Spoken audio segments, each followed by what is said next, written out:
Yeah. Yeah, good morning to you all. If it's morning for you, and maybe subcontinent, it's late evening, and so it's a definitely this is a good year. I can say good year for uh, for one reason. U.S. Congress introduced Mr. Steve, he's a congressman from Ohio. He introduced this genocide bill in U.S. Congress. I believe it will be accepted as a genocide, Bangladesh genocide bill.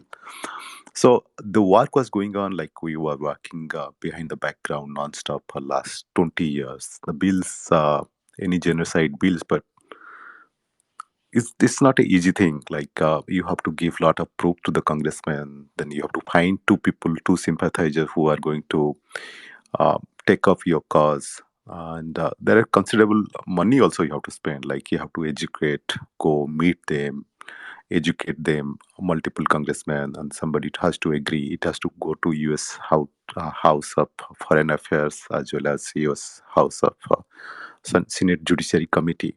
So, so that's what we worked on non-stop for almost 25 to 30 years, and got momentum. It got momentum around 1990 when before that nobody really bothered about. So nobody, where is Bangladesh, a small country in somewhere, and Bangladesh geopolitical significance is very less compared to, it's negligible compared to Pakistan and other countries. So nobody really bothered about it. So what happened in it got momentum again around 2010. So where we met some of the U.S. congressmen. We met around 25 U.S. congressmen, showing. We showed them the proof. We showed them the video recordings. We showed them the BBC's. Uh, then the BBC journalist Mark Tully. He was in the BBC India journalist that time. We showed him all the video recordings of Mark Tully, and then we could convince them that to take up this.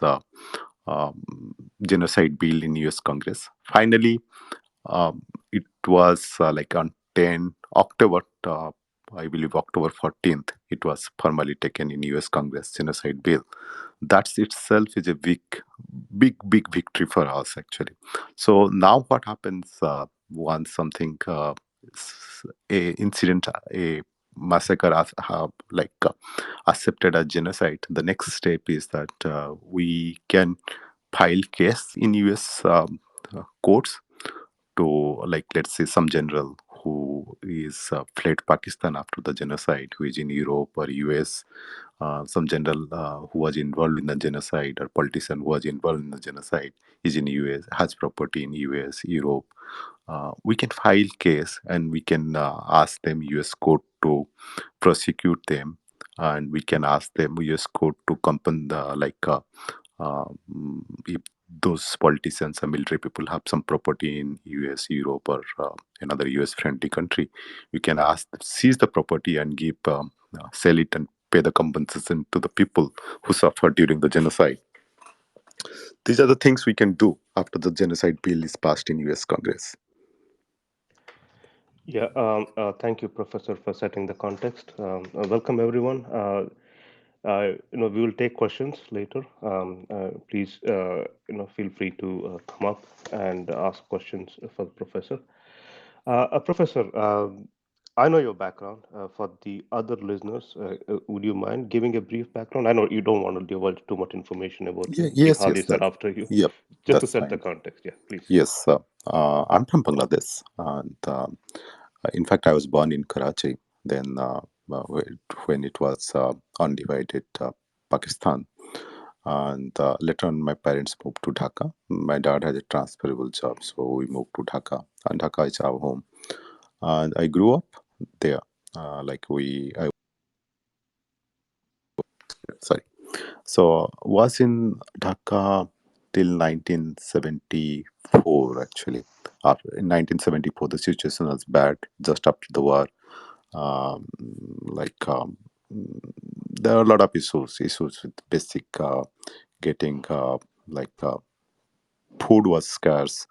The law and order was bad just after you got independence, and political instability was there. After that, we decided to move to Canada because we had some relatives over here.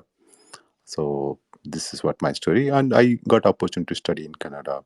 And yeah, yes, this is briefly my story. And I Yeah, and I believe you have also worked in India, yes, right? yes, Worked or studied in India for as some time. part of my study, my research work, I was in India for 2 years. I also went to India multiple times for teaching assignments. And I went to Bangladesh, went back to Bangladesh multiple times on teaching assignments. So yeah, this is my background. I've been to Pakistan also multiple times after 1980s, couple of times. Yes, mostly on teaching and research assignments.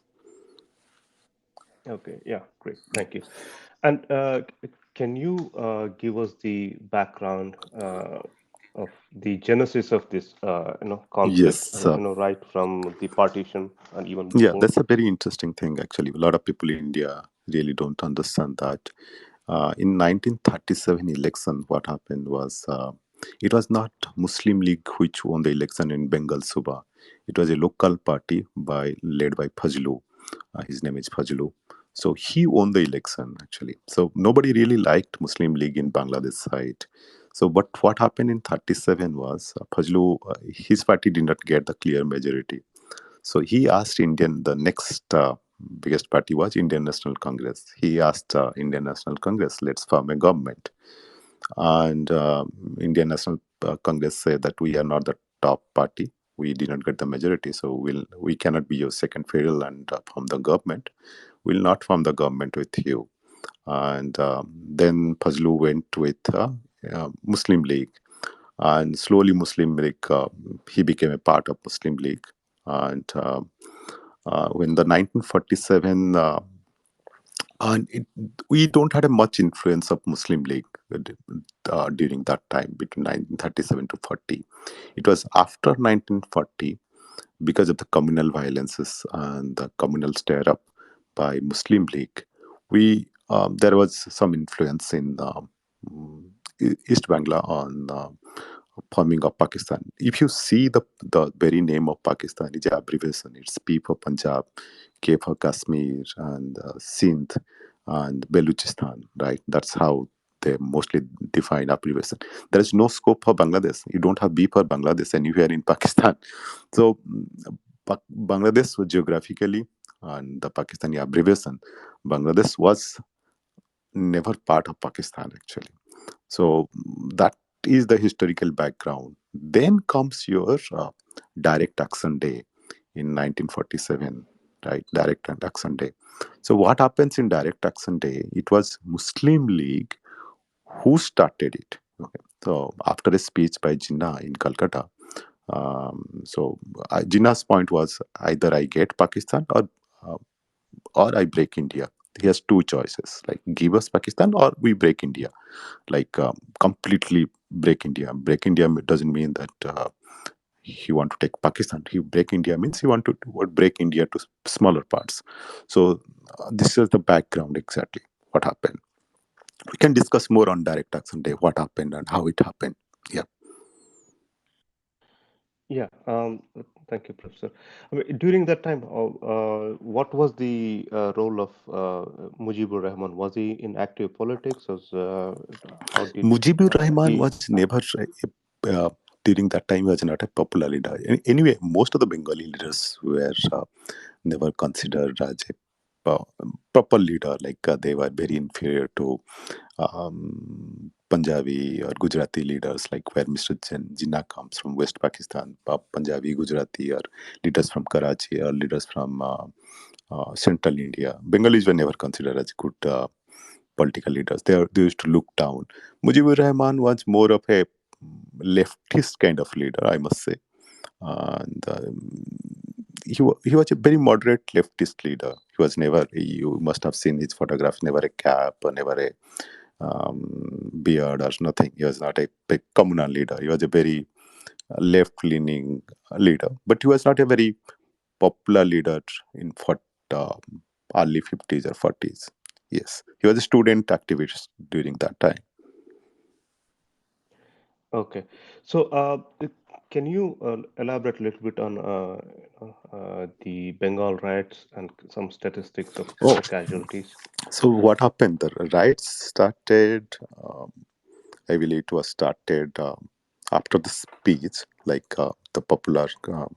See, it was a planned riot. Okay, without direct action day, um, it's the only option they felt is violence, nothing else.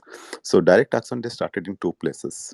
Actually, one started in Calcutta, which was very severe. The other started was in Dhaka and some other parts of Bangladesh. Okay, so in direct action day, you like there are very interesting books on the direct action day. So the riots went on for almost 4 weeks, and the first 2 weeks were completely unopposed. Means the Muslim Langoons those Muslims were mostly from Bihar and UP, and they came from Bihar and UP.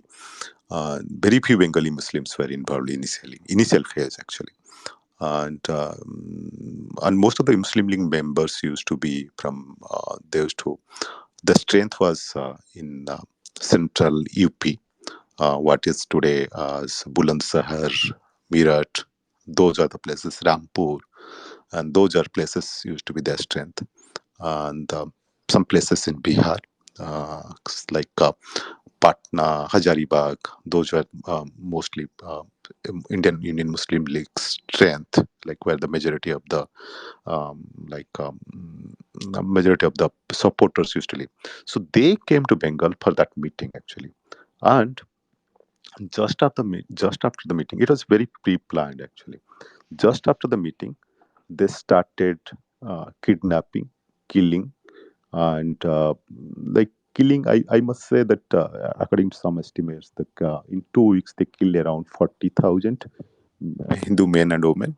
It continued actually. After 1.5 week, when Hindus started retaliating, just they started also forming the group. Where that's the time when Gandhi came and started his fast, saying that this violence must stop, and it did not stop. It stopped in it's one way. It stopped in Calcutta, but it continued for some time in Dhaka.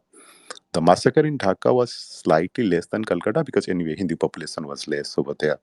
So Dhaka, according to one estimate, 23,000 people got killed in and around Dhaka. Then countless women and children were taken as sex slaves during that time also, and the rape was common. So this was the horror of direct action day, and the responsible, I must say, it was Jinnah, direct responsible, because it was he started in his um, like we have to kill. That's why if we don't kill, then how do we get Pakistan? That's what was his statement.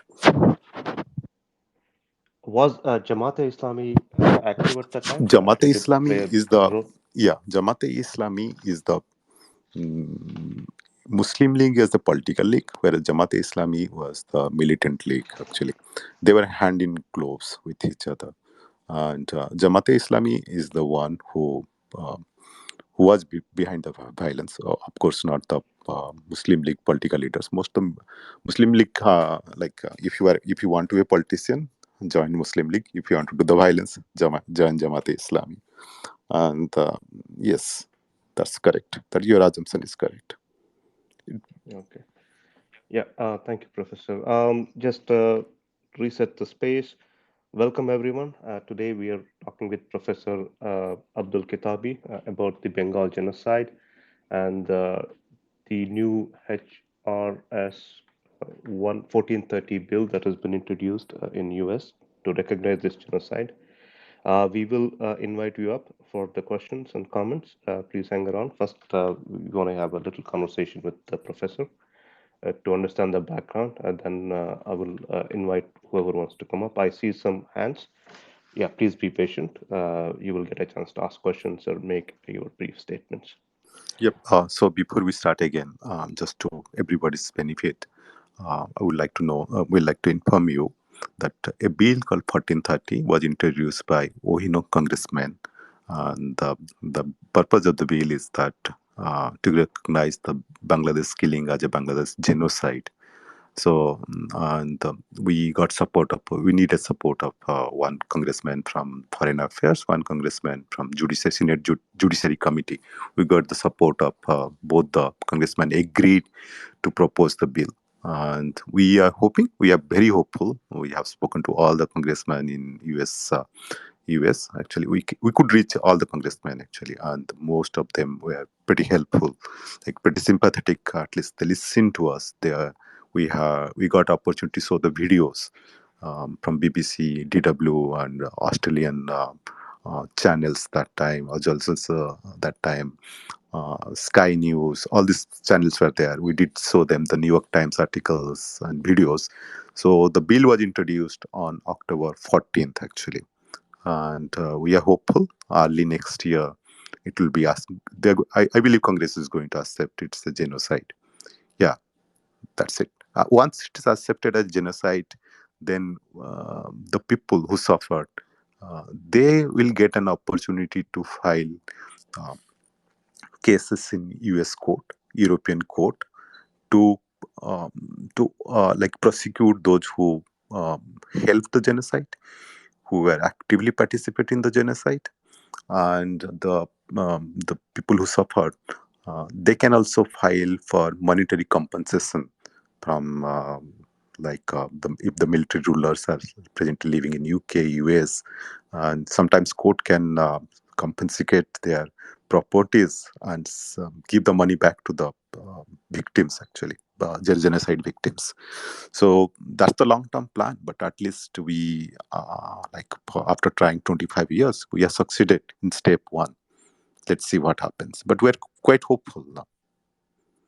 So this Yeah, will in turn, Mr. San, this will in turn give hope to other genocide sufferers like Baluchis, Sindhis, and who wherever worldwide who have suffered. So they can exactly follow the way, exactly the way we took it up with US congressmen. Yes. yeah, yeah. Let me congratulate you, Professor, for the work you have done in pursuing this. And what is interesting is uh, the some of the generals who were connected with this genocide might be in US or Canada. We know that a lot of army officers retire in these countries. They have a lot of properties here, and this is a good opportunity to identify them, and maybe hold them responsible for the war crimes they committed, and also to confiscate their property and give it to the uh, give it to the people who deserve compensation because of this. Yes, we as part of that report, in fact, they are going to publish it very soon. Once it goes to the Congress, formally goes to Congress. So what they're going to, we have given name of 208 co-conspirators, 208 co-conspirators, those who are living in US. We have given 88 co-conspirators name who are living in Canada, and we have given there are another 302 co-conspirators who are living in EU. All these people are alive and they're living legally in US, and Canada. At least we could compile a list of these people, and we have given all the proofs, documentary proofs, and their service records. We have given to Congress all these things, and we have identified, actually, in fact, identified how long these people are living in US and Canada, and what is the status, citizenship status. It's public. Most of the things are publicly available. Like we know who are the people in during who are the people officers in during the genocide, and who are the serving in the Pakistani army in East Bangla. And there are some Bengalis also who collaborated with Pakistani army. We know them. So it was publicly available in Bangla, because most of the people were employed with the government. So and we have given all the list. Actually, that's the first thing you do: give the list to the congressman. Yeah, those names will be officially published after the report goes to US Congress. Yeah, yeah. Again, this is can be a template for Baloch and Sindhudesh people to pursue their case in US. Um, you know, Bengalis have shown as a path and example how it can be achieved. It's a huge thing actually. And another interesting is, Professor, if you notice, the one of the uh, senators, I think it's a congressman, Ro Khanna, who proposed this bill, used to be in Pakistani caucus. Now he has changed the side. He has realized that aligning with Pakistan is not going to be bode well for him electorally. So that's why he has changed No, the it's actually side. Yeah. how we could convince them is that we asked, it's is it morally not to support this? Like, do you think? Um, so you can tell them it's not your moral obligation, right?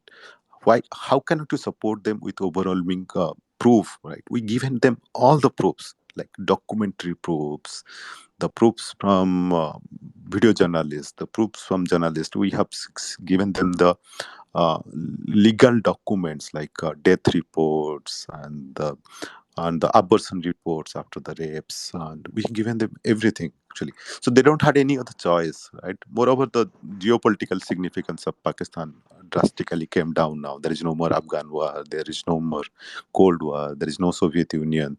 So it was easy. The situation was much easier this time for us. Okay, great. Welcome, Mayaji. I see some hands raised. I will invite everyone. First, let's understand the conflict and the background from Professor. Then I will bring you up and you can ask a question or make a brief statement. Please, um, be patient. We will bring you up. Meanwhile, please start sharing this room with your friends.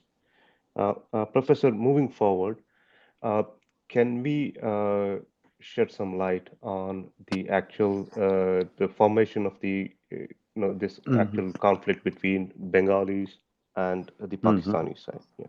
Yeah. So this is what happened. Like the it was a artificial formation actually. There is no the countries. There is absolutely no emotional bond. Nothing actually to form a country. The cultural bond, emotional bond. There is absolutely nothing. So the trouble started happening in as early as 1952, 55, if I remember correctly. What happened? Like if you East and West Pakistan. 60% people used to speak Bengali. Only those immigrants who migrated from India to West Pakistan, they used to speak Urdu. I think if you calculate, only 25 to 30% of the Pakistani undivided Pakistani people used to speak Urdu. So imagine 60% people used to speak Bengali, and Urdu was imposed on them. Okay, so, and no other than the Quaid Ajam of Pakistan, Muhammad al Jinnah, he came to for a public meeting in Pakistan, in East Pakistan. He told Urdu will be going to our official language. You Bengalis will not speak Bengali, and you will speak Urdu. So that was one of the trigger points. And trigger points was uh, some people in 52 or 53, they protested in front of Dhaka University, saying that how can you impose a language on us, right? You speak this perfectly fine, but how can you impose? And a language just spoken by 30% of people is imposed on 60% of the people. And that's what the trigger. And what Pakistan Army does, like if people protest, it just suits them. So it started suiting people. They were protesting in Dhaka University. I think around 14, 15 people, students, young students got killed. That was the trigger point, trigger number one. Trigger number two was Sheikh Mujibur Rahman became a political leader during after 60s actually. He was very pretty active in political. He was jailed almost 18 to 20 times actually. Um, just because he became popular, he was becoming slowly popular in East Pakistan, and he was taking up Bengali cause. Like, why should our people get killed by policemen from West Pakistan, army from West Pakistan, and remember, Bengal was very productive land actually. The agriculture, unlike West Pakistan, where this land is not very productive. That land is not productive. Bengal was very productive. We had ports, we had everything. So what they used to do, they used to take maximum let's see, Bengal produces 100 rupees, and they used to take 60 rupees from Bengal and spend all that money. That's exactly what is happening in Balochistan, right? all the natural resources, the money they used to take and spend that in their army, and in West Pakistan. So obviously people were dissatisfied. First is cultural region, second is that killings, third is that economy. These three things happened actually. So that's what people were very dissatisfied with West Bangla, and that's it started actually. That all these three things were the spark. Yeah, and also I believe there was a cyclone or a massive flood, which Yes. they completely ignored.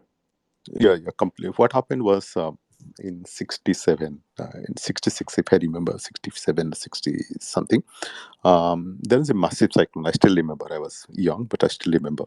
So, cyclone happens in Bangladesh. Now, less people get killed. Earlier, there's no cyclone shelters, and there's nobody, like rural villages. It's very difficult to go and rescue people. So thousands of people used to go. That was a very big cyclone. I remember, like the death toll was around 22 to 25,000. The death toll only, and around 3 to 4 million people got marooned. No food, nothing. So no help came from West Pakistan. Actually, that's the time they took all the money from East Pakistan. But when it was time to help, they never helped. And it was Awami League, Sheikh Mujibur Rahman, some of his volunteers. They went to all the villages. They tried to bury the dead, and the situation was so bad. Dead people were not buried for months. Actually, it was the villages, like countryside, was like people started getting cholera, typhoid because of all the bodies are rotting on the waterways. So that the situation was this bad. So that's how people completely, instead of helping, actually, the Bangladesh, the West Pakistan army, let the Bengalis die. Actually, the Bengalis deserve it. That's what their attitude was. So yeah, so slowly people got. You can see the same thing happen. Same thing might be happening. People of Baluchistan and Sindh now also in West Pakistan. The similar thing happened in Bangladesh. Yes, you are correct actually. Yeah, yeah, there are a lot of parallels between what happened then and what's happening now in Sindh and Balochistan, right? So there are massive floods, but Punjab is not affected. They are going around asking for donations, but these donations are not reaching the needy people in Baloch and Sindhu Desh areas. So this is the same template they're following, it looks like. Yeah, Maiji, you have a quick question for the professor? Yeah, I don't want to interrupt, but I just want to say because between the Baloch and the Bengali from Bangladesh, there's one difference that they never really appreciated that they were actually they thought they were more Hindu-like. So the hate was much more, much intense, and it was really, really difficult for them to, they just annexed it as East Bengal, but they never really, in East Pakistan, but they never really accept them as a Pakistani because they looked very Indian, they looked very Hindu, and that's why the hate was a different kind of attack on them. I think that's No, where actually, you are definitely partially correct. This Pakistani yeah, Punjabis. it is. They look. Yes, yes, They you are came there correct. and they did not want to. They want to erase their ethnicity almost. Like it was such Yes, a lot of yes. racial hate that उनको कुछ भी करके मतलब they were not able to tolerate that. I have someone like this, and I have to who looks more like a Hindu or a Hindu Bengali or a or an Mm, Indian, and then we talk about equal rights. No ways, we can't do that. That's yes, sir. what because I'm trying to get someone who is from there, but not able to get I don't know, maybe busy it's a weekend. But if they join, then they can share. This has been a conversation, so I thought I'll just add one part that Yes, the hate you. for Baloch is that they don't follow, but the hate for Bengali was that we don't want you to be alive. This is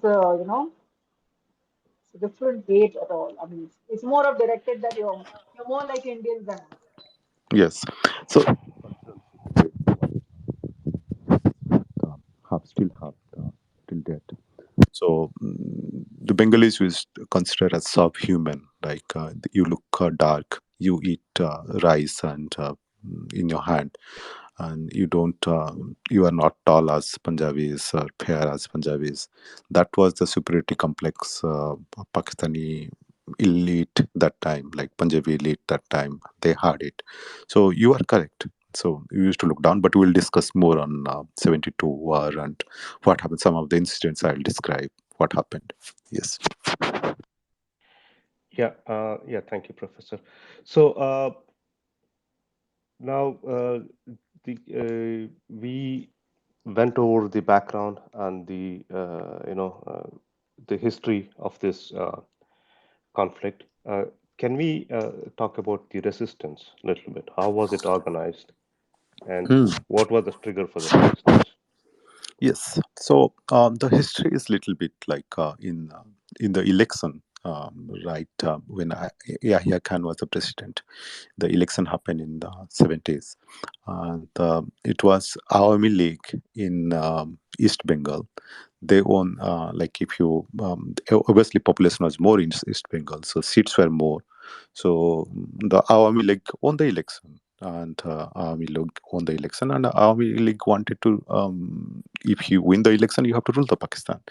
But how can a Bengali rule Pakistan, right? This is not as acceptable to the West Pakistani people.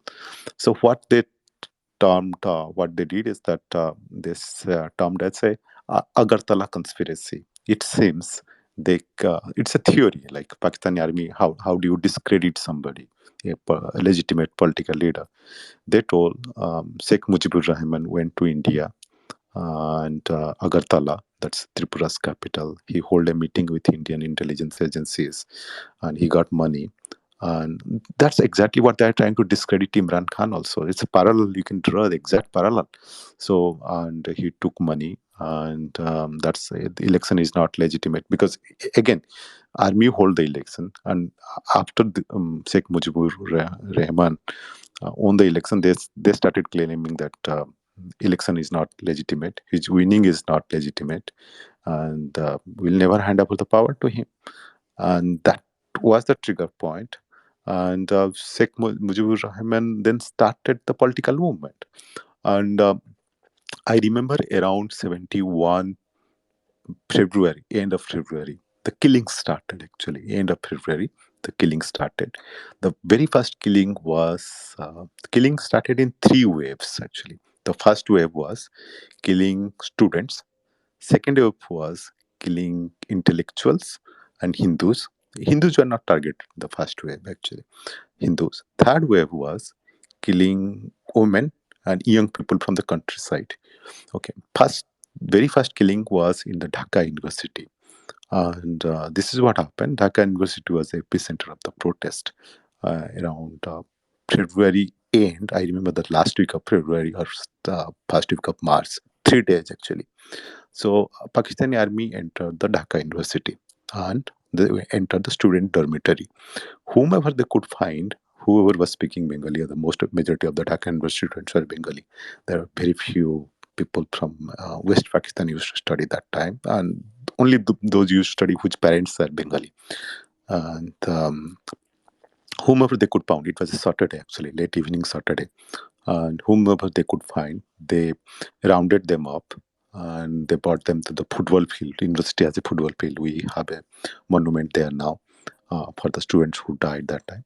So they rounded them. I think they rounded 28 to 36 students, and all of them students were tortured for almost 6 to 7 hours.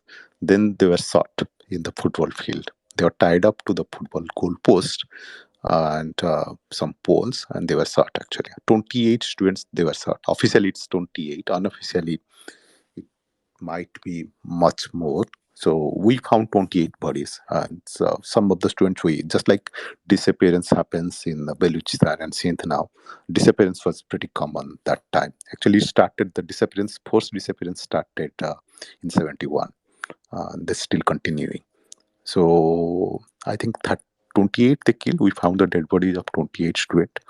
We did not found whereabouts of another 20 student. That's the very first incident actually. Yes.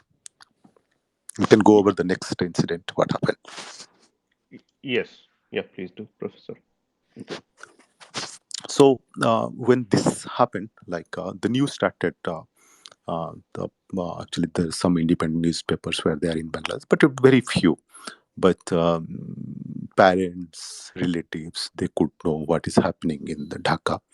Then what they could do? So with strong, mighty Pakistani army, the only thing they could do is that protest. Then the very next week, actually, some Bengali intellectuals, writer, poets, professors from Dhaka University, they protested. Actually, it was in the mid-February. So what happened again in February 71, February 18th, I still remember the date, they rounded up. Pakistani very well realized that it's the intellectuals who are writing articles, who are writing posts in different schools, sending letters to colleges, schools, and giving speeches. So they wanted to round up these intellectuals. And who are the intellectuals? Some poets and some newspaper journalists, and mostly professors from Dhaka universities and other university.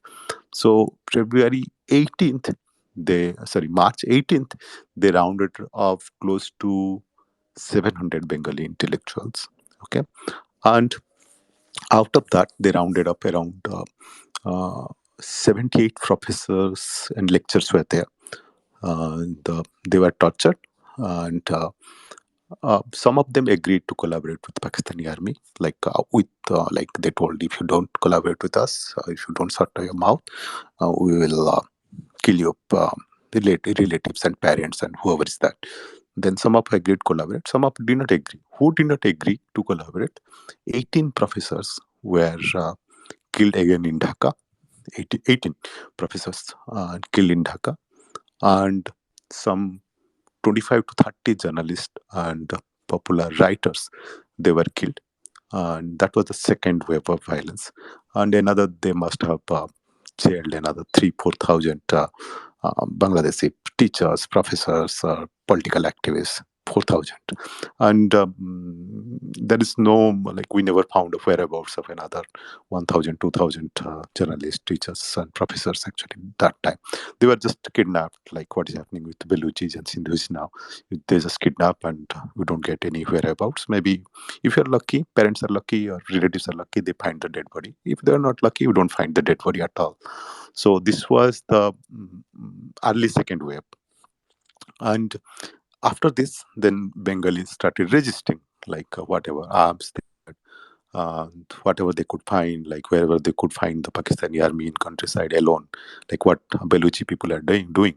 So this is what Bengali people started doing. Like they started attacking the supply lines of Pakistani army, like those who are supplying food, those who are the Pakistani army had barracks every part of Bangladesh, like those barracks which were near to India. They started taking arms from India. They started hiding in India, started attacking them. So, so what happened was, because of these small attacks, the Pakistani army got more. That's how the Pakistani response, instead of talking, instead of diffusing the instead of like stopping the killing, they started attacking more. They started during that time, Mujibur was in the jail. This almost all Awami League leader, all political leaders were in jail. This is around end of March, actually, early April. All political leaders were in jail, and what happened was, people started non-cooperation with they don't cooperate with, like cooperate well with Pakistani army. Like Pakistani army anyway was buying food from the local market and grains from the local market, chicken and goat from the mutton from the local market. People stopped selling.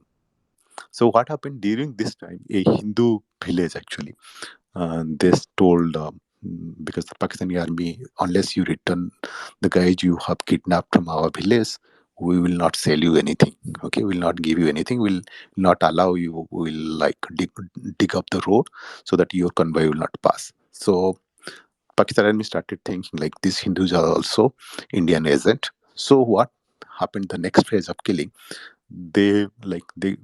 army used to come every day to a village in the evening. They used to kidnap all the young men, like who are like young, maybe as young as 14 to 15 to 14 15 to 50 60. They used to kidnap all the young men. And what they don't have jail to keep, because that time jails were filled with like political leaders. So they used to take them a field, rice paddy field, and they used to kill them. That's what they used to do. They must have killed, the second wave of killing. They must have killed almost 40 to 50,000 people in a month, actually. So this was second wave of killing. Second wave of killing, they must have killed almost 10% of the young population of Bangladesh. Actually, 10 to 15% of the young population of Bangladesh. They used to, let's see, Pakistani army used to go in a convoy, and somebody from that village attacked that convoy. What they used to do, they used to round up all the surrounding villages, pick up the young boys, and without asking anything, if you are young, you are dead. It was that horrible that time. So the second wave of killing started from March end. It went till April mid. Actually, second wave of killing. Then started the third wave of killing. Third wave of killing was most horrible, actually. During the second wave of killing, some of the resistance fighters, they went to India. They got armed, and they started fighting up. Like, it was became a proper fight. Like 50, 60 people used from village used to go and fight. So Pakistani army became more like revengeful, and instead of talking, instead of diffusing the, it was army administration front diffusing the situation. They became more and their aim was to kill more and more Bengalis, actually. And this is the time, around April, the rape, mass killing of civilians, and have started happening, actually. Around April first week, Pakistan army used to round up, let's say they come to search a village, they used to round up everybody, like men, women, children. And rape was a common, actually. They must have raped around, according to one report, I'll give you all this report. There's Australian newspaper, then BBC newspaper. They must have raped around 300 to 500,000 women, starting from April to till December in 71. Okay. And let's say they round up a village, like what they do with dead bodies. And instead of, typically, if you have seen those part of the villages, they used to have a well, one or two wells, deep wells will be there in the village. And they used to put all the dead bodies and stuff. Who is taking the pain of burying the dead? They used to put all the dead bodies in a well. Like after the war, people found around 100, 200 dead bodies stuffed in a well. Actually, there's nothing, the skeletons. So this was the horror, actually. And after the war, when the war got over, and some of you, if you have lived in um, North America, there is an organization called Planned Parenthood. Planned Parenthood like helps with women's reproductive health. So the doctors who are expert in late-term abortion, there is an Australian doctor. There is a Bangladesh lady who wrote a lovely article in New York Times and Washington Post, and in the 50th war of Bangladesh. Actually, that was also a proof for us when we went to congressman. So in that, what happened was they raped. The rape was so common by Pakistani military. So so a lot of women got pregnant. So what they have to do? So look, that time society was pretty like Muslims. You can imagine, like a young girl, 14, 15 years, getting pregnant. It was a very difficult time. Like so, this Planned Parenthood doctors who are expert in late-term abortion, they went to Bangladesh in December of um, second week of December, I believe, once Indian army completely controlled uh, most of the parts of Bangladesh. So this doctor writes, he did late-term abortion of 300,000 women. Late term abortion means that after 24 week or around 24 week abortions. And he writes, he himself, one doctor himself did 3,000 abortions. He writes, for every abortion he did, he missed another 100 abortions. So imagine if he has done 3,000 abortions, then according to his calculation, 300,000 abortions he could not do. So imagine like the number of rapes that happened that time actually. And in fact, that's the war, the Bangladesh war, uh, where rape was used as a weapon of war. Okay, and the same thing happening, I believe, in Balochistan and all. It was pretty horrible actually what happened. The After the war is pretty horrible actually. What this woman did, who gave birth these illegitimate children, like what families do not accept them, and the Pakistani men who raped them, they went back to their country as prisoners of war. They came to India. So it was pretty horrible actually. This situation was. We can discuss a little more on that, but every time I speak about it, I feel myself like still I shiver when I speak about this one. Yeah. Yeah, really sorry, Professor, for what you have to go through. It's really horrible incidents that have happened. And again, they had a sinister purpose in doing so. They have actually targeted the Bengalis to change their pedigree. They even said that next generation of Bengalis will not be Bengalis; they will be Pakistanis. So that was their objective, and there were even entire villages that were converted to rape camps, and the instances where they kept the women and raped them until they got pregnant. It's just very methodical, sinister ploy of using it as a weapon, also to genocide an entire civilization. You are correct. In fact, last year, government awarded a Bangladeshi Air Force or Army man award. Actually, if you go back and read it, what exactly happened. This is the incident. There are a lot of Bangladeshis used to be in the Pakistani army. Actually, so once the commander, it was Yahya Khan. He, I don't recall actually their commander actually they called them, they told the and commander told all these people, the Bengali officer was also there.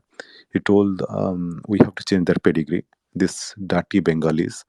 And imagine a Bengali officer is there, a Pakistani Punjabi officer is telling that we have to rape and change their pedigree, and we have to they should look the way they look, the way they speak is not good. The only way we can change them is by raping them. The next generation should be look like Punjabis. Actually, the officer could not take up anymore. He went to the restroom, toilet, and he shoot himself. Actually, then another officer who was deputed, who got award by Indian Army last year in January 26, I believe, or August 15th. And the other officer who was deputed in West Pakistan, that's near Jammu. He in the night, he could not take anymore. He in the night, when he heard all these things, he in the night, he walked to the Indian side and gave Indian side all the plans, what Pakistan is trying to attack. So yes, that's correct. The rape was the motive of the rape was change the pedigree of Bengalis. And in fact, there used to be rape camp, sex slave camps when the Pakistani army used to have camps, right? In the camp, they used to have sex slave camps. Like most of the during around June, most of the men from the villages actually left. Actually, you don't have a choice. Either you leave villages, countryside, and go somewhere to the forest or to Indian side or to Myanmar side, or you get killed. And in the villages, mostly it was women. Okay, and you'll surprise to know women as old as 75 they used to get raped. Okay, and young girls as young as 11, 12, they used to also get raped. Actually, there are recorded incident when 11-year-old girl, she was raped for continuously 3 days, and fourth day her grandmother actually recorded. Actually, grandmother told all this thing to a Pakistani, a Bangladeshi and UN Judiciary Commission. On the third day, she was 11 years. Her grandmother went to the camp to ask, "Where is my granddaughter?" Then they told, "Your granddaughter is lying that side." And when she went to see her granddaughter was naked, and blood was around her. And she was she was almost going to die. She had a lot of blood loss. She asked, "Okay, anyway, whatever happened, can you please help her medically, give her some treatment, and or help me to take her to the nearest hospital?" And remember that time, most of the doctors left. They left there. It was pathetic, actually. Either you with Pakistani army. If you are not with Pakistani army, you are dead. So it was a situation like that. So she herself, 75-year-old woman, she also herself carried her daughter on her soldier to the nearest hospital, which was around 1450 miles. This incident is recorded by Bangladesh Judicial Commission. She took her daughter, which was around 14 to 15 miles from her home. Unfortunately, in the hospital, there was no antibiotics, there was nothing. And that 11-year-old girl, she died of septicus or something in after 3 4 days. Imagine you are continuously raped for a week. You are alive that time. You are completely injured, and you died just because of blood loss. And there are some of the documented cases was recorded by Bangladesh Judiciary Commission. There is a report that every documented case they report they missed 100 undocumented cases, actually. So we had almost 3,000 documented cases. Imagine, this is a deeply religious society. Even women get raped, they don't care for what to tell they were raped. It's a very humiliating situation. How do you, young girl at 15 16, will come in front of judiciary commission, tell that I was raped? So but from the abortions, we got a number. The total number of rapes was around 500,000. Imagine 500,000 women were raped. In that happened just in a 4 month period. Yeah, thank you, Professor. That's why it's very important that we maintain the records. Pakistan has been trying to downplay this genocide, and they have commissioned some authors to write certain books, uh, depicting this war as a just another conflict, and the atrocities that were happened was nothing more than what would happen in a normal conflict. So, that's why it's very important that we keep all these records. There are plenty of records. There are journalists, like you said. And there are also the eyewitness testimonies, the doctors who did the late-term abortions, and even there is a book by Richard Blood, who used to be ambassador of U.S. in Dhaka at that time.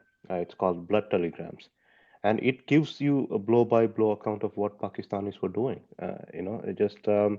The evidence is overwhelming, and yet Pakistanis are trying to downplay the entire incident. Yeah, Mr. San, one of the mm, proofs to U.S. Congress was this Planned Parenthood doctor. He was an Australian doctor. I believe he was an American doctor, but later on he went and settled in Australia. So his testimony, and he has some records from 72, records in the sense he had a logbook and the medicines he gave, from where he got medicine. Those records were there. Later on, this was used when we give proof to the U.S. Congress. We gave his testimony, his logbook, his medical records, everything to the U.S. Congress. So this helped us a lot. Yeah, thank you, Professor. I see a lot of hands raised. I will invite everyone, just maybe 10 more minutes, then we can open it up for questions. I would like to wrap this up with other aspects of this war. Professor, if you can talk about the complicity of Jamaat-e-Islami, the Razakars, along with the Pakistani army. I believe they also had a very big role to play Yes, in this they conflict. had the biggest role. Okay, some of the dirty works Pakistani army used to outsource these Rajakars, Jamaat-e Islam. Their name they become Jamaat-e Islami Hind. Initially, it was Jamaat-e Islami. So, what Jamaat-e Islami? If you have read about Hyderabad liberation, they were the same people like Jamaat-e Islami Hind.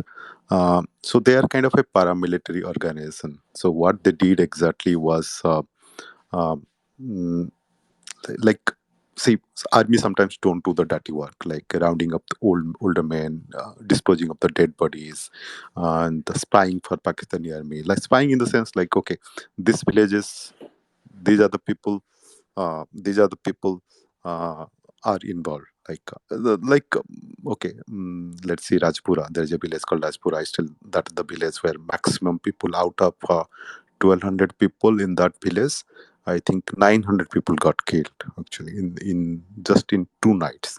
Okay, they all were rounded up. It seems there is a Pakistani army convoy. There is a IED placed. One Pakistani army convoy was blown up. 10 to 12 Pakistani army people died. So what they did is that some Rajakars told, okay, people from village, this village was involved. So the Rajakars rounded up. Rajakars are mostly consist of Bihari and UP Muslim, and obviously some Bangladeshis out of bribe of money up here. They were also supporting Rajakars. Like so, most of the Rajakars were Bihari Muslims and UP Muslims from UP, and somewhere Bangladeshi Muslims also. And what these Rajakars, this was the role of Rajakars. It was Rajakars were paramilitary force of Pakistani army, you can say, and they were the eyes and ears of Pakistani army. When army wanted to kill somebody, army wanted to like dispose a dead body. This is what Rajakars did for Pakistani army. In fact, we in the year 2018 or 17, we we traced two collaborators. They were Rajakars actually, Bangladeshi citizens. They were living after the war around 78 or something when we thought Bangladesh formed a judiciary commission. Then we started rounding up the people who helped the Pakistani army. That's the time these two people fled to uh, Kenya actually. We we Kenya government deported back to Bangladesh. Those two Jamaat Islami people, they were hanged actually.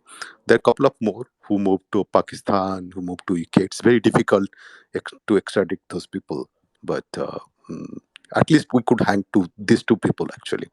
They were involved in the rounding up the young girls in Bangladesh countryside.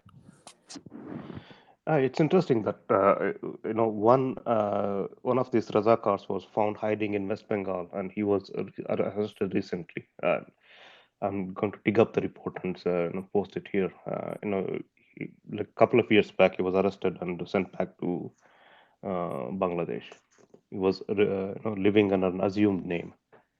And also, if you heard Tariq Fatah, he says that at that time, the UP and Bihari Muslims didn't actually support the liberation war. They were rooting for Pakistan to clamp down this uprising, and they're hoping that they would be able to still control the Bangladesh territory. That's interesting. That the affinity this Bihar and UP Muslims have towards Yes, Bengali it's Muslims. kind of religious bigotry, I can say. These people were more religious. Bihari and UP Muslims, those who went. And Jamaat Islam is nothing but Islamic revival. And they use Islam to punish another Islam. Not like one group of Islamists punished another group of Muslims. It's a kind of, you can think of, I don't know where is religious in that. When some Muslims thought other Muslims are lesser Muslims and they want to punish them. And these people, somehow Punjabis from West Pakistan, Bihari Muslims and UP Muslims, they consider themselves to be Arabs. They consider themselves they are from not this land.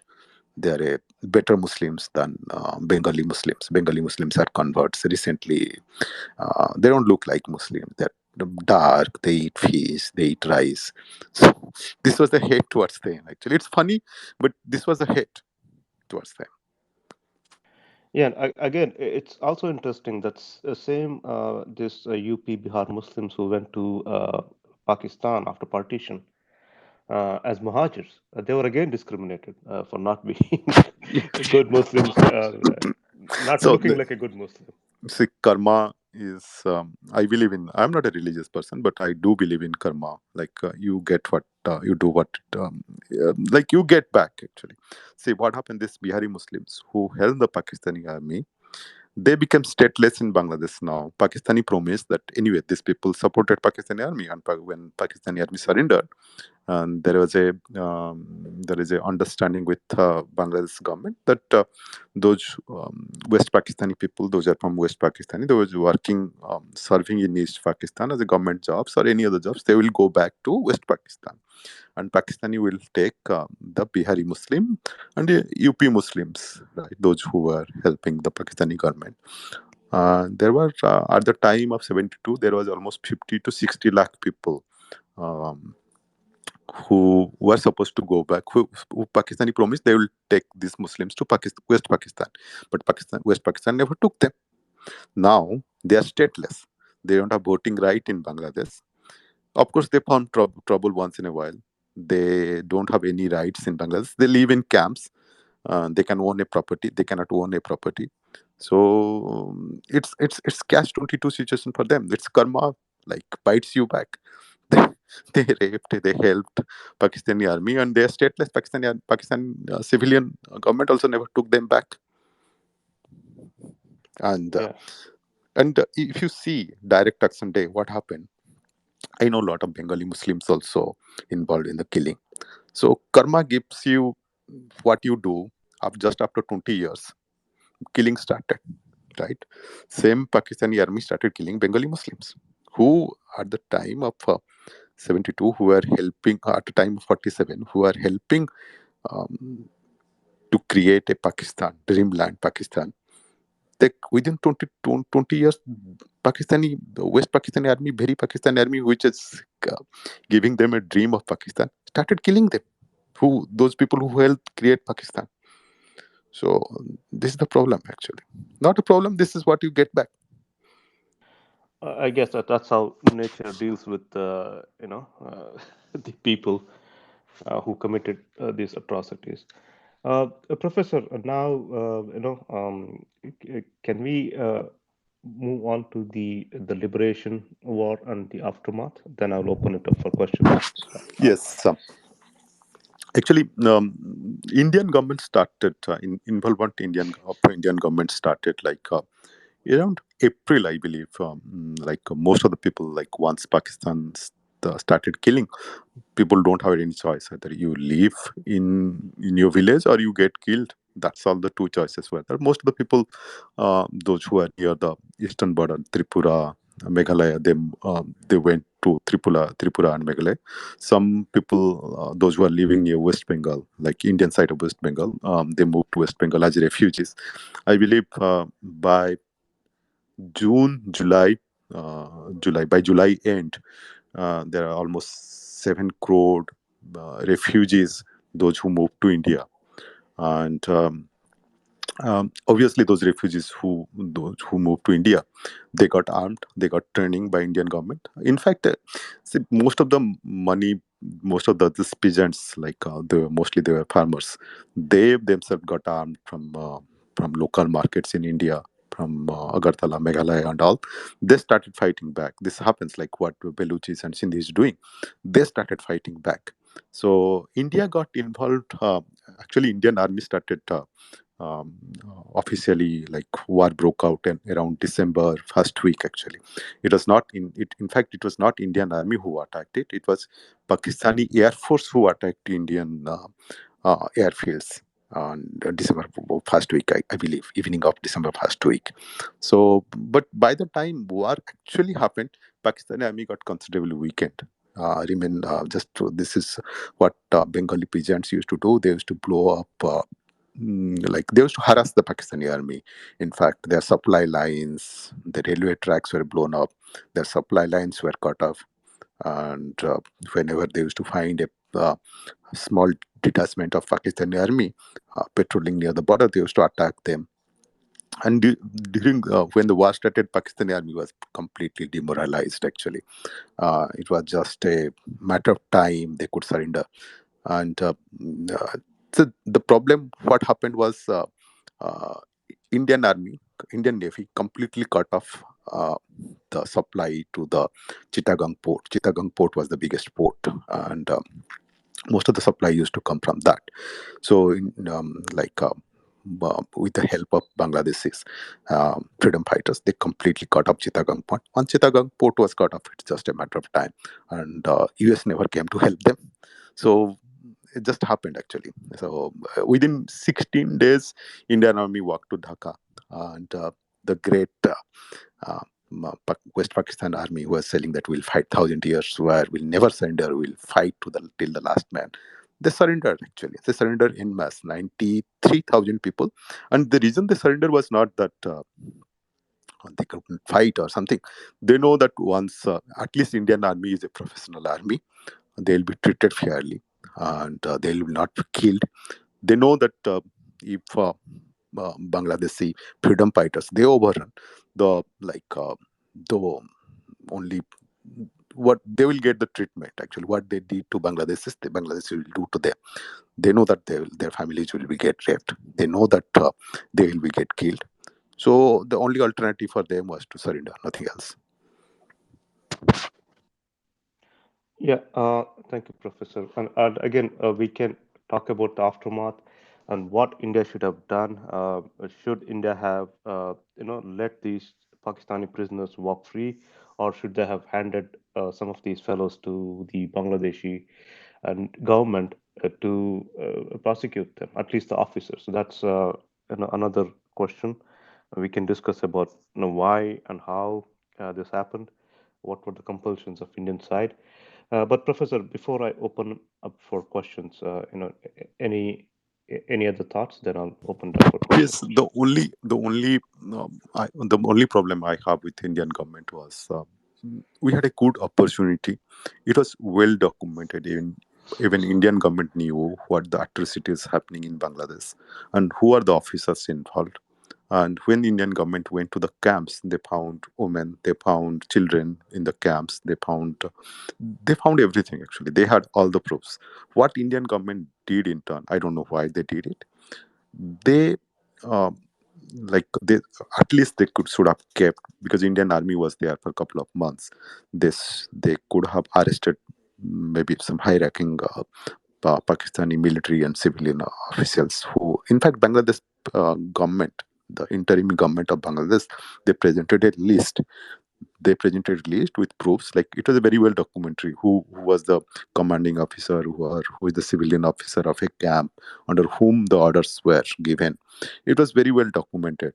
It was a government department actually who were in the when the massacre happened, who was the district collector, who was the armed forces chief that time, all these things, armed forces commander that time for a given brigade, all these things were well documented in when the interim government of Bangladesh presented all the data to Indian armed forces chief that time, Indian government that time, Indian foreign office that time also. So Indian government somehow, I don't know why, I never understood why they never took any action. In fact, all the prisoners of war, their families, they were brought to India. I believe they brought to somewhere near central India. I don't remember the place. It was Jharkhand actually. The present day Jharkhand. They are kept in Jharkhand open air jail, and not a single India did not hand over a single Pakistani officer to be prosecuted. Neither India prosecuted nor India gave Bangladesh permission to prosecute. At least we wanted to prosecute couple of officers, not in Bangladesh laws. We wanted to set up a UN criminal under US criminal procedure. We wanted to have a UN judge from different countries. The proceeding we just proposed, either proceeding should happen in Dhaka or in Delhi or some UN designated place. We also gave Singapore. We name in Singapore under Singapore laws or under Singapore supervision. It would have happened. We also proposed that let prosecute them in Singapore in a third country, but somehow Indian government never agreed to it. And unfortunately, it's an unfortunate thing, but this is truth.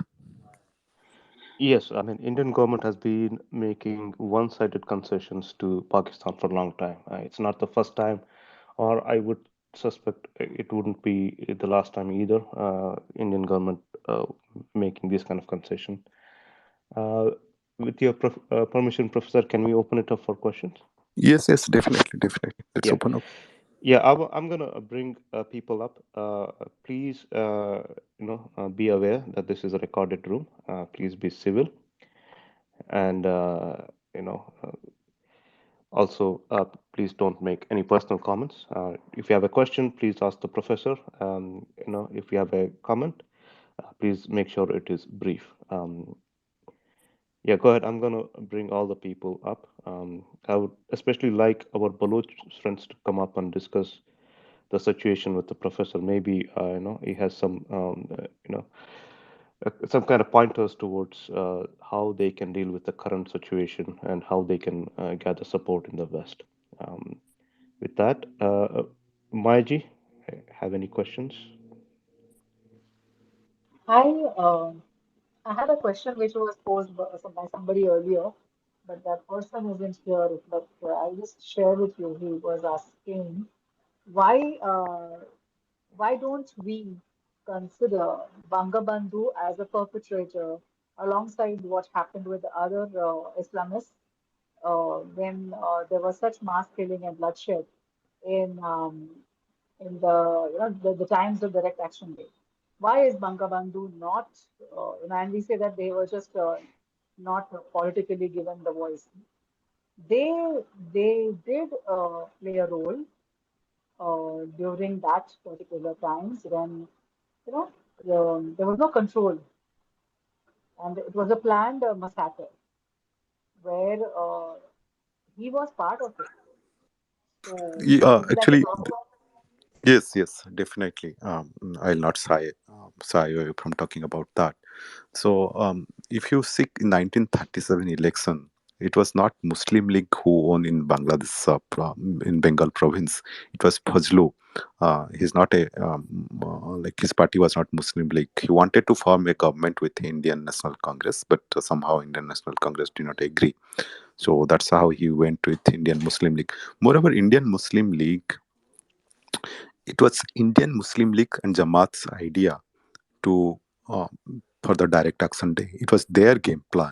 They wanted to create trouble. They wanted to create violence, and Jamaate was so present. They traced their route from Aligarh, actually Aligarh Muslim University, and your Muslim seminaries in central India, Western UP, I believe, all the Muslims in Deoband and all.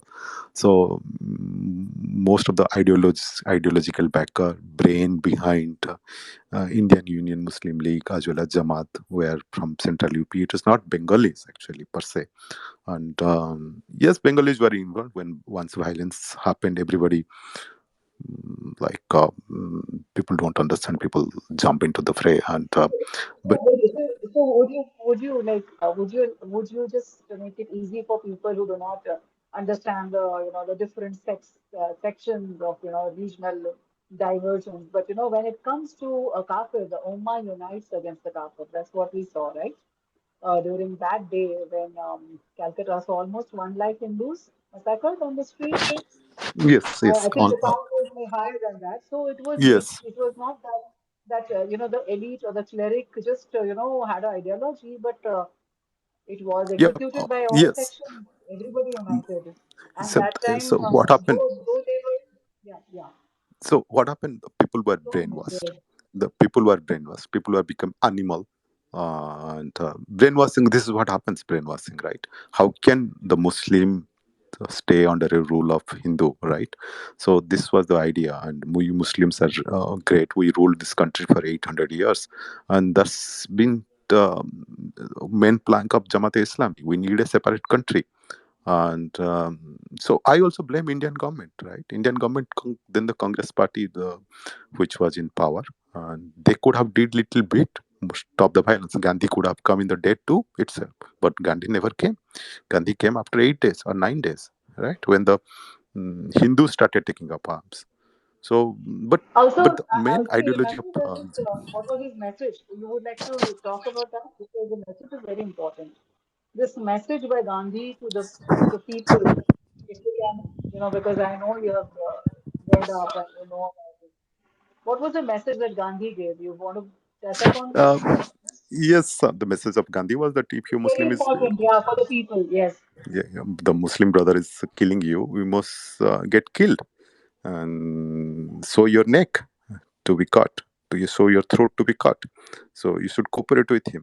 So that's the message from Gandhi actually. So it's a problem with we in Indian government, Indian people.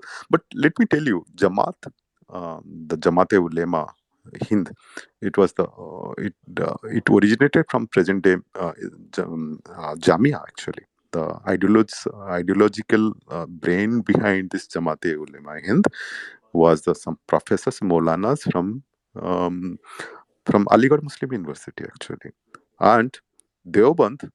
They got most of the ideological those who used to go give fiery speech and all. They were from Deoband. Deoband is present day in Western UP. So, um, so ideologically, it was the hate originated from Central India and Indian Union Muslim League. Most of the members were from Central India actually. Central India and some parts of maybe there are very few representatives from Pakistan, Punjab. So this is the true history actually. So there is no point in blaming the other side. You should blame your leaders first, Gandhi and the leaders from that side. That time. Yeah, thank you, Professor. Yeah, Govind, you have a question? Go ahead. If you have a comment, please make sure it's brief. Go ahead. Yeah, thank you, Sandeep ji. Professor, I just have one question, and probably this question has many layers.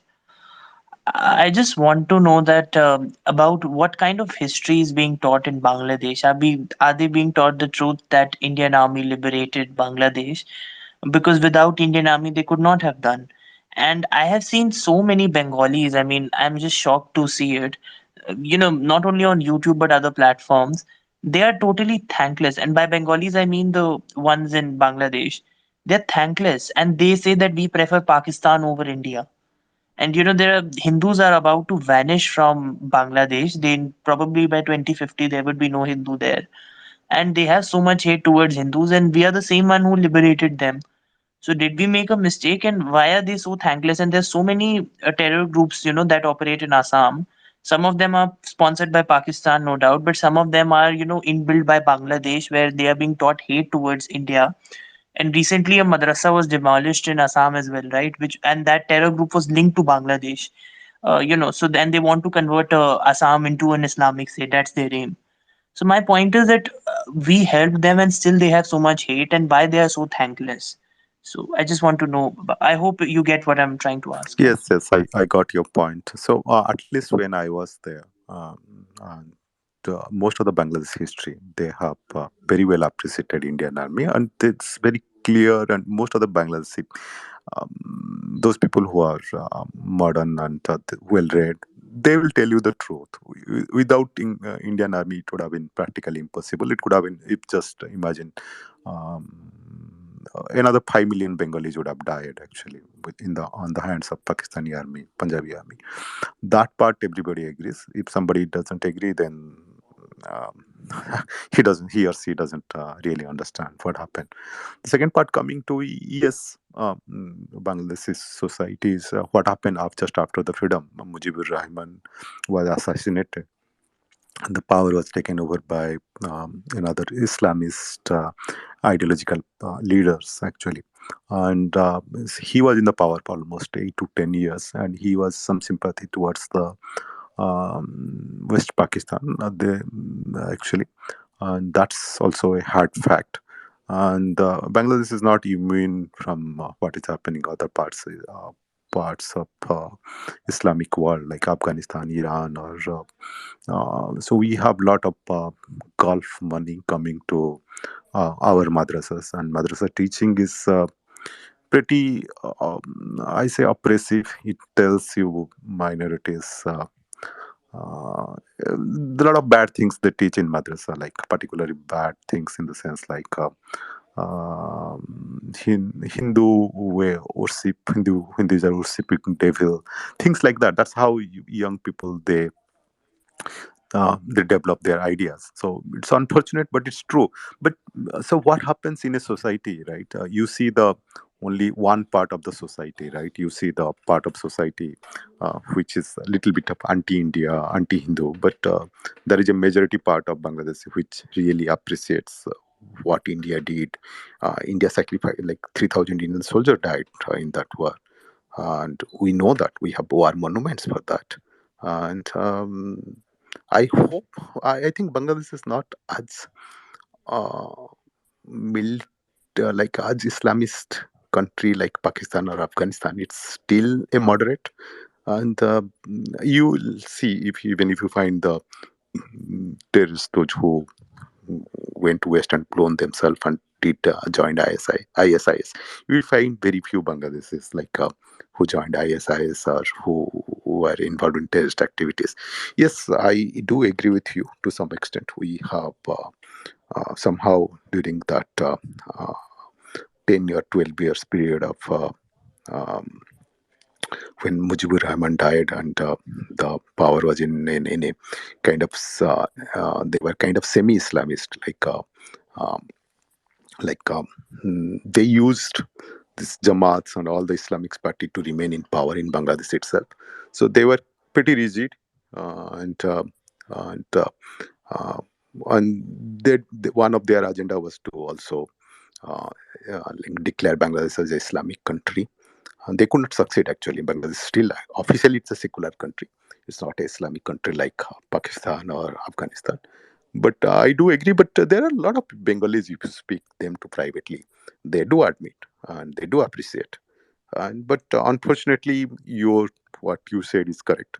Minorities are persecuted now also in Bangladesh, and I do agree that the minority population is decreasing day by day in Bangladesh. There is a well-published study by Dhaka University.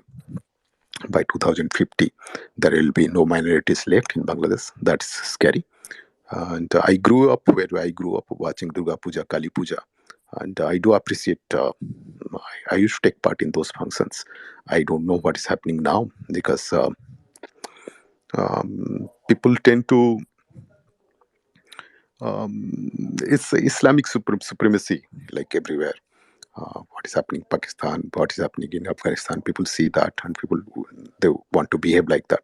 And we do have a sizable population of Bihari Muslim and UP Muslim. Uh, they they were initially they were Rajakars. Their forefathers were Rajakars actually, and they are the member of Jamaat Ulema Islami. They are the ones who teach the uh, hate, anti-Hindu, anti-minority, all these things. So yeah, you are correct. I hope things improve in Bangladesh. Can I ask just one small thing, Sandeep ji? I'll be very short. Yeah, please be brief. Yeah, other people also Yeah. waiting. Yeah. Yeah, so Professor, I really love listening to you, and it's great always listening to you. My last point is about the current situation. Because we see the same things happening in Balochistan as well, and they are also going through a genocide. And I don't support genocide of any community, no matter what. But what do you think? It will become same like Bangladesh, where minority Hindus and other minorities are persecuted till date, or do you think Balochistan will be different? What's your take No, on no. that? So, genocide doesn't mean that killing of people only, right? Genocide also means that you decimate a culture, decimate a language, decimate everything native. Baluchis are native people like Bengali people, right? Much before Pakistan was found, Baluchistan was there. In fact, 1947, if you see the history, Baluchistan has a consulate in Karachi. Baluchistan was independent.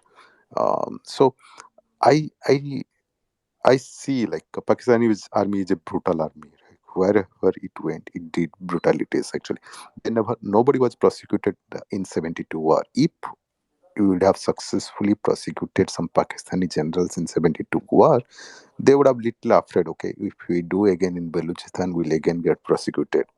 So nobody was prosecuted. They are not scared of anyone, and they will do. I believe I see a bleak future, and I see more Baluchis will get killed before unless some superpower India really intervenes and helps them out. But Baluchis, but the only advantage Baluchi people have now is that with the advent of internet and social media and much Baluchi just now you see Baluchi people are abroad. I see a lot of Baluchi students in my university also. So what they can do, they can learn at least from what we did. They can document everything and they can start presenting in EU Parliament and US lawmakers and European lawmakers, Canadian lawmakers. That way, maybe the genocide can be stopped, further killing can be stopped. But unless Baluchis are proactive, and it's difficult. I see a bleak future for them. I see a parallel what happened in Bangladesh and what is happening in Balochistan now. I see a lot of parallel. Yeah, I mean, I even heard that the Tikka Khan, or the man who was known as Butcher of Bengal, he went there and did the same thing to Baloch people as well. You know, so that's if we had taken some action at that time, at least handed over the top brass of the military who were captured at the time to Bengalis. Probably Pakistan army wouldn't have done what it's doing in Balochistan, Sindhudesh. Probably they wouldn't have intervened in Kashmir and Punjab as well. What has happened in 1971 is even though they lost half their country, they surrendered unconditionally. India failed to impose any cost on them. So that's why they know that they can get away with all these crimes without any cost. Even international community didn't pursue the war crimes. So it's not now. Also, it's not too late. We really need to appreciate a Bangladeshi Bengali community for their tenacity in pursuing this for almost 30, 40 years. And this bill is getting some light in the day now. So hopefully, there will be some positive action on this. Let's hope for the best. One more thing, Pakistani got advantage during that time. After immediately after the war, you have to understand that at the peak of Cold War and the geopolitical, geographical location of Pakistan gave it advantage. The West overlooked who flag bearers of the freedom and justice and whatnot. They overlooked because Pakistan was important that time. Pakistan was ally of West to fight the tyrant Soviet Union, communist. So everything what Pakistan did was completely overlooked. That advantage Pakistan had. In fact, that advantage Pakistan had till the 9/11 happened in the US. And again, after 9/11, Pakistan became an important ally. So time and again, the geopolitical situation, geopolitical happenings favored Pakistan. And because of its geographical location, also it favored Pakistan. West did not. Uh, Actually, West, just imagine if it would have been in other country, they could have like sanctions. So many things would have happened, but nothing happened in Pakistan. But at least this time in 2022, after 50 years, we are able to post the genocide bill. That's a big victory for us. And I believe my Beluchi and Sindh brothers, if they sincerely try the way we tried, documented, writing the congressmen, writing the EU parliamentarians, and giving them all the documents, right? We gave them all the documents. In fact, the what what really helped is the document what we provided from the Planned Parenthood, the women's health.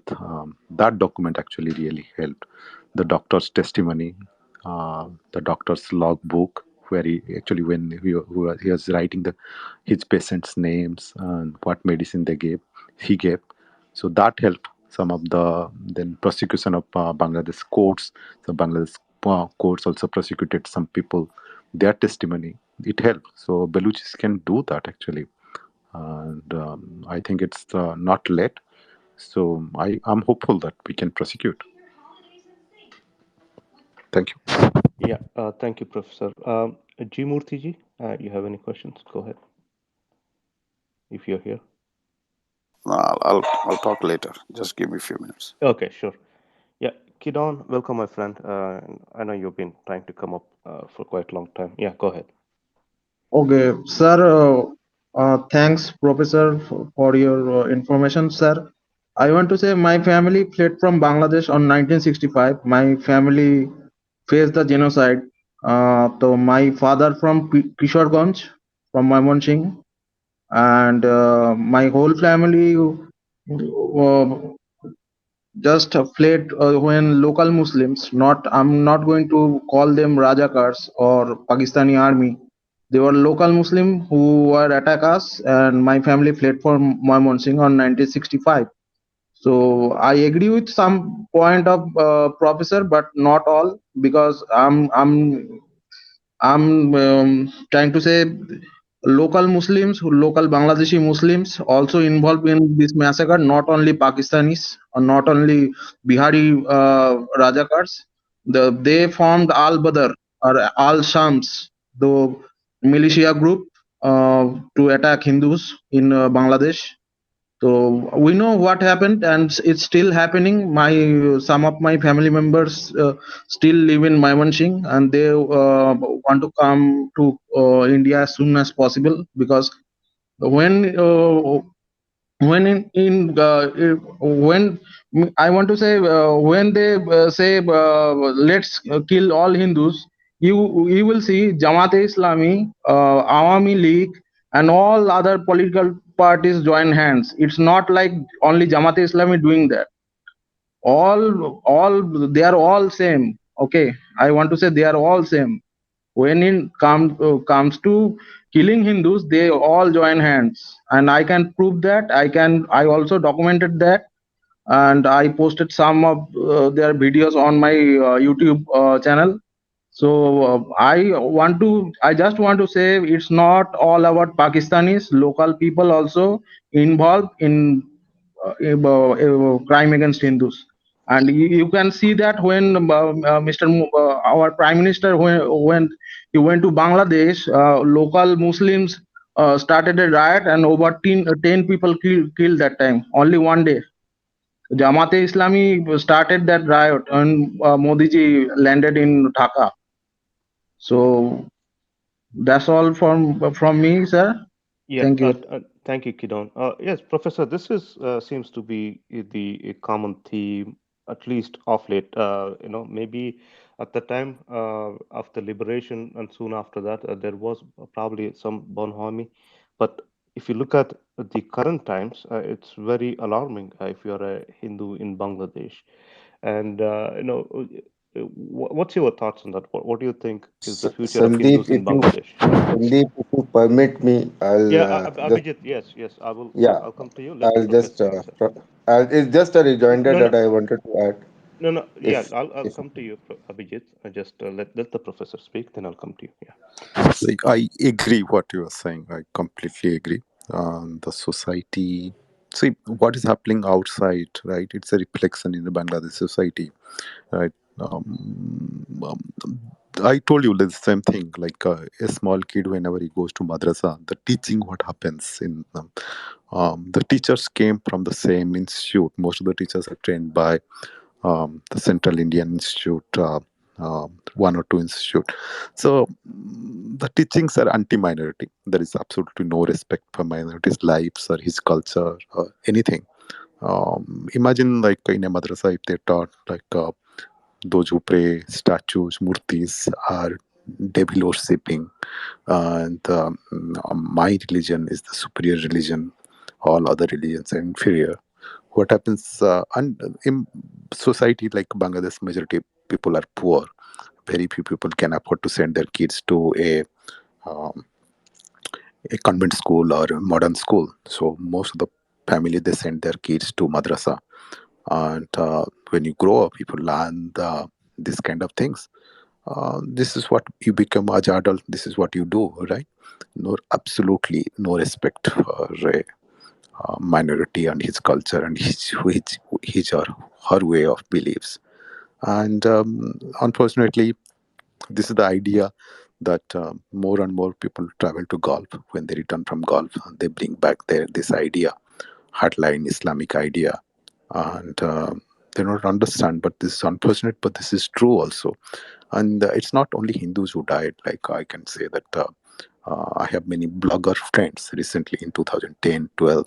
Those who are little bit, you see the Bangladeshi lady, actually author, she is hiding in India, right?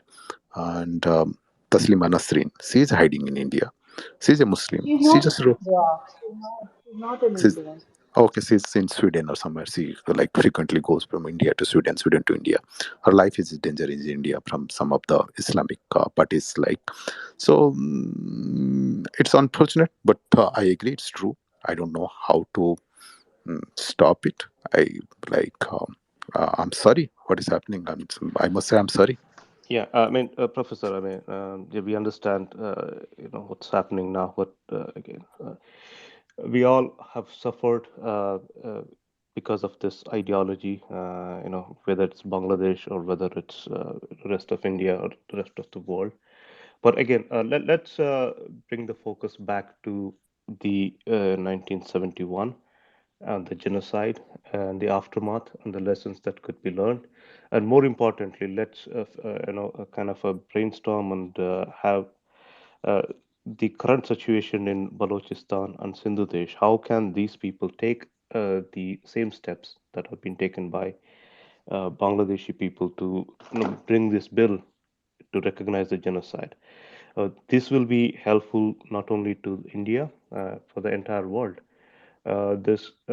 Pakistan has been doing this for a long time, and they are getting away scot free with very little cost.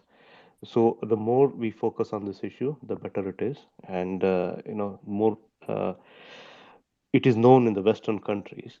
That also again serves another purpose. So right now, if you see any Western publication, any Western, even the political discourse, the some of the municipalities in US, like Teaneck municipality recently, there's a majority of whom are Democrats, passed a resolution against India for the so-called atrocities and minorities.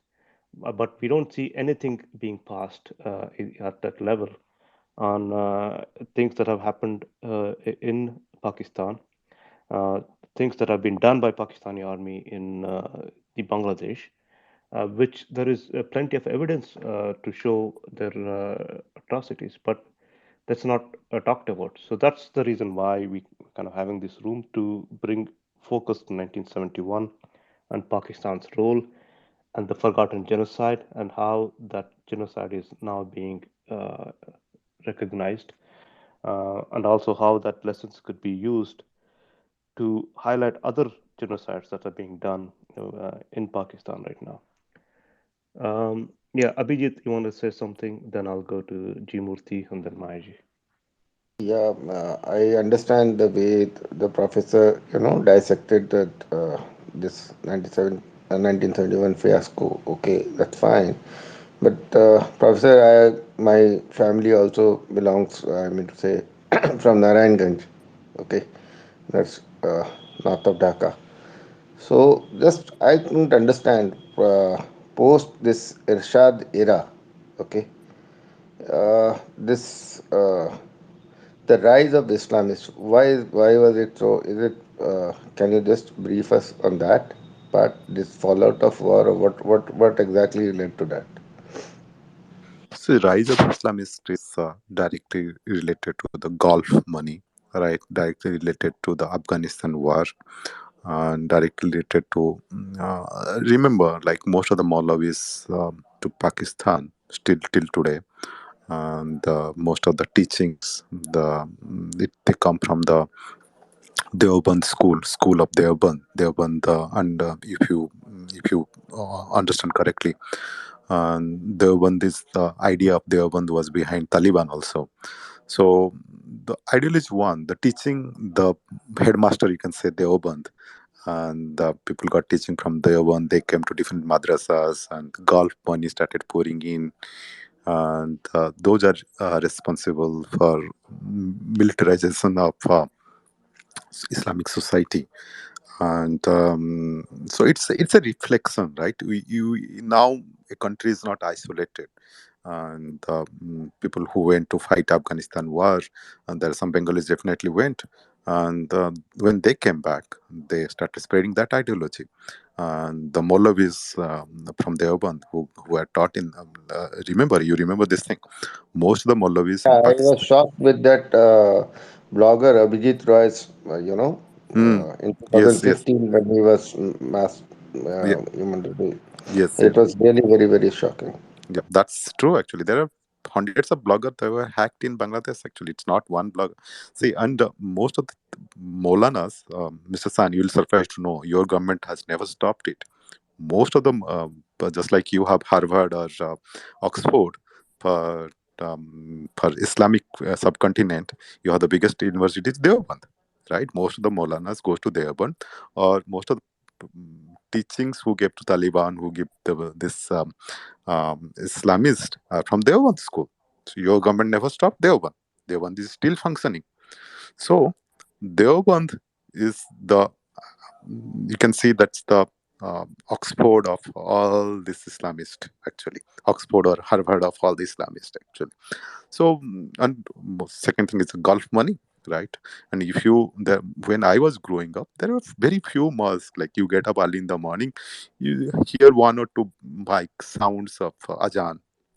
In 2014, when I went, every 200 meter there is a mosque.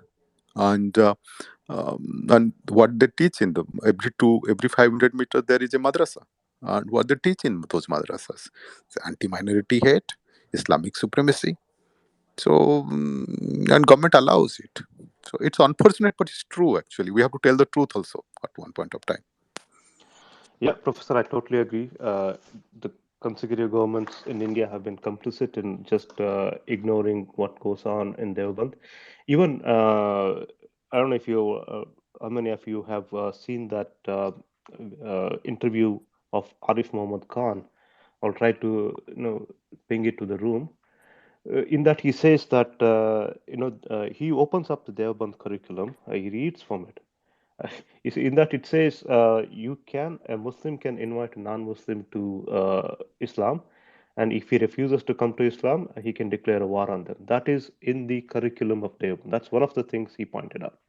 So we don't know what else is there. We can imagine what could be there, So what else but is there? I can tell actually. A Bangladeshi student, I remember. It came in the Bangladesh newspaper. At least Bangladesh society is open. They might be rigid, but it comes out in Bangladesh newspapers. The student asked, Durga Puja is there a sizable number of Hindus, some Maya Mansingh, some of the border districts. Can we go and attend this Durga Puja? It's a very festive season and it's lively. Can we go on? And there is a video recording of the Maulavi. Maulavi says they are worshipping the devil, and it's yeah, we should not go there. Absolutely no wish to them. We cannot wish them also, and we should do our best to bring back to Islamic fold, because the devil is worshippers, if they come to Islam, we will go to heaven, those Muslims who convert them. So if this kind of teachings are going on, so, and that Maulavi who was teaching, the journalist asked him, like, where did you study all these things, where did you learn? He told he went to Deoband. He studied in Deoband for 4 years, and after graduating, he was appointed as a Maulavi in his madrasa. He has his own madrasa in that's in near Maya Mansingh, where ISKCON. Um, Actually, he has a branch in Mayapuri as well as in Maya Mansingh. So imagine if this kind of teaching goes on, what people will do, right? He feeds this day in and day out to little kids. When they grow up, they become zombies, and that's what happened actually, and that's what happening. That's still the teacher. I'm surprised. In 2022, this is being taught in Deoban. This is in the curriculum of Deoban, and your government has not done nothing to stop it. In fact, what I know, Deoban is funded by the teachers. Deoban Madrasa is funded by Government of India. Government of India pays salaries.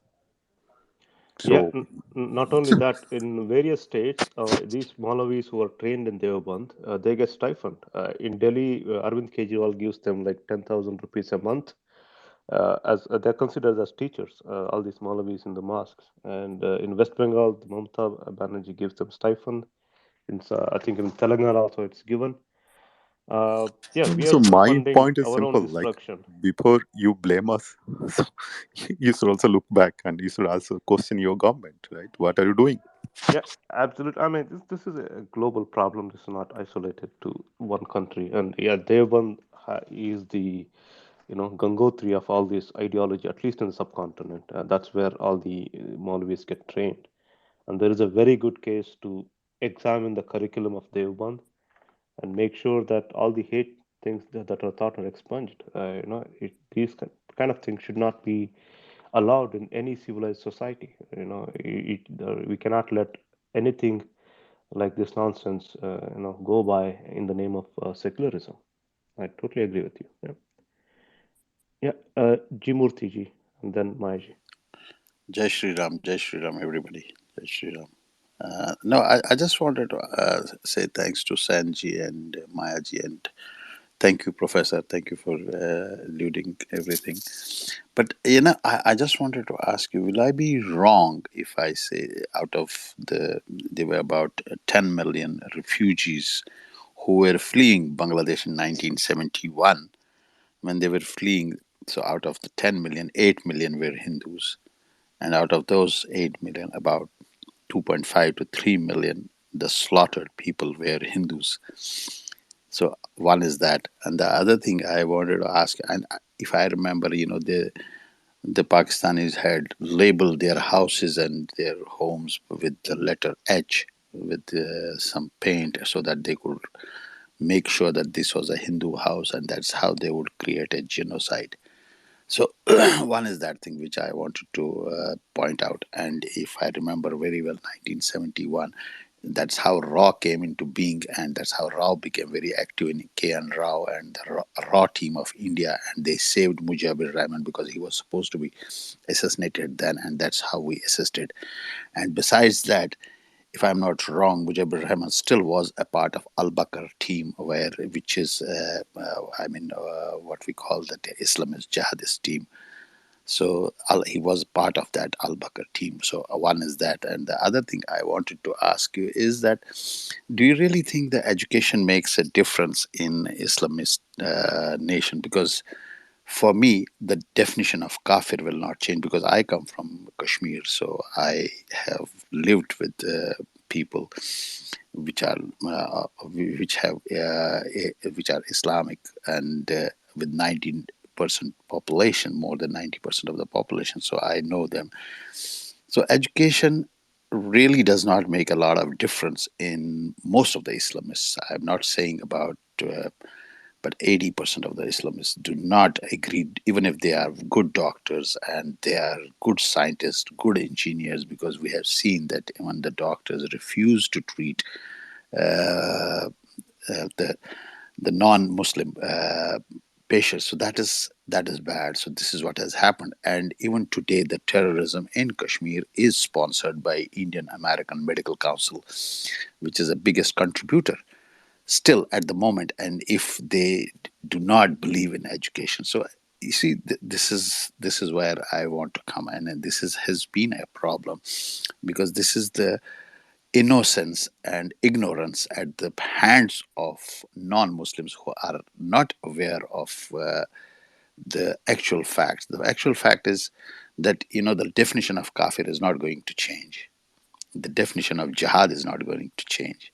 So this will always bring problems, and and this has been proved time and again. And in this Hindu genocide, I wouldn't mind calling it a Hindu genocide because 80% of the people killed were Hindus. Let's call spade a spade. At some stage, we need to do that.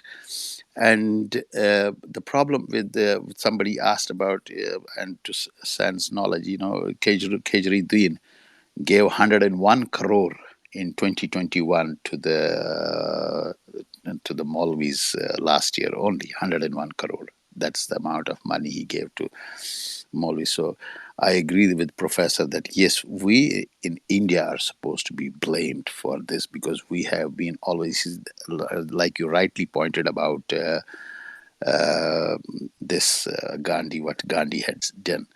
So that is true. But yes, and somebody was asking about why Hindus are against Bengali Hindus. I think it has pretty much to do with something called Stockholm syndrome, which we as a minority suffer everywhere. Because if you look at some of the Kashmiri Hindus as well, all over the globe, some of them are still in that kind of syndrome. They still say that no, the perpetrator of the oppression, is still very nice, is a very nice guy. They are still better off with Kashmiri Muslims.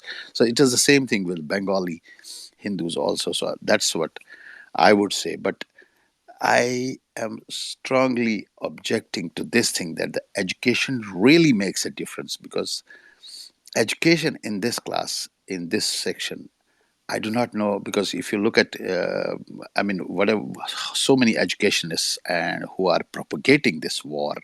So I do not know whether really the education makes a difference, whether they can really change the definition what is in the books. Yeah, Thank you. I agree with you, Jimurti ji. The right education may not always help them to bring go to a right path, like a secular education, engineering, whatever it is, right? We have seen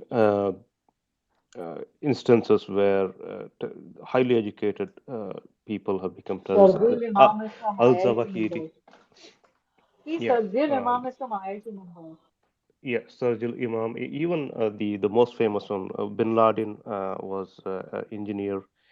Al Zawahiri is a doctor. But again, definitely, if you get the wrong kinds of education, that would definitely radicalize them. For example, if you give them Deoband kind of education, if you want to call that education, that will definitely radicalize them. Yeah, to your point of whether Hindus were targeted in this incident, definitely 100%. I've seen pictures of Pakistani army soldiers checking the genitals of Hindu men to figure out whether they're circumcised or not. That's how they want to figure out that the Muslims are not. But as far as the numbers are concerned, I'm not sure. I think when we talk about numbers and statistics, we have to have proper sources. And I would say that it's upon us to collect these evidences, right? For example, professor mentioned there is a logbook of a doctor who conducted late-term abortions, and in that he has the names of the patients, the medication that was given. There could be another these kind of evidences. I think we need to go through that evidence and compile statistics. Until that is done, we can only like speculate. The number could be this much, that much, but I would say Hindus were definitely target. But about the numbers, I don't know. I just have to say because there is not enough study done in this area. That's what we need to do. So I think professor You know, is away. If he is back, he can answer the question. Sandeepji, I would like to tell you, in hilly areas of Jammu and Kashmir, especially Jammu, for example, in Rajouri at some stage, there were a lot of massacres which never came into the main media light or anywhere. Nobody knows about them. One of the massacre was that they were in from one village. They took out Hindus and forced them to eat beef. They took out. They would ask you your name. They would see the genu, and that's how they did it. And they beheaded 29 Hindus straight. So one was that, and the other one was that they would, in Doda massacre, they pulled down people from the bus, and there was a Kashmiri Hindu who had run away to Doda. I feel bad about him. He was a teacher, so he had gone to Doda, and he got killed in Doda, not in his house, because he had run away as a migrant. He had gone that side, and then he got pulled down in the bus, and they were checking his genio. After he had seen that he had a genio, he was shot dead. So I think, and you will be surprised. One of the biggest terrorists in that act, the guy I know somebody who had planted a bomb at my house or something like that.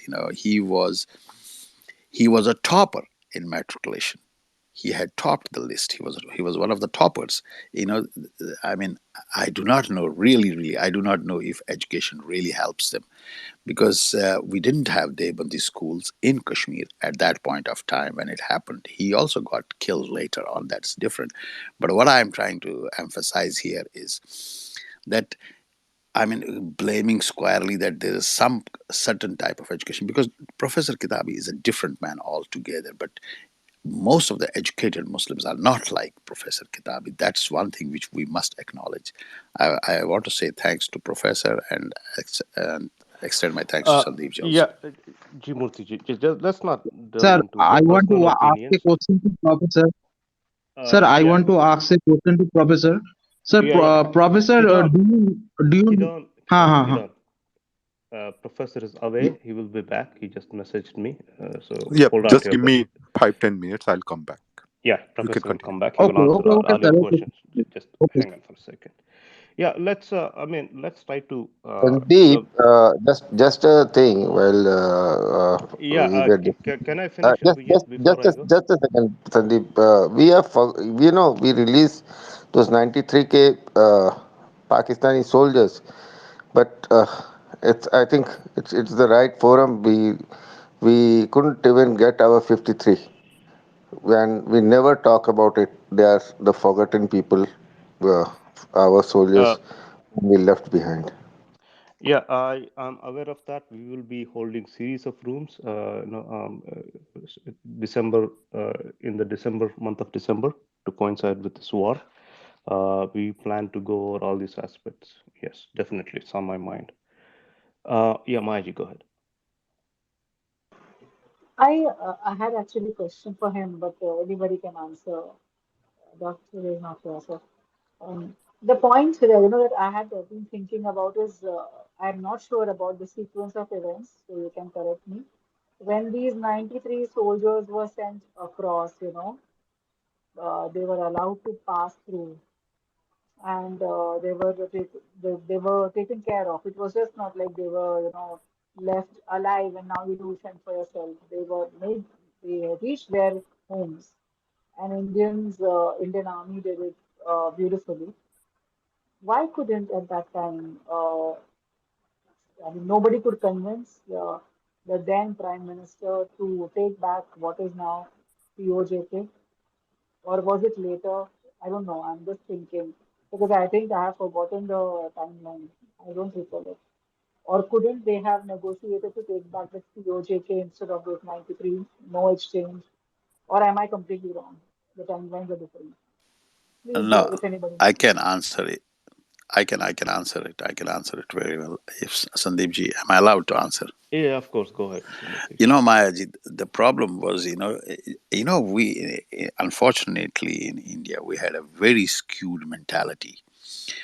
The Nehru, this bastardized version called Nehru, what he had done is, unfortunately, I'm sorry for using this language, but I am so Yeah, angry because please be aware this is a yeah, recorded room. Please be no, that's civil. fine. But I just wanted to say this because this guy, unfortunately, because it is because of him we are suffering. So that's, I think it can't be avoided sometimes. So anyway, I just wanted to say that he wanted it to. You see, Kashmir is only 26% of Jammu and Kashmir. We have always had chief ministers from Kashmir itself only, and for all these years, the reason being POJK was not because POJK was basically that's how the Mirpur massacre happened. If you read about Mirpur massacre, it was basically a Hindu and Sikh dominated area, and it's a part of Jammu, not the part of Kashmir, and it has always been presented as a part of Kashmir because only 15% of POJK belongs to Kashmir, 85% belongs to Jammu region. So they were Dogras basically, Jammu Dogras. But this is the reason, and 80% of the land was still with Jammu because it is hilly, so they put more seats, no, the more that delimitation of all those things more towards Kashmir so that they have more seats in Kashmir.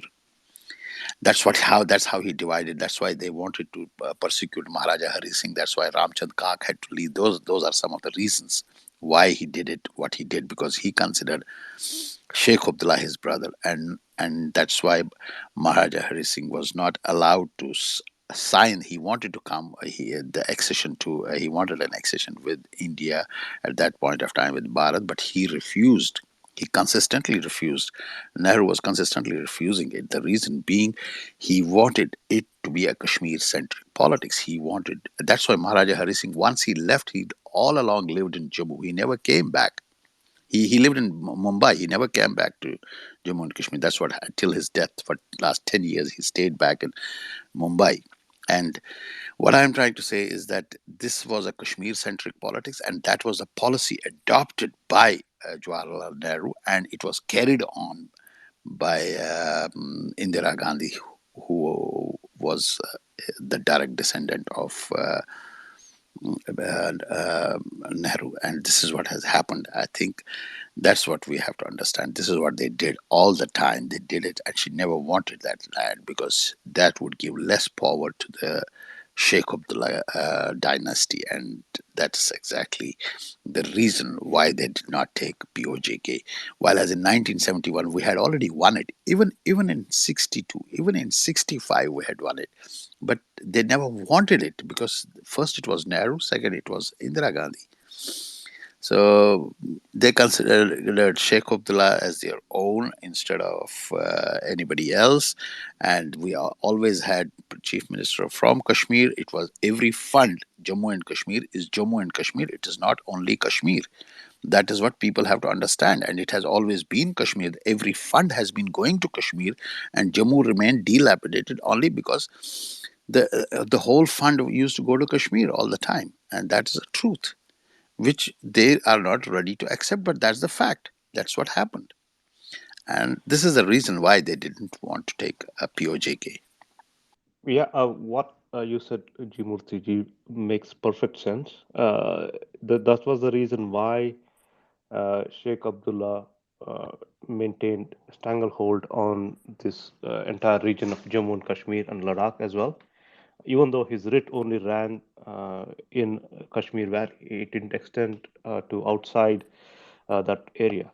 So if we had, the Gilgit-Baltistan, Pak-occupied Jammu as well, then you would have larger area to deal with. In that scenario, the Kashmir Valley wouldn't be a majority. It wouldn't be able to call the shots. What you said makes perfect sense. It's the entire reason for this is the Kashmir-centric politics of Kashmiri politicians, and which were supported by Nehru dynasty.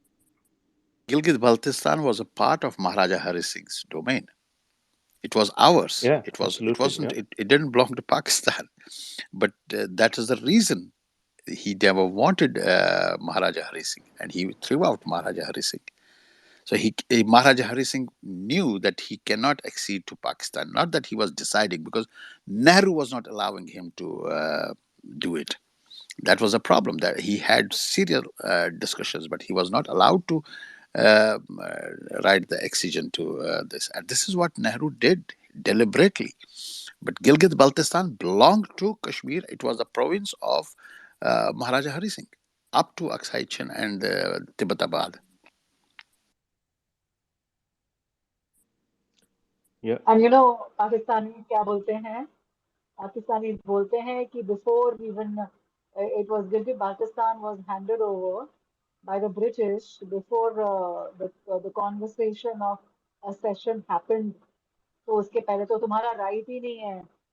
The way they have been talking to themselves actually, not to us, because हम लोग uh, तो सुनते भी नहीं, लेकिन they have told themselves through the generations that the Jammu Kashmir issue is excluded from the Gilgit Baltistan. वो between Britishers and the whoever. I don't know what entity they created, that it was never part of Jammu Kashmir. It was a separate land altogether. It See the was a way they part are. of Maharaja Hari Singh. Yeah, yeah. ये नहीं It was a बोलते, part of Maharaja Hari बोलते Singh. कि separate था. And और when they ran over POJK, it was the breach was broken by Pakistanis because it was Bhutto who ran over that thing, POJK. It was exceeded previously. Okay, you remain separately. Kashmir remains. You will not join this, and that's how this line of control over that was made, because they breached it. They said nothing doing. This is a part of Pakistan. Finished off. And that it was similar, like Article 3. Yes, the Article 370 existed there also on the part of POK, but in, I think, 62 or 65, Bhutto dismissed that long back. He dismissed that Article 370 in POJK.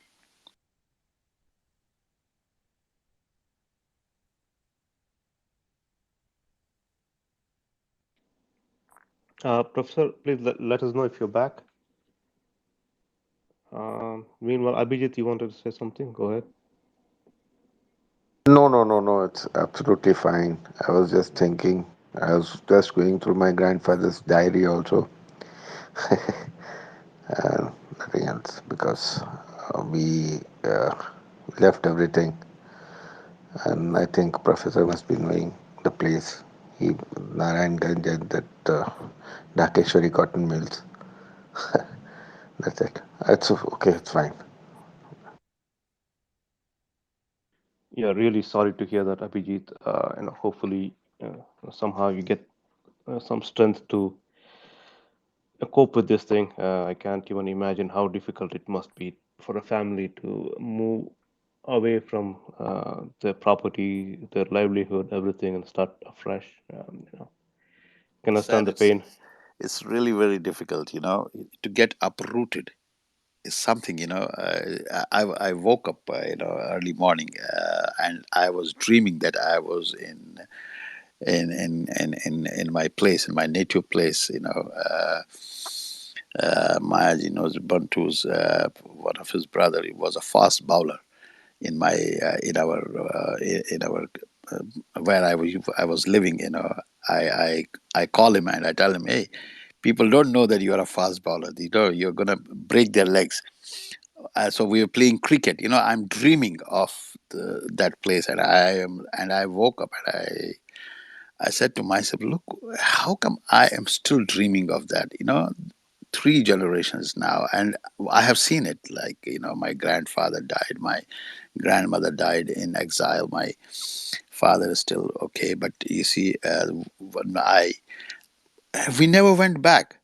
We never went back. I have not seen Kashmir again. And before that, we never left Kashmir. So, that's the kind of things. And it's painful. That's, I was telling my mom just now, if I am blindfolded and I am, if I'm asked to go to the market, I can go to the market even without bumping to any house, yeah, going through all these things, and I know how to go and how I can come back, because that's the place where we lived for generations. And then all of a sudden you are not in that place. So what happens to us is we may go to any part of the world, but we cannot go back home. I do not know where to go. I agree that we are Bharati, we can stay in any part of the Bharat, but that's besides the point. We need to go back to our place where my generations have settled, where my generations had lived, where we know what it is and what it is not. I think that makes a lot of difference. That really makes a lot of difference. Yeah, thank you. Professor, are you back? Maybe still away. Yeah, give me a few more. Oh, okay, no rush, no rush. Yeah, yeah. Meanwhile, Mayaji, Abhijit, any thoughts? We've been here for more than 2 hours now. Again, this is a recorded room. It will be shared on other social media platforms as well. So far we had a very good discussion. So yeah, anybody in the audience, if you have any questions for professors or if you have any comments on this topic, please raise your hand. I'll bring you up.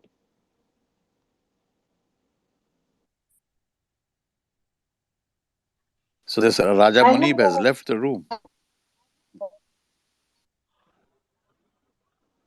Maji, we can't hear रुकिए you. जरा वो You're बात breaking up. पता है कौन नीचे है तो वो बाद में बात करते हैं आपसे बात करनी है No, आप if और there's a Kashmiri, शाम if there's a Kashmiri Muslim inside the room, yeah can you just come up, please? we just ask but don't take names please I just suggest it's like better that way I'll talk to you about it later. Yeah, I have this problem because my place is near a construction site major project and sometimes our network is very bad. So I'm sorry about this, but if you can hear me now, Yeah, we can hear you. So, not the yeah. bestest So what voice, I'm just but yeah, we still can hear you. Yeah, no problem. just don't take names. We'll talk about the certain kind of questions and issues raised later. If it's okay.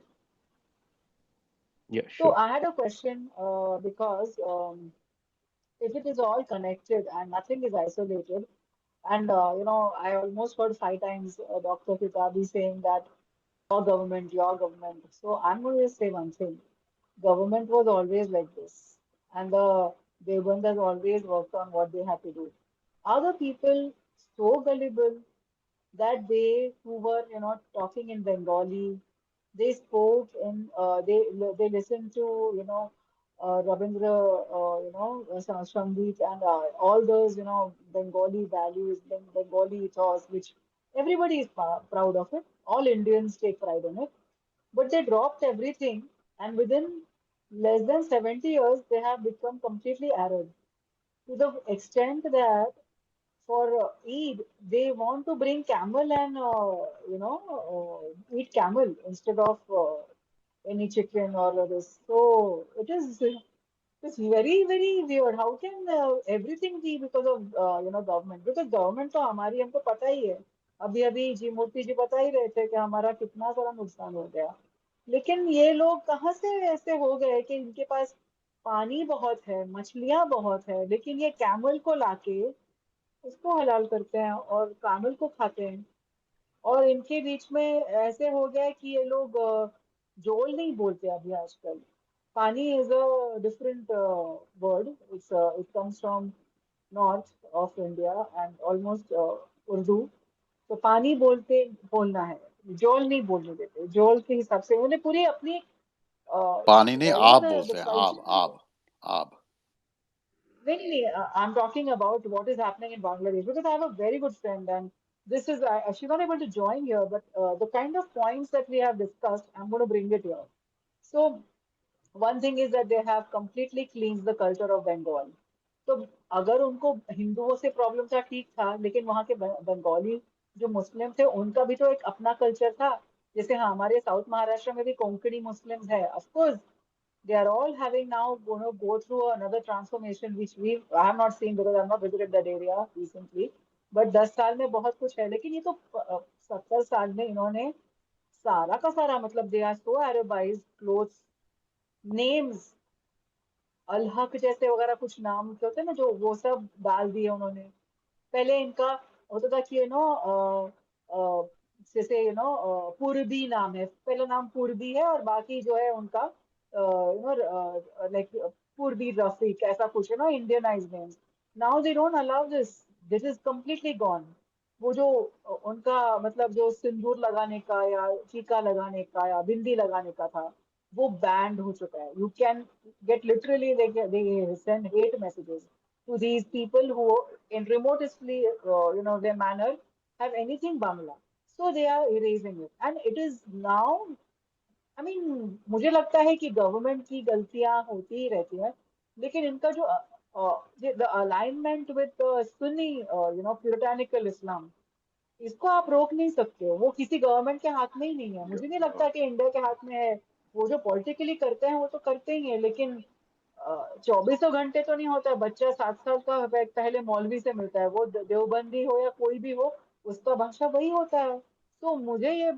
I am not saying it because I am very sensitive about Congress no ways but मुझे ऐसा लग रहा है कि we have to broaden our scope and we should accept that we have seen a cultural genocide along with Bangladeshi people genocide. It is a complete nation completely cleansed of their identity as a Bangla identity. Yeah, And whatever they Maya say ji. today is Right.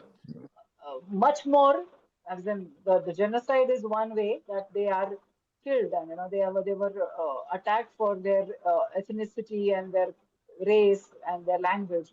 But to remove them from their past and they have nothing left, तो इतना ज्यादा कि अभी तो जैसे कश्मीरियों के बीच में हम सुनते हैं ना कि उनके कोई कुछ पोस्ट आता है, पोस्ट देख के हमें समझ में आता है कि अच्छा ये करते थे, हाँ ओके, तो ये अभी कहीं और करते हैं, लेकिन बंगालीज को तो वो भी नहीं रहा कि वो कहीं और करे, they have gone so far. So in all senses Bangladeshi जो बांग्ला कल्चर है वो कंप्लीटली डिनाई कर दिया है. इन 2 generations it's gone. It's completely Arabized now, and that is the reason why Narendra Modi, Prime Minister Narendra Modi के visit के वक्त वो जो हंगामा हुआ था was not only because they are radicals in the sense of they have hate towards India, it is also hate towards anything that reminds them of their past, and they are so much against that.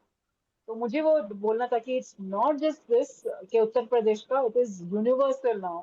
The Sunni puritanical clerics, उनके आगे भी उनके घरों का, उनके school का, उनके आसपास के ऑफिस में, पता है मेरी एक दोस्त है, उसके फादर अभी वही है, वो खाना नहीं खाते हैं ड्यूरिंग रोजा, and he is running this firm, but he gives up food because he says I feel very uneasy because, so what happens is the people who work with him make him feel so bad that he has given up. वो रोजा उनका हो ही जाता है. Now this is what I'm saying, it's worse than killing some human being because he is forever entrapped into something which he has no way out of.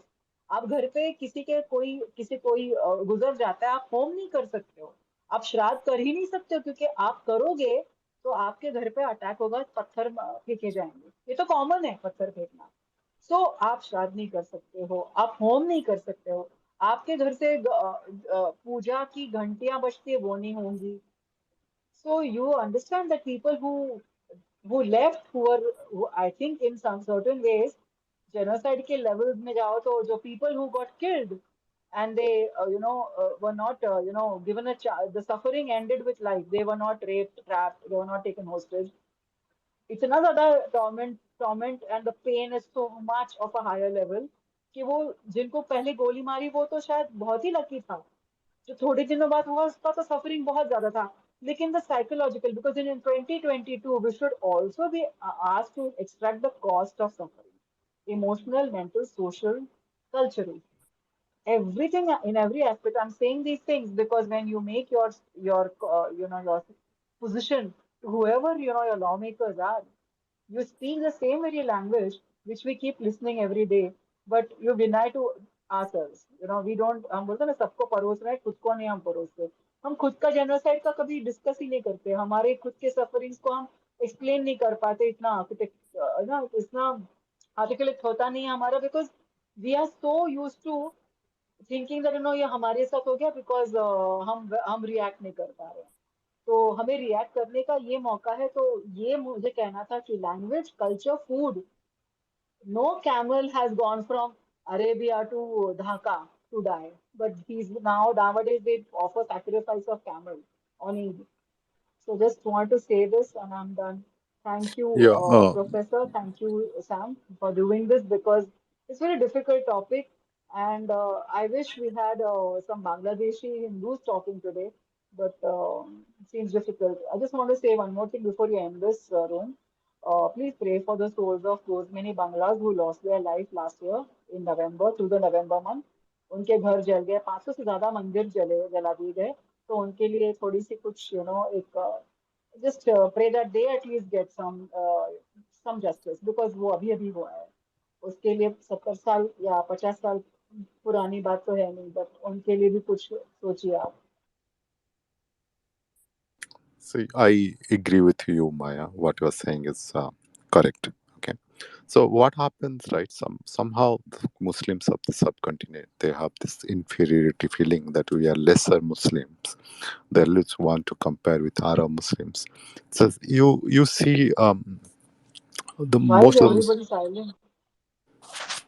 Can you hear me, Sam? No, no, Professor is speaking. Yeah. Maji, can you hear Professor? Yep. Yeah, It's maybe I very, think very you have quiet. a Yeah, connection issue. yeah, he is very Yeah, much audible.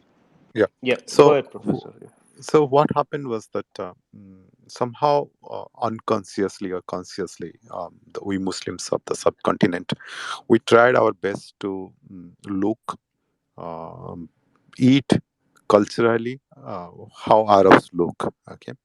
Uh, in fact, I remember most of the Bangla marriages the bride used to wear sari, red or yellow sari. And if you see Arab marriages, they wear the white cloths. It never the subcontinent culture. Every Muslim marriage, you see the bride wearing the red dress or some other dress. So, but slowly the names also, Bangla names, I fully agree. The names also changed to our Arab names, Omar, those kind of names. Those are never our own names. Actually, we Bangladeshis used to have a different kind of name. Same with Indian Muslims. So it's a problem with us actually, and I it's a feeling of inferiority complex, right? When you feel complex with when you don't identify yourself with the land. See, the Muslim, to some extent, Bengali Muslims, at least we have a culture, we have a language, we have something to proud of. Look at the Muslims of Pakistan, right? What are they proud of, right?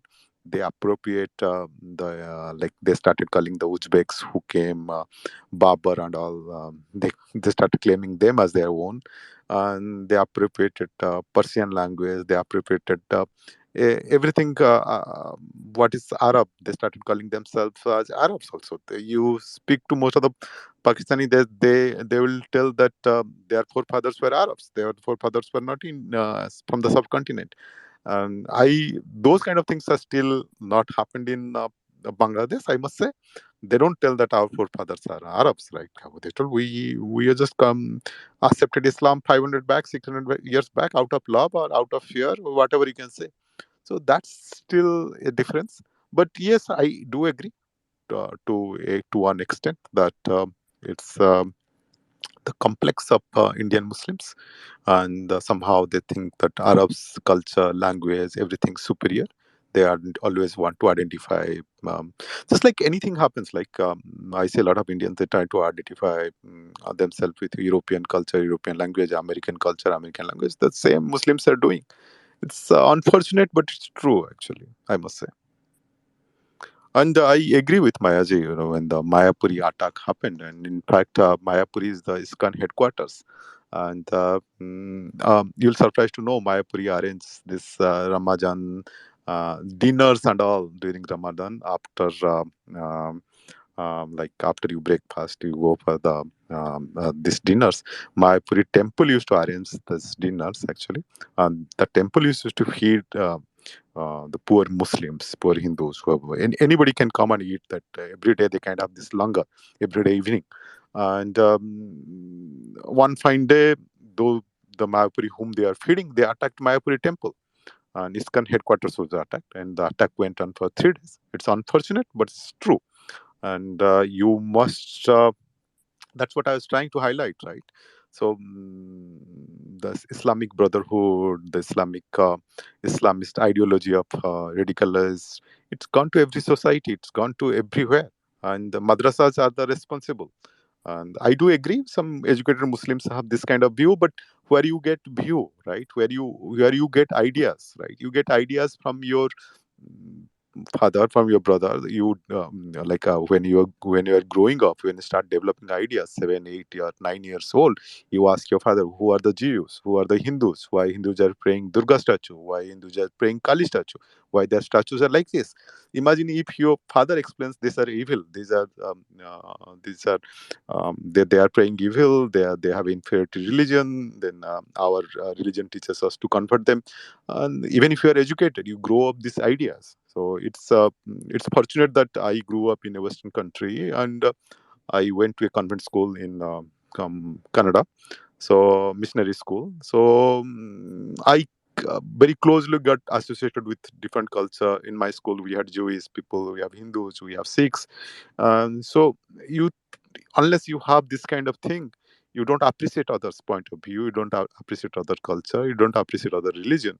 So that's the big problem. Actually, it's a problem everywhere. I see the problem in India. Yeah, thank you, I Professor. see the. Another observation I have is if you look at what Mamata Banerjee is doing in Bengal, she is basically encouraging Urdu schools. She is imposing Urdu language in Bengal, introducing it in schools. Uh, if you look at what happened in Bangladesh, they fought against Urdu imposition, and that was one of the reasons for this, the independence war. But on the other hand, it looks like if Pakistanis had been a little bit patient, waited for some more time, probably some of these fellows would have voluntarily accepted this Urdu language, just going by what's happening in Bengal, and that is a big vote bank politics from Mamata Banerjee, introducing Urdu language to appease Muslim vote banks. See, Urdu, let me be honest, actually, I don't know how many people in India know. Urdu was a language of the central western and some part of Bihar. Urdu was not also not a language of present day Pakistani, right? Punjabi, province of Punjab, they used to speak Punjabi, and they used to speak Sindhi. They had their own language, Sindhi. Pashtuns, they are kind of Pashtu, and Baluchi, they had their own language actually. See, Urdu was just imagine a country was created and language also imposed. So Urdu was imposed on them actually. See, somehow this who created Pakistan, right? The idea of Pakistan, also idea of Urdu is there, right? Urdu, if it is an Islamic country, Urdu will be its language, and language imposition is one of the cultural genocides, you can say. And at least we Bengalis fought against imposition of Urdu. And but I don't know what's the why. I mean, I know Bengalis are very proud of their mother tongue, Bengali language, and I don't know how they are accepting it. Maybe sometimes you try to please others. That's what's happening in your country, and that's the problem. Actually, that's a big problem. But Yeah, I think Sanji, just a bit of I wanted to add on Professor Kitabi. Was it Professor Kitabi that was the reason why East Pakistan and West Pakistan got divided because Yes, of actually, Urdu and I tell you very interesting thing. Urdu and Bengali, and You know, I tell you, it's so unfortunate because okay, no, you speak. yeah, I tell you a very interesting thing. What happened when Pakistani was created? 60% people that time was speaking Bengali. And you have Sindhi speaking people, we have Punjabi speaking people, we have Pashto speaking people. Hardly 22% of the Pakistan of that time, East and West Pakistan, were speaking Urdu. Imagine 22% of the people impose their language, their will on a 60% people. That's what exactly happened. 60% people, somebody, Qaeda Jim, that um, Jinnah comes to Dhaka. In his speech, he says, "You people have to speak Urdu. If you are not speaking Urdu, you are not Pakistani." And just imagine, heart of Bengal. He says that you have to speak to Urdu. And Pakistani's official language is Urdu. Henceforth, if you don't know Urdu, you will not be get a job. Henceforth, our official language is Urdu. yeah, So that that too. He said that in English, I believe. He didn't yeah, himself in know English. Urdu.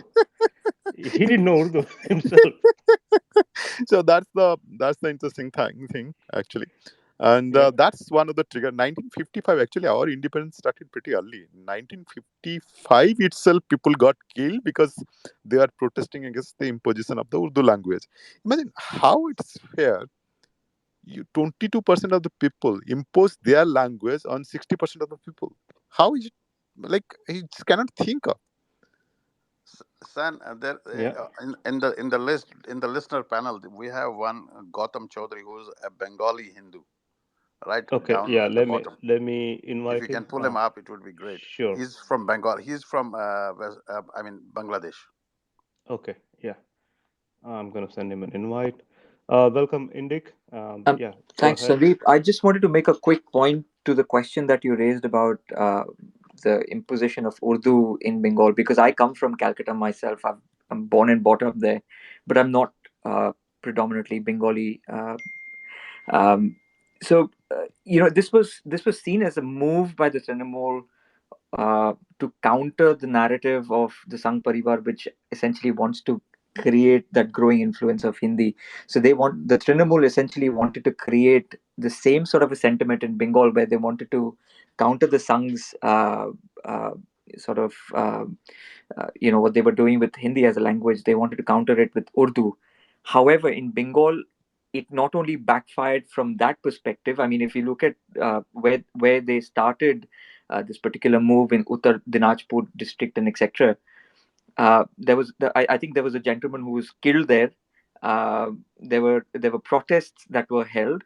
So in Bengal, sorry, in West Bengal rather, this kind of an imposition will never, never, never be successful. I mean, the Bengalis are extremely proud of their culture, more so about their language and their literature. So, especially in the West Bengal side of things, because the literature is a massive part of this cultural civilization. So it won't be easy to sort of suddenly come and impose Urdu as a language. It will never fly, and that was the repercussions, unfortunately, that the TMC had to sort of face. So I just thought I'll give you a bit of background into that.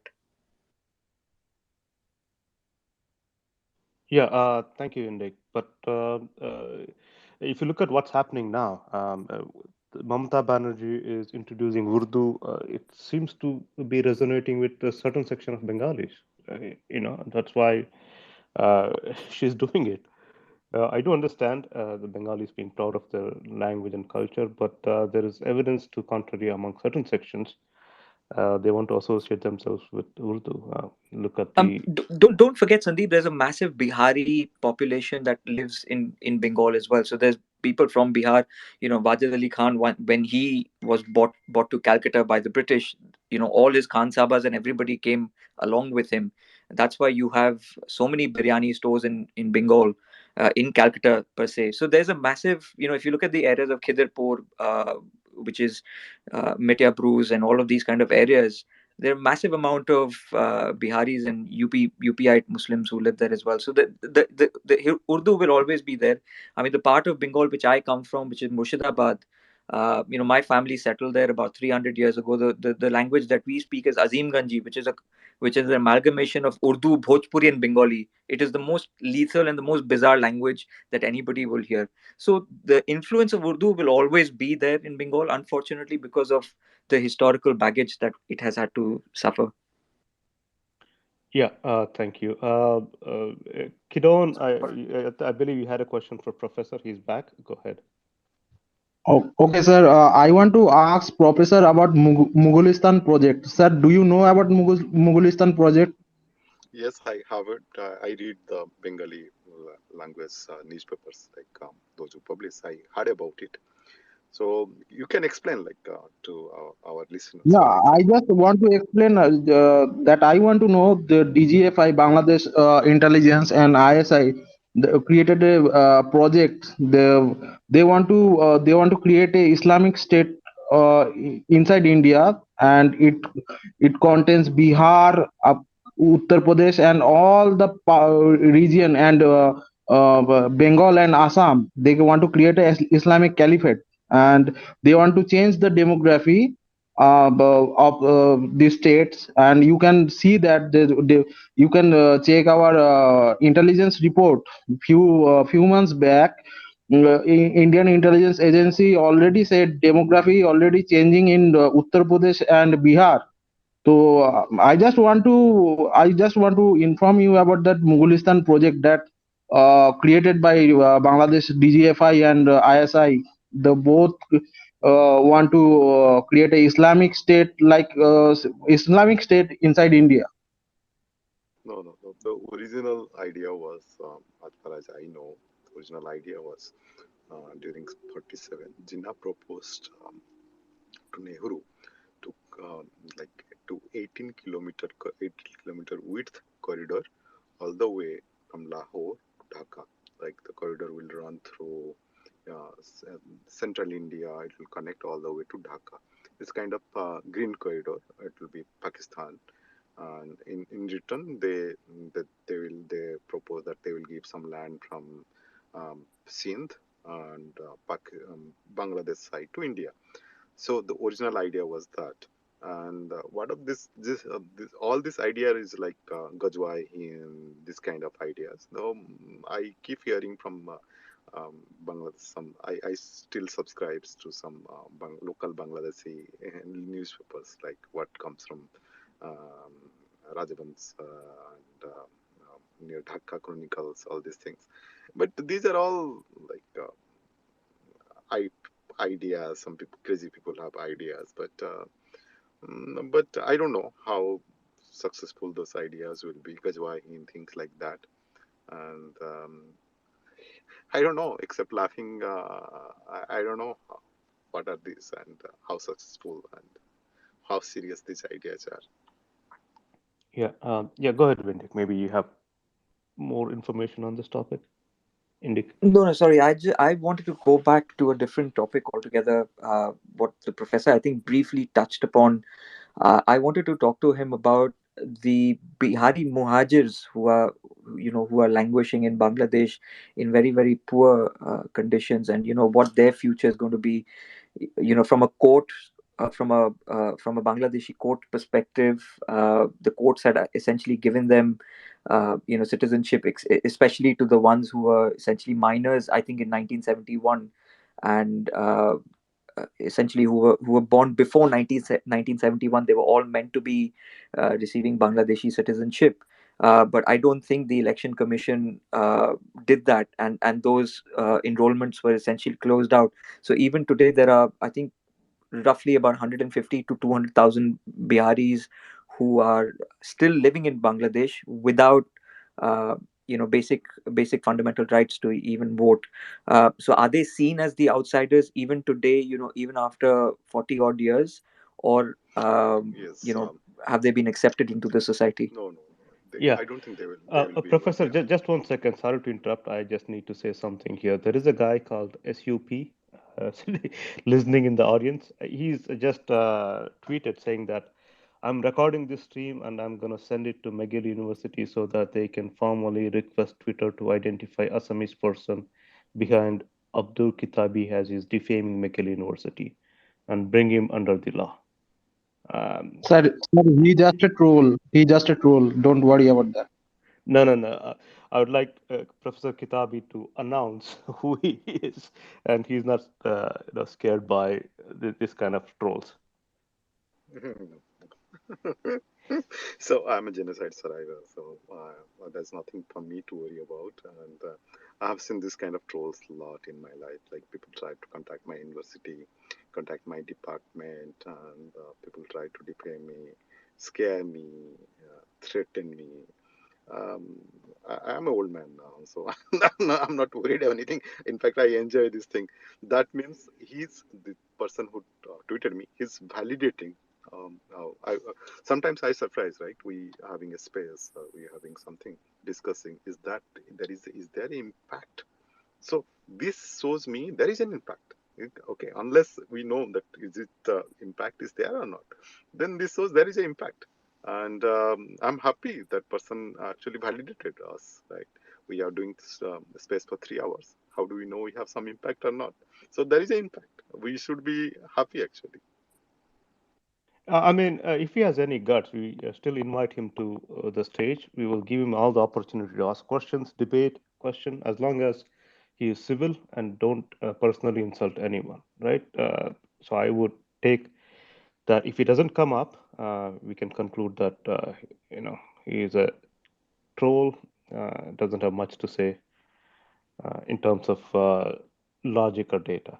So sorry, Professor, I think I cut you off. You're saying something. I just had to say this thing about this troll. Sorry, maybe I ruined your chain of thought. Maybe it will come back to you. Forgive me. Yeah, so that's trolls are interesting actually. I enjoy sometimes trolls, and that's interesting. So that's see, the problem here is that the Bihari Muslims who are in who they are stateless kind of actually, and they collaborated with they are the Rajakas. They collaborated with Pakistani army then. So and so what happened is that it's unfortunate, but it's true. And they don't have election right. They don't have a right to get government jobs, and they live in extreme poverty. And in fact, it's Pakistani promise. Pakistan is the one who promised that they will be repatriated after the war, but Pakistan never kept its promise. Actually, some Bihari Muslims went illegally, but most of them still remaining in Bangladesh. And I think whatever, sometimes I feel whatever their parents did, what is the fault of children, right? But again, those Bihari Muslims were responsible, more or less responsible for helping Pakistani army. So some of them were prosecuted, but majority of them are still living in the camps. They cannot buy property also, and some buy illegally, but they cannot buy property. They cannot get government jobs, and most of them, I believe, around 8 to 10% of them migrated to Pakistan, but still, you know, it's a problem actually. It's like karma, like what you do, karma bites you back, and this is what happened to them. Actually, Bihari Muslims were pretty cruel, like when this Bangladesh genocide happened. They were the forefront of rape, extrajudicial killing, and rounding up people, spying for Pakistani army, and this happened actually. So, I mean, are these Bihari Muslims who migrated from Bangladesh after the genocide are treated different than the Bihari Muslims who migrated from India in 1947 from UP and Bihar? No, no, no, no. So what happened was some Muslims migrated to West Pakistan, some migrated to East Pakistan. Let's see, if you are living near Bengal border, present-day West Bengal border, you instead of going all the way to um, Lahore or somewhere, you go back. They went to Dhaka or somewhere. So the problem, what happened was that during the war, their loyalties, they were more loyal to the Pakistani army, West Pakistan army, than the Bengalis, because they could never identify themselves as Bengalis. Actually, they were speaking the same Urdu, they were the same kind of habit, or eating habits, things like that. So they never identified themselves as a Bengali. They always used to identify themselves as a Urdu speaking Pakistani elite. And logically, they should have gone back to West Pakistan, but somehow they remained back in Bangladesh. But Professor, they did go back in different tranches. I think when the war got over, I think there was about 100 or 1,000 that went back, and then slowly, I think there was about 25,000. Even as early as 1990, I think there was about another 30,000 odd Biharis that went to Pakistan. And then when President Musharraf visited Bangladesh, he made a speech to say that he feels the pain of the Bihari Muhajirs stuck in Bangladesh, and he would do something about it. But then he was soon ousted from his own government, and then nothing happened after that. But I don't know if there are government to government level talks happening at this point between the Pakistani establishment and Pakistani the actually, Bangladeshi and the Sheikh Hasina government to try and solve this issue. So I don't know if you yes, have any information on that. yes. I know that there is a lot of talk going on. In fact, the then Pakistani government has promised that they will take back all the Bihari Muslims, but subsequent Pakistani governments never kept their promise. I think hardly 8 or 10% those Bihari Muslims could go back to. Some immigrated to Australia and Singapore and Thailand, and but Pakistan hardly took around 15 to 20,000, and those Pakistani took those who are those Biharis who are relatives or some kind of a connection in Pakistan. Actually, they could go, but majority of them are 85 to 90%. I think still are in Bangladesh actually. So they are stateless. So, so unfortunately, um, whom they helped, that country did not help them back. And yeah, that's unfortunate, but that's true. But I don't think Pakistan will able to take all these Biharis um, whom initially they promised it, and what they will do. And now it's the numbers what you're saying is wrong actually. What I get, it's 500,000, almost more than 500,000 now, because numbers are growing actually. So initially at the time of 72, we counted them around. Around 150,000, 750,000. Now their numbers must be around 1 million actually. Hi, Sandeep. Sandeepji, hi, Sandeepji. We have Gautamji on the panel who is from Bangladesh. Can we ask him? Can he contribute to this? Yeah, welcome, Gautamji. Before I come to you, Tactical has raised his hand. Tactical, go ahead if you have a question, comment. Ji, Mike is thank yours, you. then I'll go to Gautamji. Thank you, sir. Thank you very much, Jai Shri Ram. Uh, I wanted to ask a couple of questions, like a political question and also a follow-up on the Bihari issue. Like, firstly, on the Hello. Hello. Can you move that? Uh, I think yes, who's yeah, Am I audible? yeah, Gautamji, we can hear you. Would you mind waiting for a while? Tactical is Okay, speaking, sure. then I'll come to you. Yeah, Sure. Okay, thank Tactical, go ahead, sir. Make your points or ask your questions. Thank you, sir. Firstly, regarding the Bihari issue, like I understand, like what I've heard from my parents and everything, that Biharis were the collaborate Bihari Muslims were the collaborators during the with all the Jamaat and all the Al Badr brigades and everything. But if we go by that logic, don't you think the same logic will apply to Bengali Muslims as well who are living in West Bengal, because they are the one who supported Jinnah and they took away half our land? So should Bengali Hindus living in West Bengal also apply the logic to that, like the same logic? So that is my first question. Because citizenship issue. So there is a lot of, because the most protest comes from Bangladesh, not from Pakistan, regarding CAA. It came from Bangladesh during 2019. If the citizenship question applies in that way, like they are the collaborators, then like this logic applies to them, because after all, Bangladesh won the war, they got the land, but we lost our land, and we are still getting refugees plus migrants. Bonus. So that is my first question. Secondly, regarding I have a political question regarding Sheikh Hasina. Like in India, like not in India, entire India, particularly in Delhi, like our central government, they have an idea, they have a fantasy, like somehow Sheikh Hasina is this secular messiah of Bangladesh, daughter of Mujibur, who has transformed Bangladesh, and the next, like the last 50 years has been transformational, and the next 50 years are going to be golden.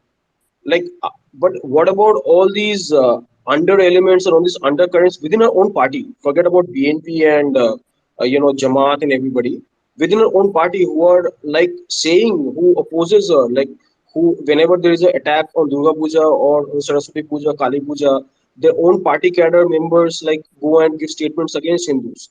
So how do you think India should handle this political equation with Sheikh Hasina?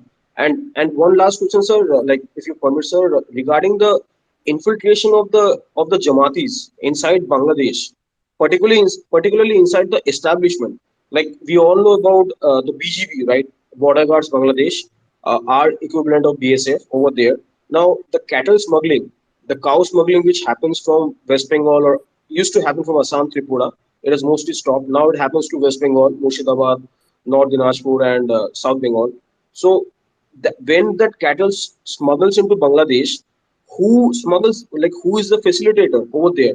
It is a BJP. They have like set up these whole markets like hearts. We call them in Bengali hearts, like border hearts. We call them, and they are the ones who take commissions and they smuggle them. So like, and within inside BGP there is a huge infiltration. I'm not saying about Bangladesh army per se, but within BGP there is a huge. So, Yeah, like, how do the India should tackle it? Right. yeah, tactical. I think we got your question, but again, let's try to keep the focus on 1971 Bengal genocide and related issues, cattle smuggling, involvement of BJP. I have read that also. Um, yeah, but the other two questions, let's try to address them. I don't know whoever want to take it, Professor Kitabi or Indik. He asked about the partition, CAA, and the dynamics of the Yeah, Muslims in West Bengal versus so I can, those who Mr. Indy collaborated can, with the, yeah. yeah, Mr. Indy can take up after me. But these are two different situations. Like during the Bangladesh war, it was two governments agreed to repatriate these people. Like it's a commitment that was given from West Pakistan that they will take these people.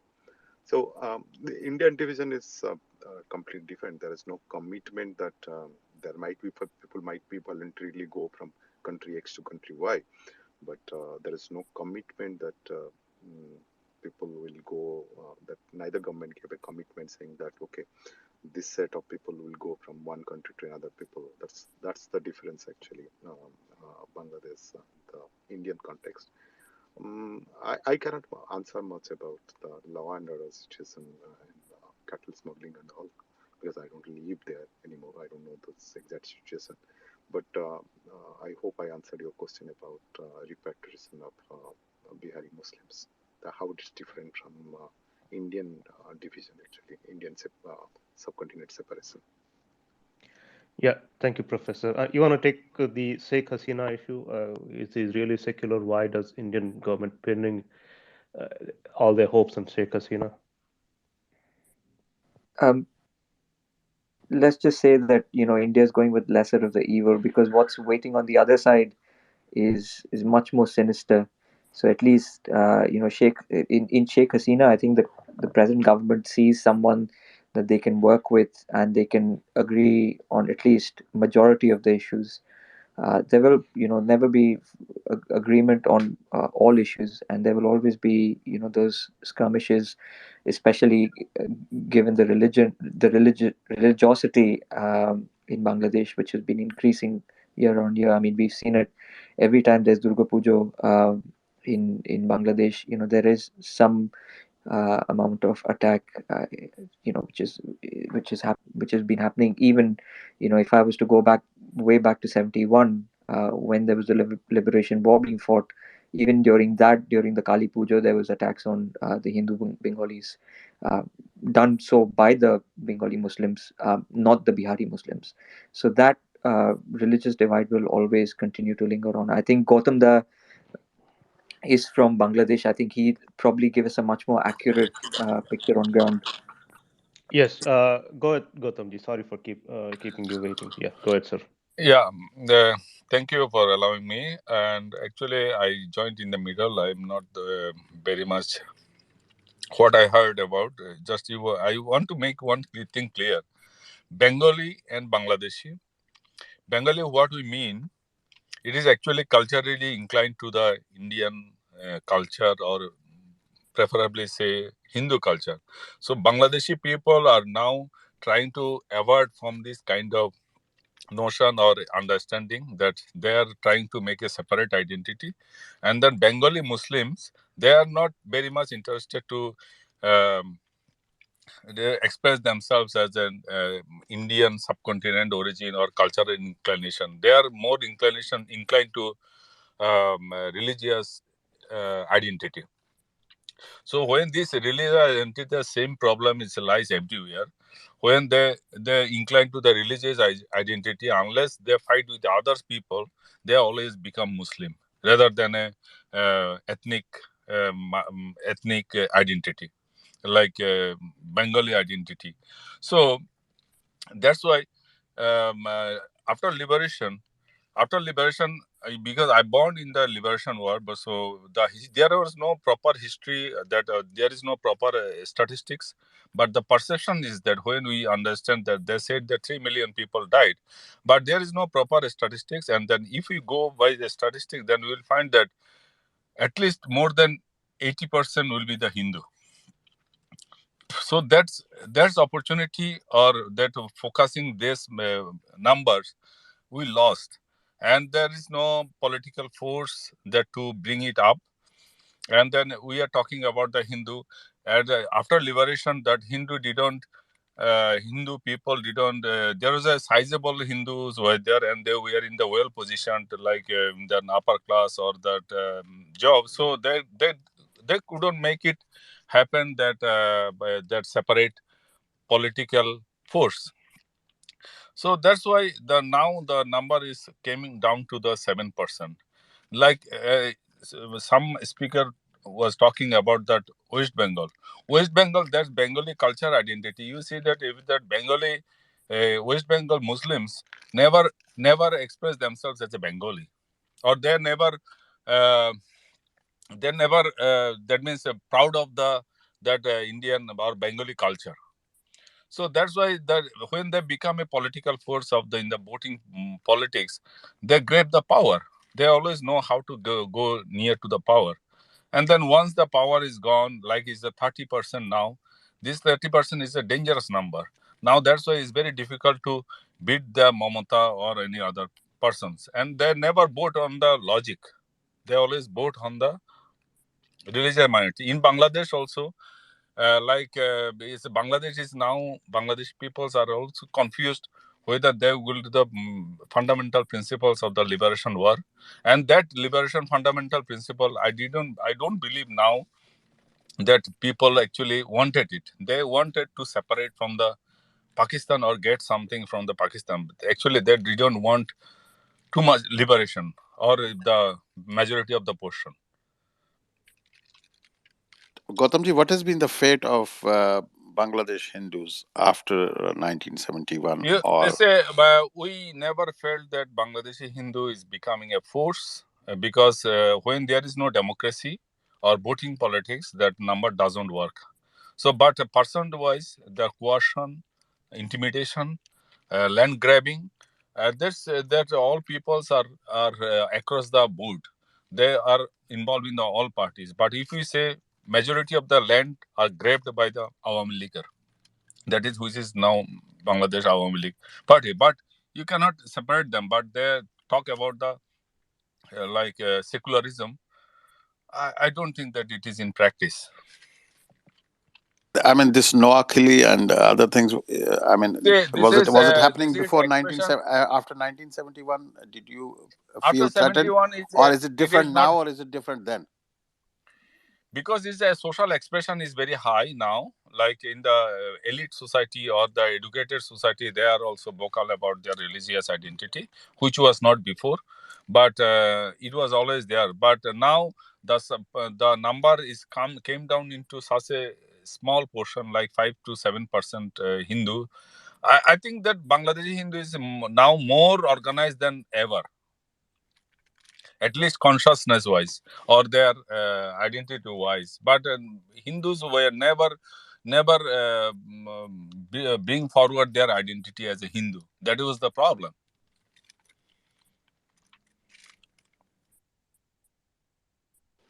Thank you, See, Gautam. now So, we have seen Gautam, this. which part of Bangladesh are you from, if you don't mind us asking?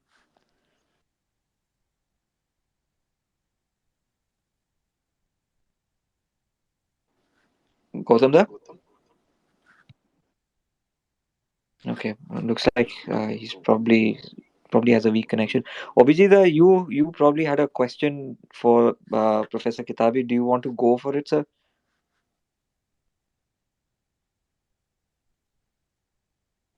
Abhijit? I think Okay, Illik is busy. Now we have Sindhu this. Like, I'm very happy to get connected with them, help them with. So what we did with how we passed the Bangladesh genocide bill. Not it's not yet passed in U.S. Congress, but at least tabled. It got tabled on 14th of October. I mean, So with we would Sindhu like to. Desh, I have had a lot of debates and a lot of arguments and a lot of discourses on this particular subject, Professor Kitabi, where I am of the opinion that the Bengali Muslims in Bangladesh got Operation Searchlight as their trigger point. The fact that the The Pakistani army was, you know, blatantly raping women, killing men, killing children. The excesses were overwhelming. But from a Sindhi population perspective, I just don't see them being triggered at this point. With even despite all the disappearances that are happening in Sindh today, um, I personally don't see them galvanizing as well as the Bengali Muslims did way back in 71. So maybe Sindhudesh Bhai can cover that aspect and give us a bit of an insight as to how the so-called Sindhi culturalists can galvanize themselves against this hedonistic force. Yes, yes, thank you. See, there are, first of all, we have to understand the idea of creation of these two nations before we talk about the genocide and the consequences thereafter. Today is 11th or 12th of November 2022. It has been 27,480 days since 15th of August 1947, 0001 hours when Pakistan was created. In these 27,480 days, Pakistan as an entity has killed more than 5 million human beings. 50 lakh human beings have been killed. If you do some basic mathematics, you will come to know that every single day, Pakistan is killing 180 human beings. Every hour, 8 human beings are getting killed. This is an ongoing genocide, regular basis. Every 60 minutes, 8 people are getting killed. If this is not a genocide, then what else would you call a genocide? This 50 lakh figure is very conservative in the sense that this is what Pakistan is accepting on its own. I mean, it is not somebody from outside coming and claiming this is the figure that Pakistanis they themselves accept. Okay, this is the figure that we have killed people. So the idea that somebody has to be raped, brutalized, and killed, and thereafter some colonization will take place is, I believe, incorrect. The Bengali population and Mujibur Rahman in December of 1970 was shouting at the highest pitch, Pakistan Zindabad. He won the elections and he was supposed to become the prime minister. The power sharing mechanisms did not work out well. Mujibur Rahman decided, okay, I've had it enough. I'll have my separate nation. I want to become a prime minister by hook or crook, and I will become a prime minister. As a consequence, Pakistanis committed a genocide. The atrocities that we see on Hindus in Pakistan or Bangladesh is not rooted in the 1971 War of Liberation. On the contrary, there was a phase of dilution of that poison in the Bengali society in Bangladesh during that period, at least till 1974. 15, the exact date is also there. I can give you the time as well. 22:04 hours of 15th of August 1974. This was the exact time from 16th of December 1971 to 15th of August 1974 when Bengali society was comparatively secular in the sense that the poison of religious hatred was subdued and Bengali nationalism and a belief of identity was paramount. Something happened on this day that the entire social fabric of Bengal, they again fall back to the same uh, fundamentalist mindset, the consequence of which we are seeing even today. Same Pakistaniyat. And this Pakistaniyat is not limited to either Bangladesh or to Pakistan. You can, a video is getting floated. Even today, something happened in Hyderabad. That is also Pakistaniyat. Hatred against Hindus and the native culture. This is paramount. I mean, this is existing everywhere. So this notion that something has to happen for a nation to get independence is incorrect, basically. I mean, on the face of it, you will not see that Britishers has ever committed this scale of genocide. I mean, if they did any genocide, I mean, that was in Bengal famine that you can see 6 million people died. On a whole, if you see, Britishers killed around 1.8 billion Indians over a period of 250 years. If you want to call it genocide, well and good. Otherwise, it's okay. The the idea of independence is always rooted in the identity, nothing else. Never it has been. I mean, you can see any even in the case of Sudan, just 10, 12 years ago, this nation was divided into two parts, and the idea is again rooted in the identity of the people and their association with the land, the culture. You will find it everywhere. It is not about genocide, it is not about atrocities. For the sake of argument, let us assume everything is hanky dory in Pakistan, everybody is getting equal rights, everybody is happy, nobody is getting killed, justice is there, everybody is getting prompt justice, everything is fine. But even if that is the case, the independence of historical independent nations cannot be ruled out, because that is their original identity, and a false mindset cannot be superimposed on people's identity in a manner like which Pakistan was created. It is not documented anywhere that Pakistan is created based out of religious belief. If you see, only one document covers it, the Independence of India Act 1947. I have read the entire document, 37-page document. Nowhere it is mentioned that Pakistan is created because Muslims want it. Even the boundaries which are defined on the east and west side of India, they also do not mention anything about the religious belief of the people. It only mentions which part the line will go. That's it. So this make believe kind of assessment, they do not work out. Genocide, yes, of course, Bengalis have been subjected to genocide. There were certain reasons for it. I mean, Pakistanis have their own set of beliefs, and uh, what is more important is that process of genocide has not stopped. I mean, it is not halted.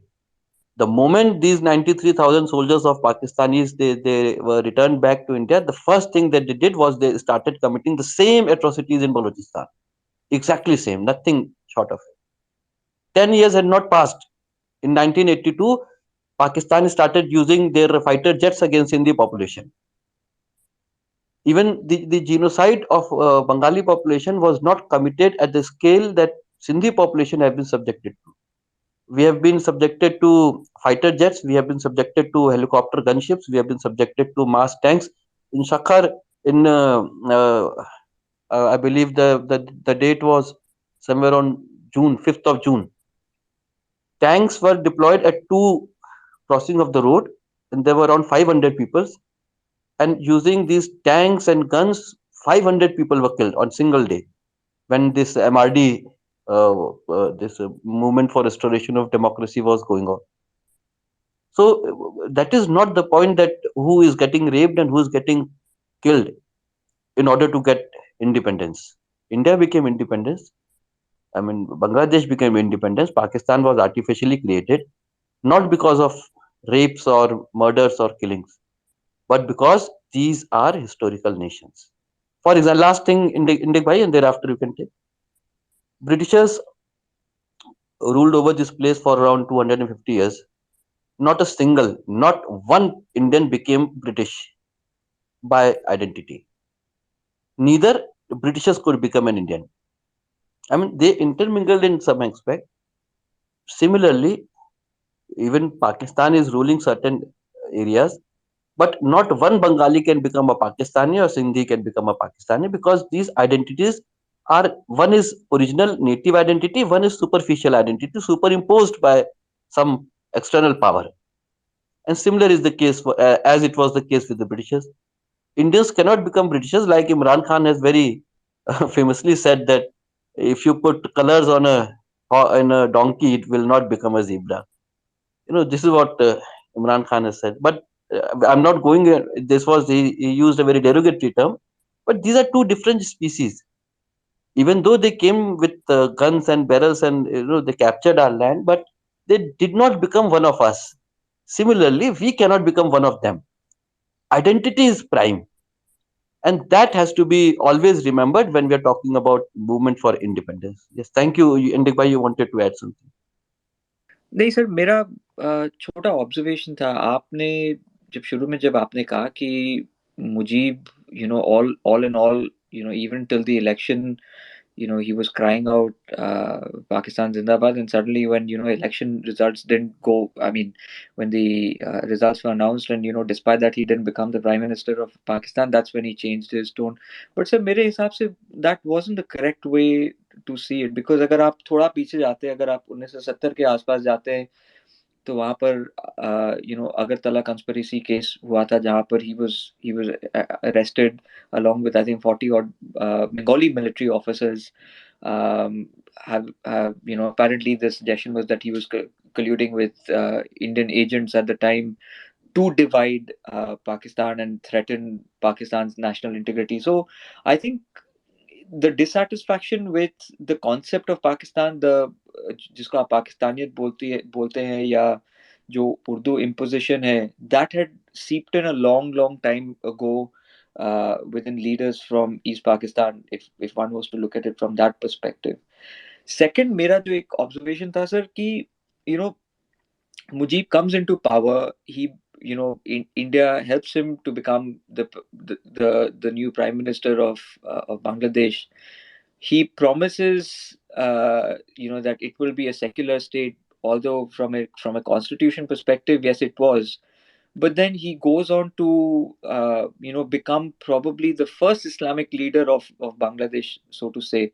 So, do you feel that, you know all of this that he fought against, he actually undid by creating, Islamic bodies? I think he let Islamic Foundation be established, and which was essentially regulating the religious affairs for the Muslims, collecting zakat, etc.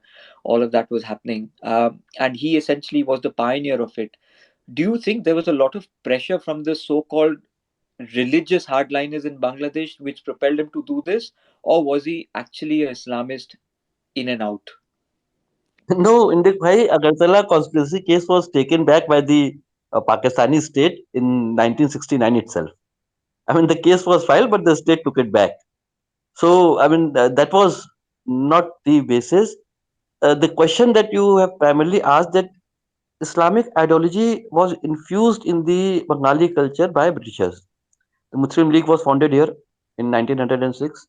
The idea behind Muslim League was again the same. The Bengal population was divided first in 1905, and that was the first time in history of this nation, this entire region, that there was first violence among the masses. There were political violence. There used to be violence against Hindus. I mean, on the political scale. But the case of violence between the masses, first time it was reported in history of this region was in 1905. That was orchestrated by the Britishers in order to achieve the partition of Bengal. That didn't work out, and they had to reverse it back in 1911. But again, the poison of this religious disharmony and this religious hatred, the Britishers worked very hard on it, and eventually in 1946, a year prior to creation of Pakistan, Bengal was divided on religious lines, and this time it was celebrated. Previously, when it was divided, Bengal was divided. I mean, people revolted against Britishers, and people were tying Rakhis on each other's hand in 19. But this time in 1946, Britishers had achieved their objective of dividing this place onto religious lines. This is the case everywhere where Britishers has gone through. I mean, this is how they managed the place where they occupied. The consequence of it is what we are reaping to this day. Not undermining the genocide of Bengali people, only point that I'm trying to make is this process has not ended. The process of genocide. It was Bengalis at one point of time. It is Baloch at some other point of time. It was Sindhis at some other point of time. Recently, there has been Pashtuns. who have been subjected to the same kind of genocide. So it is not religiously motivated. It is motivated from the point of view of occupation, of subjugation, of suppressing people based on their identity or based on their ethnicity. And this has been managed by using the religious connotation, some way or the other. It has always been the case, at least in the last 250 years.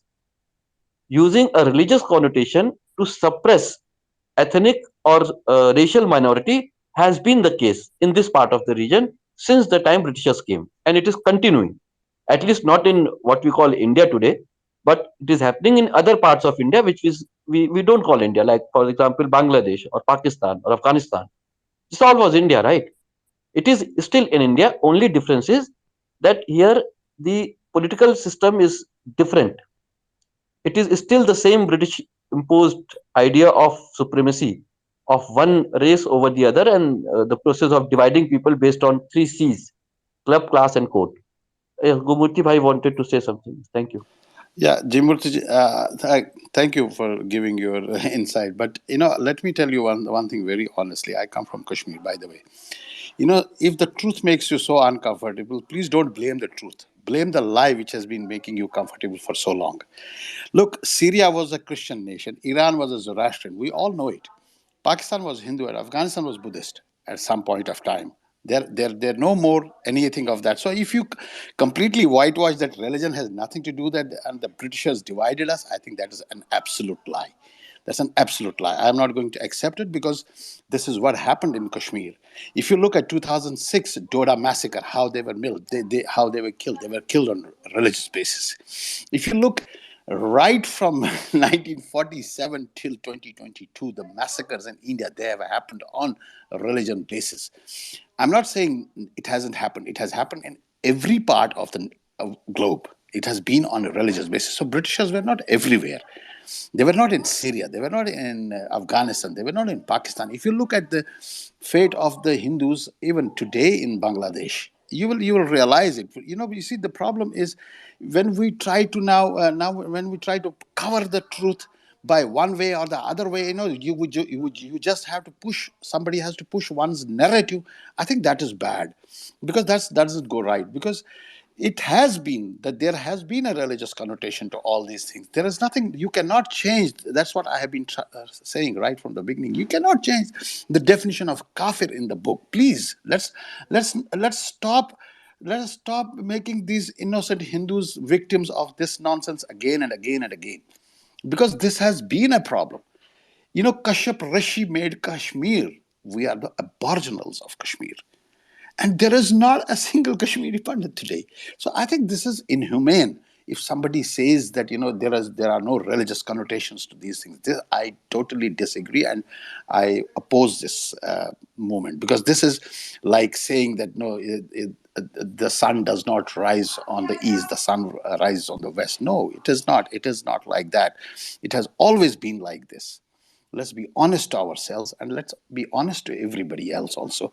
What is happening in Germany at the moment? What is happening in Europe? Why did Norway have to stop all these things from the Turks and the Syrians? So we know all these things. And even if you look at yesterday only, I realized that the Teen Murti Bhavan in Delhi is not Teen Murti, it is two Murti only, because there was a reason why Jews did not want Hyderabad Lancers to come and help them in rescuing Haifa. So I think this is something.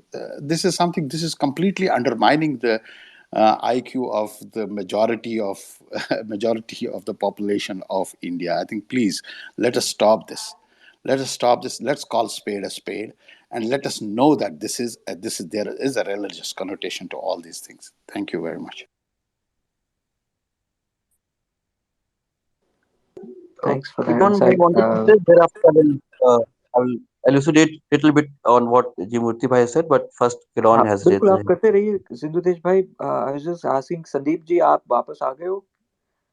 Because I actually have to leave. Yeah, Indika, I'm back. Yes, Uh, yeah. thank you Thank you for Sandeep ji. holding the fort. Yeah.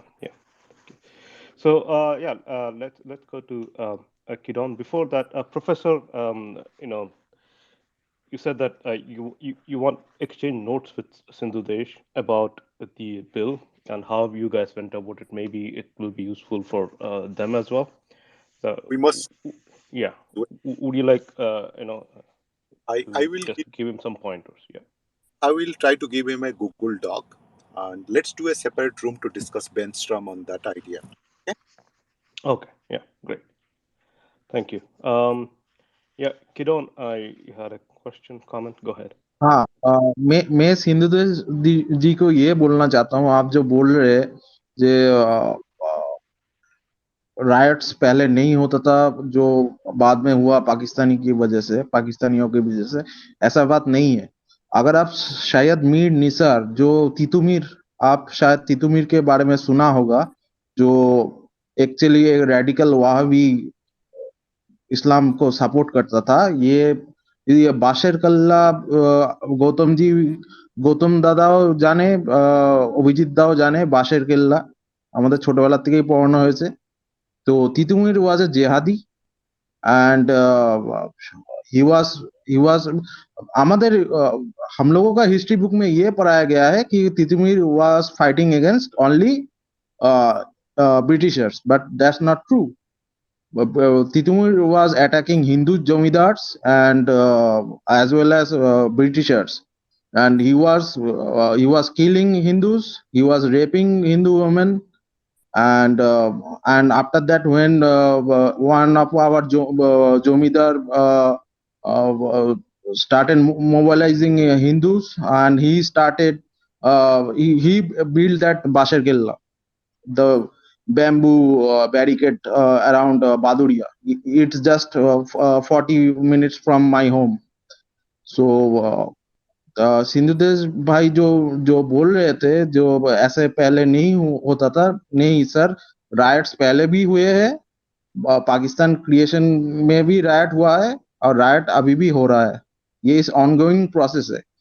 आप अगर बोलते हो नहीं ये तो पाकिस्तानिया थे, नहीं sir, ये Islam, all this happening because of Islamic culture, there Islamic book, because of Quran, that's why this is happening. Thank you, sir.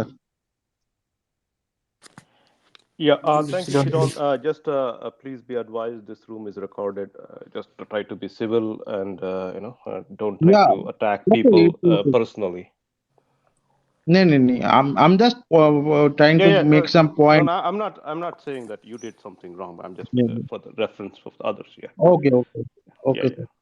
yeah. It's not a commentary on what you said. Yes. Yeah. Sindhu Desh, yes, go on. Gautam Da. Hello. Okay. Just I want to add one more point, like especially the division of a ethnic, like ethnically we were Bengali, that is true, but the same Bengali people converted and then become a force and then wiped out the other cultures. So it's a very difficult thing to come to a conclusion that religion doesn't play any role. But there was a ground, like when there is ostracism or the like caste systems, some people were deprived at that time, and those when they got the platform, they just spitted their anger and venom or in the opposite direction. So now it's become a force, and finally they are trying to give an identity issue, and then it's so much integrated now. It's very difficult. But whatever, like in Bangladesh, at they are not they don't feel that Hindus are their own ethnical people or own ethnicity or own origin, but they're more inclined to the Arabic people. So how this whole ethnical identity is become changed or splitted?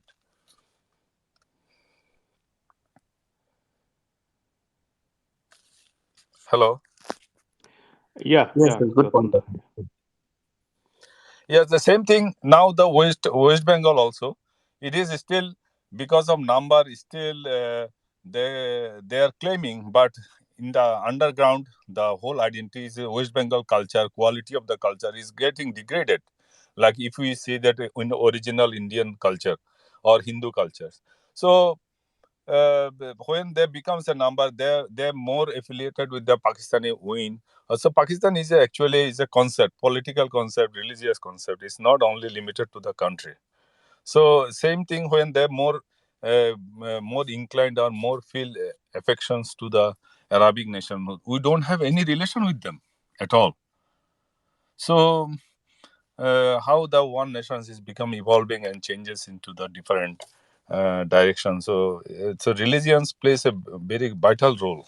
It's not that the racialism or race plays a great role. When there is no Hindu, when they conflict with the other Muslim country, then they become a Bengali or Bangladeshi. But when it is with the Hindu, comes with the Hindu, they become Muslims. Very Yeah, correct. I mean, I know that there were Hindu-Muslim riots in Bengal before independence. In Sindh, I believe this was a little bit different. I don't know, Sindhujesh, you can educate me on this. Were there any riots, Hindu-Muslim riots in Sindh before Yes, there was. partition? Yes, There there were. was in Okay. 1939. Yes. I mean, were they as severe as what happened in Bengal? I mean, how did they vote for partition? Did they Sindh There, voted for partition there or? never was any voting, Sandeep bhai. There's never was any voting for creation of Pakistan. This is a misconception. But before I come to that, I mean, some very important points were made, and it is important that we must understand certain things. Uh, if you permit me, I'll start with Jimurti bhai, and then some clarification with respect to what Kidon bhai has said, and then of course some addition to what Gautam bhai said. Yeah, Jimurti sure. Go bhai, ahead. see, sun definitely rises in the east from point of view that we are seeing. But if we go to north or south pole, sun will not set. Hence, the question of rising will not appear. Truth is what we perceive it to be. There is no doubt that Islam, as an mindset, as an not religion, but as an weapon of war, has always been used to commit cultural genocide of the population wherever Islam has reached. There is no doubt about that. It is well documented, well established. But the problem that you have particularly mentioned is actually continuation of that mindset of two nation theory, that Muslims cannot coexist peacefully with non-Muslims, chaos is inevitable. This is what Jinnah Sahib has said for 7 years, from 1940 to 1947. Continuously he repeated, he thrived upon it, and he uh, somehow managed to impress upon the Britishers to divide the nation on this base. What we are seeing in Kashmir is exactly the same thing. 10 lakh people died. I disagree. Millions I of disagree. I disagree. All right. I mean, that's okay. If you see, if you believe that creation of Pakistan and the problem that you are seeing in Kashmir is different, they both are same. That Muslims cannot coexist peacefully with non-Muslims, and this is exactly the point that we are trying to make, isn't it? So that it is the Muslims who are creating all the troubles for Hindus, right? Because they believe that Everywhere, Muslims cannot coexist everywhere around peacefully. the globe, not only in Kashmir, Yes, everywhere around the yes, globe, yes. be it They will come Syria, to the globe. be it any part of the world, Yes, everywhere. we'll come to Syria also. We'll come to Syria also. But let me finish one point. Uh, there is no Kashmir problem. Unless and until you understand this, you will not be able to solve it. You only have one problem, which is called I am Pakistan problem. Kashmiri, by the way. That's okay. But that does not change facts. Like who somebody can be anything, but that does not change the fact that sun does not set in North Pole. Right. So, I cannot change Sindhu people. I like how they think or what, but I know how Kashmiris think. So I am a all right. Kashmiri, so That's I know okay. it. Dear. Let me complete. That's okay. I mean, we are just exchanging ideas, nothing else. So, unless and until you understand that this problem is arising out of Pakistan immediately, you cannot solve problem of Islam. You are you don't have any business of solving problem of Islam. All you have to do is make Muslims secular. That's the best that you can do. Sindhu, this is our seventh We- genocide. We have I been mean, being it is murdered not and killed seventh since genocide, 13th century. not seventh. I believe this is So somewhere around this is not 150. something which British made. This is from 13th century. No, this is ongoing. The figure that I have calculated is around 130. 130 genocide Hindus have been Every subjected 100 years, every to. 100 years, Kashmir has gone through a You're genocide. not letting me complete. I mean, that is your facts are very correct, but let me allow me to make my points, and thereafter you can, of course, rebut. Uh, Hindus have been subjected to genocide in this land for 1400 years. The first genocide of Hindus happened in Sindh, in when Bin Qasim came here. He murdered 60,000 Hindus in just 3 days. If you take the population ratio, that will come somewhere around 20 lakh people every single day. 20 lakh people getting massacred every single day, and you don't even know that that was a genocide. That Sindhuji, happened. just That's one before second. Pakistan. Don't I say, Again, you wasn't are Raja interrupting. Dahir a Kashmiri Pandit?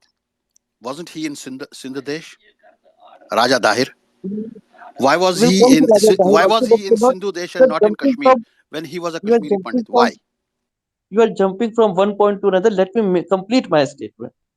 That Hindus have been subjected to genocide since last 1400 years in this land, where Kashmir is also there, Sindh is also there, Punjab is also there, everything is there. But Hindus have been subjected to. This is an undisputed fact. It is not the case that Hindus have not, retaliated in kind. That is also true. If you just pick up the map of India in 1707, you just see the map. Entire landmass is occupied. I mean, is again regained by, rather I should say, regained by Maratha rulers from Peshawar to Deccan. Everything was Bhagwa, right? So Gobind Singh, he never left. He never lost any war. Starting from 1690, he every war that he went into, he defeated the Muslim army very comprehensively, and Hindus managed to regain their entire landmass. On 6th of May 1833, Ranjit Singh forces they killed 25,000 Afghan Muslims on single day, just in 12 hours in Balakot. So I mean, retribution has also been there. That we are facing right now in a specific place, problem of Pakistaniyat.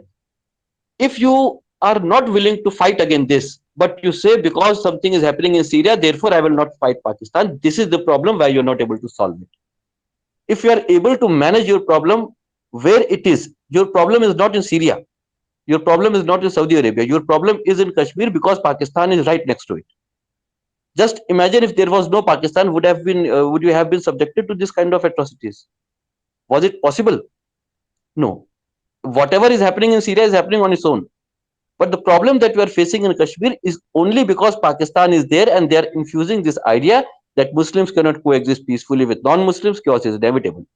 Historically, Kashmir has never been a Muslim land. It has always been ruled by Hindus.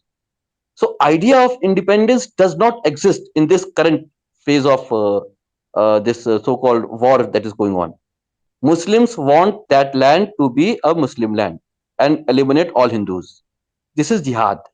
This is not a war of independence. If it was supposed to be a war of independence, they would have fighting for a establishment of Dogra kingdom. I mean, they would have followed Hari Singh. What is the name of his son? Karan Singh. Karan Singh is even today a politician in India. They would have galvanized behind him, and he would have demanded for his autonomy or whatever. But no, this is a war for Muslims to establish uh, you can say, assert their authority on a Hindu land. Pakistan is exactly the same thing. They have snatched a land from Hindus and they have established their flag of Islam onto that land of Hindus. And this is exactly what they want to do in Kashmir.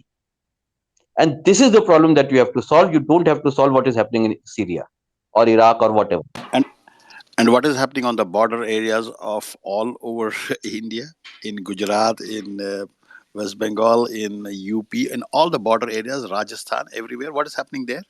Why they are Again, getting Islamized? I think they are getting I think let's Islamized or there is let's a genocide of Hindus ongoing. Is it the case that no. You know what? Yeah, let me just I, step I in here. feel really unhappy Yeah, because let's Jimurti, call spade a give spade, me a please. minute. Thank you. Yeah, give me a minute. Yeah, I think we have gone over this back and forth.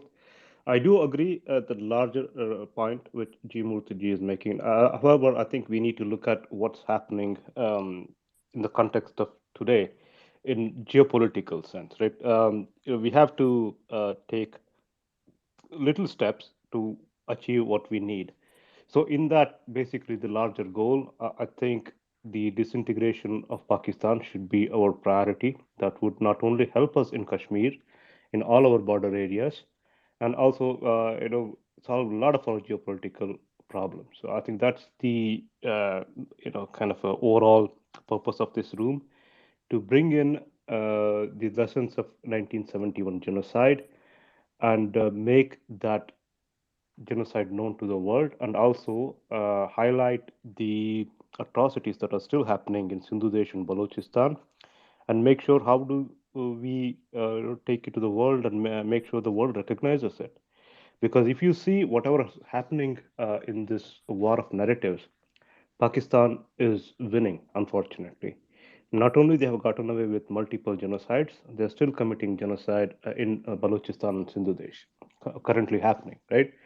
On the other hand, what we see is these people going around and creating a narrative against Hindutva, India, fascist India, and all those things. Um, Actually, if you look at the facts, it's absolutely other way around. Look at who are being disappeared without trial, without trace.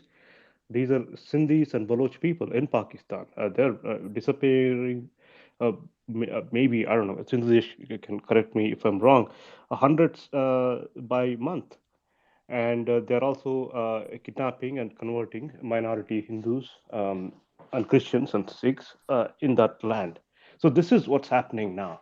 So what we are trying to do here is basically document all those things. Professor Kitabi was excellent in narrating the facts and also sharing the anecdotes, resources, and he was also explaining how they went about creating this awareness in the West so that Pakistan can be held accountable. I think let's come back and focus to this larger goal of bringing focus to the atrocities of Pakistan that has happened in the past, and also that has happened that are still happening in the current scenario.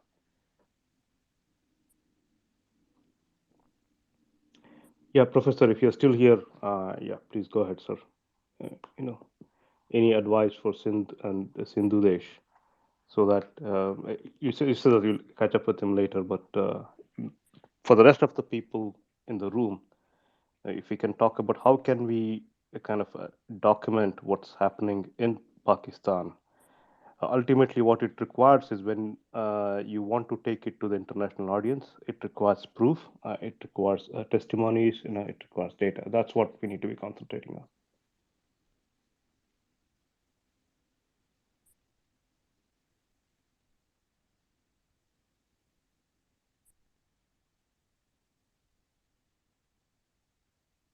So since Professor Saab is not here, so Gautam made some very important points. So that also should be understood with a little bit of clarity.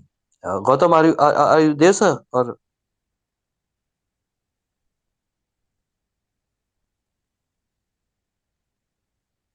Yeah, Gautam, are you here? Maybe he's away. I mean, you can still go ahead and make your points. he Others made in a the very room will good, listen.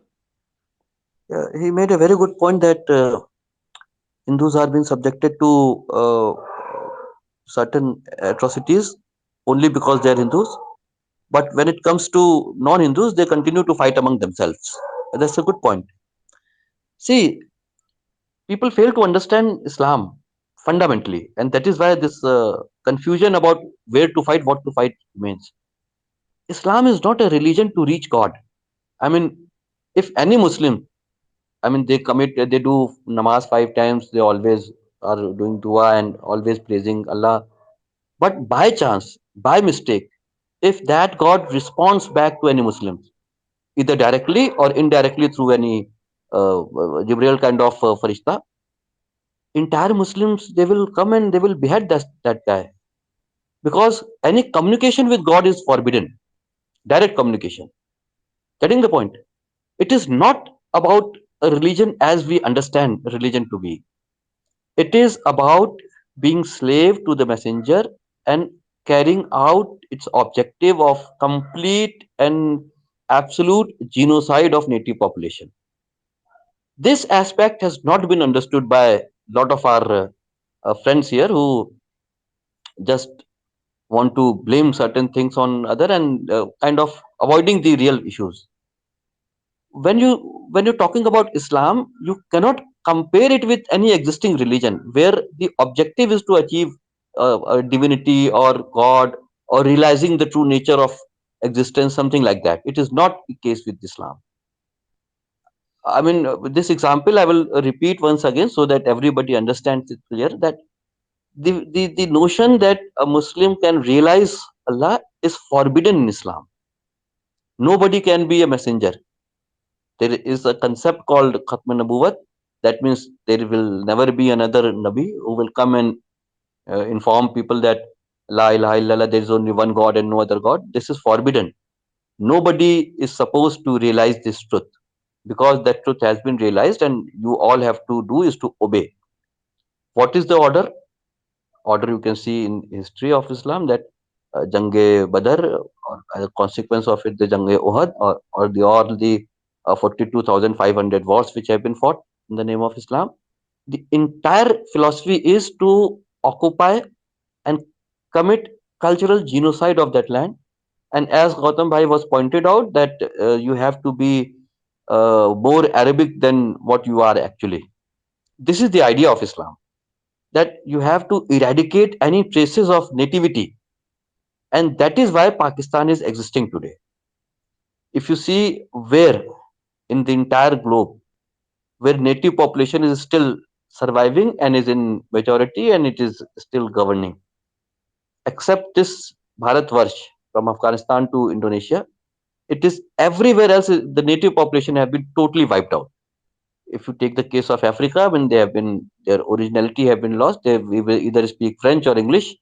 They have converted to Christianity, majority of them, or to Islam, the northern part. If you see US, the native red Indian community has been totally wiped out. If you see Canada, I mean, the situation is much worse.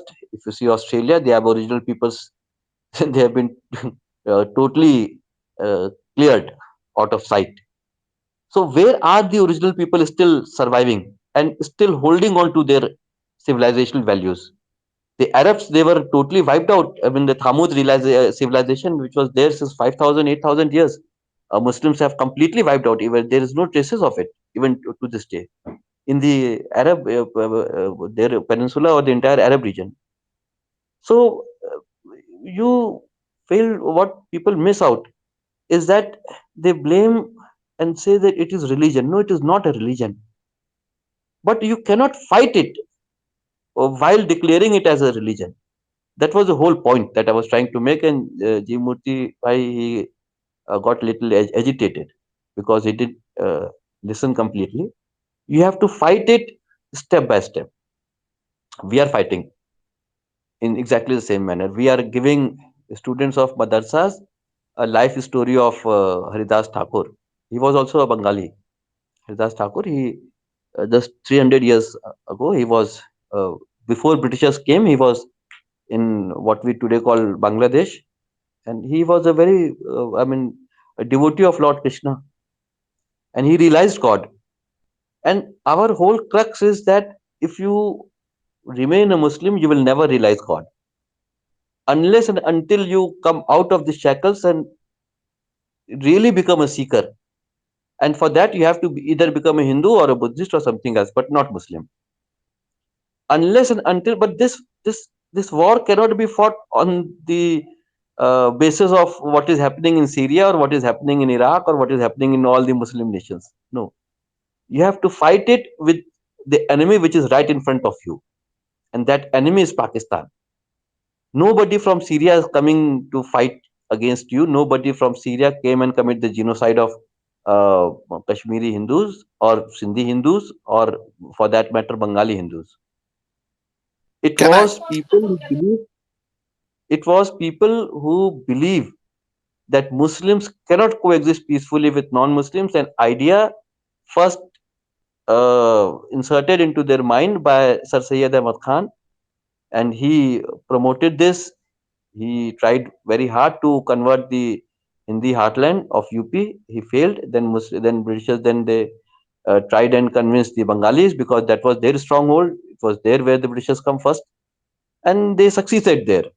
And that idea is then superimposed, translated into Pakistaniyat, and that is what we are facing the consequence today. Every one of us. Yes, Sindudesh, Dimitra. I want to ask you only one question.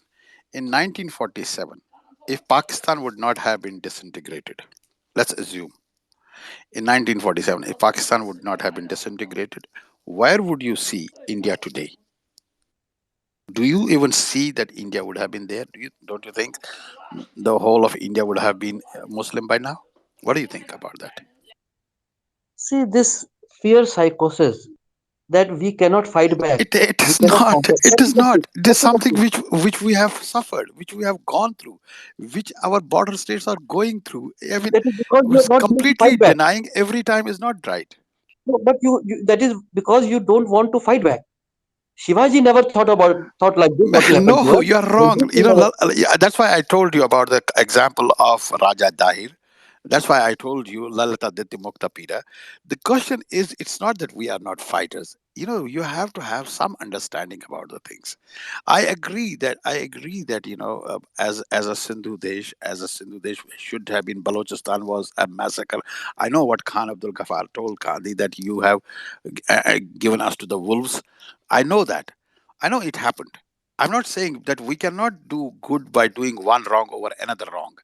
This is a wrong thing if we continue to harbor this thing now. Pakistan is a separate entity. We have nothing to do with that entity at the moment. But yes, it has been bad for Sindhu Desh. I agree with that. I don't disagree with that. But at the moment, we have a bigger fish to fry. We have a problem. We have a genocidal problem in India itself, and the genocide of Hindu genocides all around India. Previously Sandeep ji was talking about Urdu. You know, you know how many schools are teaching Urdu, which is a bastardized Mughlai language, and it is a language where you have Turkistanish, where there are some Arabic words, there are some Farsi words, and some Hindi as well. So this, and in a place like Tamil Nadu, there are more than 20 schools which are teaching Urdu, and there are 5 schools which are completely teaching only Urdu and not English, not Tamil. So, like Igmore school, Igmore public school, and things like that. But the question is, look how badly it is entrenched into our territories. And what is going to happen with this? That is why a 1300 old temple has been claimed by the Waqf board. Instead of we opening the eyes of Hindus, we cannot now convolute wool over the eyes of the Hindus that this is everything is hunky dory.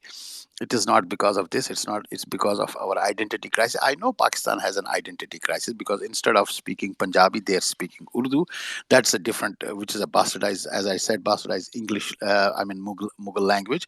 But the question is, how long are we gonna treat these Hindus of Bharat like scapegoats, so gullible all the time? It took them 32 years to realize what happened in Kashmir. Only with the help of the Kashmir files, people realized what was happening in Kashmir.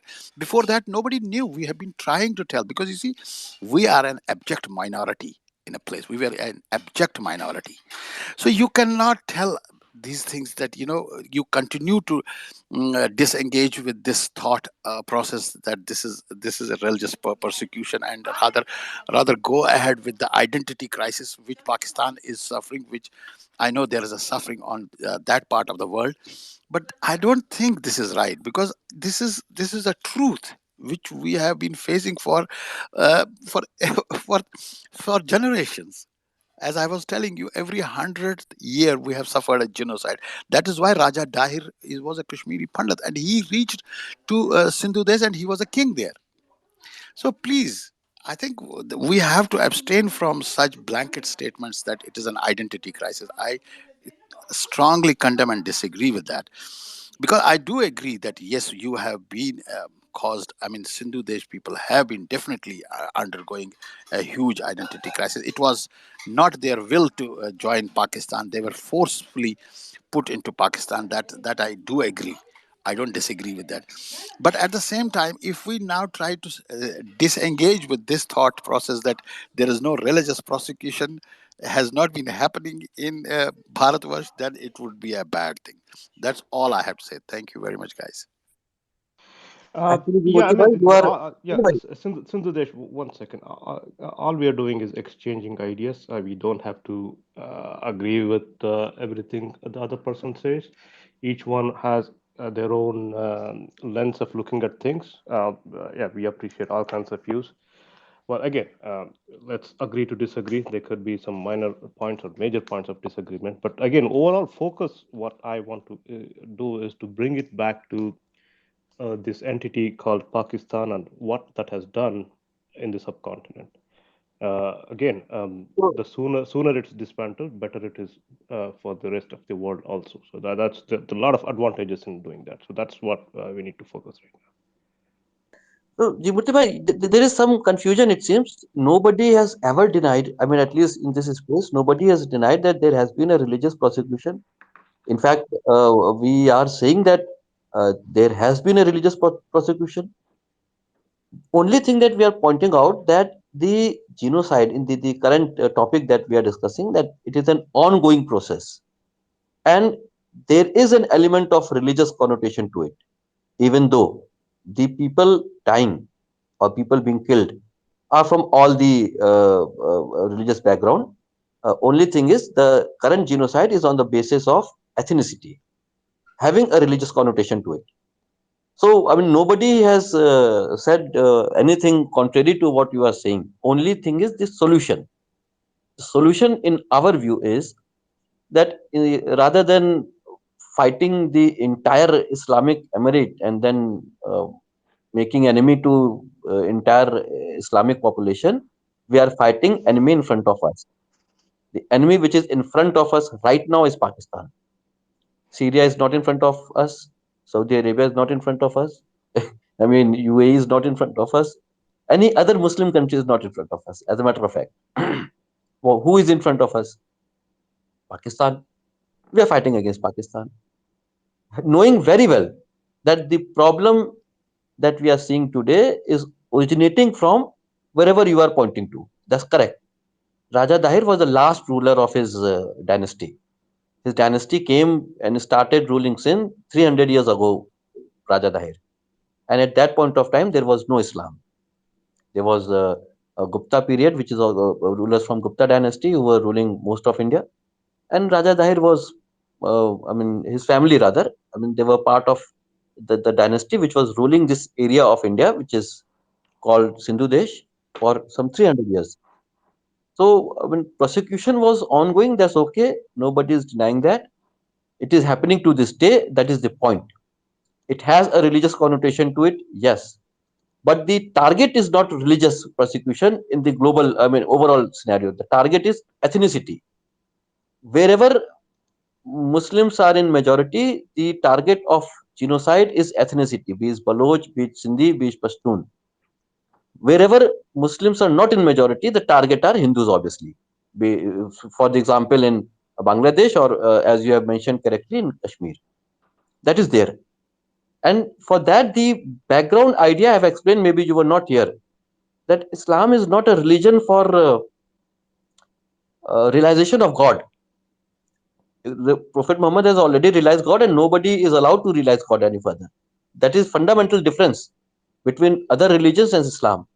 If anybody claims after doing 5 times namaz and doing dua and everything, Hajj and Zakat, everything, and if that person claim that he has realized God and that God has communicated with that person, either directly or indirectly, that person is denying Khatman Nabuwat, and that person will be subject to murder, I mean beheading. That is the case. That is the point that we are trying. We are on the same page. Only thing difference is we know our enemy, and you don't know your enemy. That is the only difference. We know whom to fight, and you don't know whom to fight. I can very specifically, I can give you names, we can give you addresses, we can give you targets, everything we can give. Can you give the same thing? Because you don't know whom to fight. You have mentioned the problems, but you have not identified the solution. Problem is there. Where is the solution? We know the solution. We will eliminate Pakistan and you will live happily thereafter. I mean, leave Sindhu Desh and Balochistan. The moment Pakistan is eliminated, 90% problem that we are facing in your country will be solved, because this idea that Muslims can snatch Hindu land and commit the Hindu genocide and establish the flag of Islam onto that land, and nobody will say even anything. I mean, nobody will murmur about it. That's the idea that Muslims of India have there in their mind. And this is what we are going to reverse. When Sindhu Desh and Balochistan are established based on their original identity of their civilizational values, be it Mehergarh civilization or be it Sindhu Saraswati Sabhyata, as we call. If we are able to achieve that, your problem will be solved. And for that, we know whom to fight, but you don't know whom to fight. That was my only point. Thank you, Sandeep, bhai, for The last question I would like Yeah. to ask you, Sindhu Desh, just one No, question.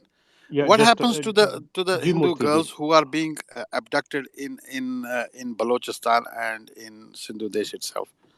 Yeah, they're sold. They are sold in the flesh market. They are either tortured and I mean brutally raped and killed for the pleasure of audiences in dark web, or they are sold Can to I flesh come in, market. Sandeep? And Yes. what are the rest of the people doing? What are the rest of the Sindhu Desh people doing Yeah. today? G Murthy Can I ji. come in, Sandeep, for Please. a second? Yes. Just let's go to you. She's been waiting for a long time. Go ahead, you. Sorry for keeping you waiting for so long. Yeah. Thank you. Yeah, I think I was hearing Sindhu Desh ji for a while, and I also heard the points raised by G Murthy ji, and I think I kind of agree with both the points, and I think we are talking about priorities here. And Sindhu Desh ji has really, I mean, he has done a very good summary. He has a good understanding of what's going on, and he has given a pretty I think he has made it pretty clear about the Islamic ideology, what it stands for, and what it wants to achieve. So I think I'm totally on the same page with whatever he said. Jimurti ji is coming from the fact that we have a lot of internal problems, and do we want to address that first in terms of the things that are happening to Hindus within India, versus what is of course Pakistan doing to the other ethnicities such as just Sindesh and Balochistan. I think that's what they're arguing about. But I want to also talk about the fact, everybody has their own perspective on things and what they want to prioritize. But at the end of the day, these atrocities have been committed, and we have to own up to it. That's the most important thing. Whoever has perpetrated these atrocities have to own up to it. And I want to talk about the fact that, when I was young, my father brought this book on the Crusades, and that was the first introduction for me about the conversions that happened through the Christian Crusades. So, you come to know about those things, but some of the things that were perpetrated, similar things that were perpetrated by the Islamic world, are not that much talked about. And that is why I always want to, I always bring the analogy with the Holocaust, because in the Holocaust, the Christians, they perpetrated atrocities on the Jews, but then they owned up to it. They said, yes, we committed these crimes. We are owning up to it. We are going to make memorials. We are going to say this was committed, but these atrocities were committed by our forefathers, and we will make sure that we are not going to do this anymore. This hasn't happened in the Islamic world. I have been, seeing so many Twitter spaces. I've been hearing so many people. I haven't yet heard this kind of sentiment from the Islamic world saying that, yes, we committed these atrocities on the Hindus, we own up to it, and we want to make a change. That hasn't happened. While to a certain extent, the Christians, they also did very similar things, but then they owned up to it. They're trying to make amends to a certain extent, not completely, but yes, they have done quite a bit of changes, at least for the Jewish population. Now, coming back to the 1971 Bengal genocide, like some numbers are there that it is much, much bigger than even the Holocaust, like 3 million, Bengalis. They were killed, both Hindus and Muslims. In the 1947 partition, a lot of Hindu Bengalis had to leave their homeland and come to, India, basically, to escape the riots and the killings that were happening by the Muslims. So both times, a lot of people were killed. The 1971 genocide, intellectuals were wiped out, like entire villages, and women were subjected to numerous atrocities. And all the intellectual Bengalis were actually wiped out during that 1971 genocide, all again perpetrated by Pakistan, as we know. So yeah, I think these are the couple of things I wanted to talk about, and I think we need to continue to talk about these atrocities because at the end of the day, we are looking for that responsibility, right? Somebody has to own up to the things that these happened in history, and we don't want to repeat this. So on that point, I do want to make one important point is that Hindus, they have been, subjected to many kinds of atrocities. They have been, even now, the cultural genocide is continuing of Hindu population, both from the West as well as from the Islamic nations. You know, that there's a lot of distortion of the Hindu culture in various ways, which G. Murthy Saab was also talking about. So we have been cheated for so long that for us to kind of trust even Balochistan, I know you're coming from a good space, Hindu Desh. You're talking about the fact that, we wipe out Pakistan and you'll be all safe. We have been cheated for so long that it feels a little we don't know if our ideology will be supported by countries like Balochistan or Sindhu Desh even, or we'll be again we'll start another kind of fight, with those countries. So those things have to be kept in mind. People have to own up to these things and they have to be more responsible, and that dialogue has to happen. And so I think in these Twitter spaces, I'm hoping that we can eventually, reach some kind of conclusion regarding those things. Thanks. Yeah, thank you, Juhiji. But yeah, that's very optimistic. If you're looking to reach some kind of conclusion on Twitter Spaces, all we can do is exchange ideas. I'm sure we will not be able to convince other person completely, but at least we can agree to disagree. And wherever we find there is common ground, we can work towards it. Uh, to my mind, there is a common ground between Indians, Hindus, and Baloch people, Sindhu Desh people in dismantling Pakistan. It serves all the interests of all these three entities. There is a self-interest. Let's work towards that common goal. Of course, there will be problems. Again, we can deal with those problems when we come to it. But as of now, I think our goal is to basically to create awareness about the genocide that has taken place by the hands of Pakistani army, and genocide that is still being perpetrated by them in Sindhu Desh, Balochistan, in Kashmir, in other parts of the no, in other parts of the world. They're involved in terrorism, nuclear proliferation, and whatnot. So there's a lot of common interest to go around here. Let's focus on the common interest. We can come up with solutions for other problems as we go along. Yeah. Yes, Sindhu Desh, go ahead.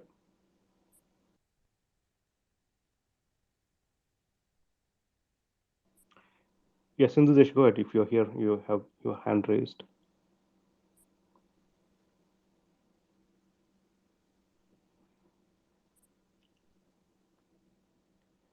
Yeah, maybe he's away. Welcome, Meghaji. Go ahead, and if you have any thoughts on this topic, mic is yours.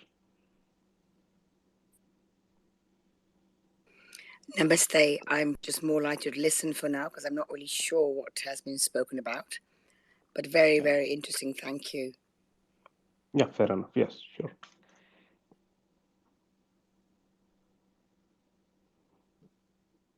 Yeah, anybody else? Go ahead. Abhijit. If anyone in the audience want to come up, please raise your hands. I'll bring you up.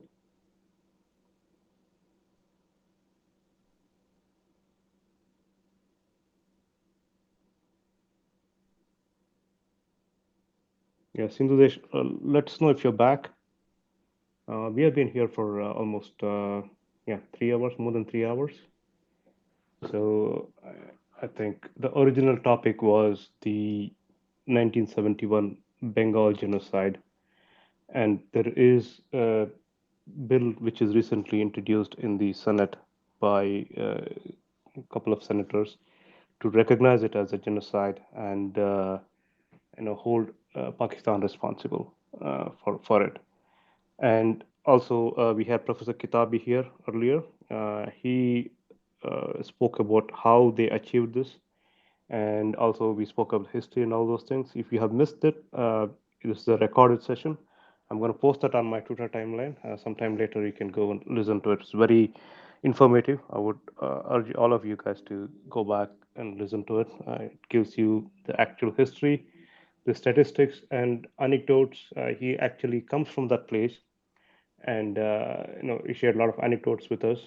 It's uh, you know treasure trove of information. You can find out all those things in that earlier 1 hour of this space. Yeah, Sindhu Desh is back. Yeah, go ahead, Sindhu Desh. Thank you. My Twitter hanged, so I had to restart. So, Juiji, see, there are two things. Uh, as I said before, probably you were not there at that point of time.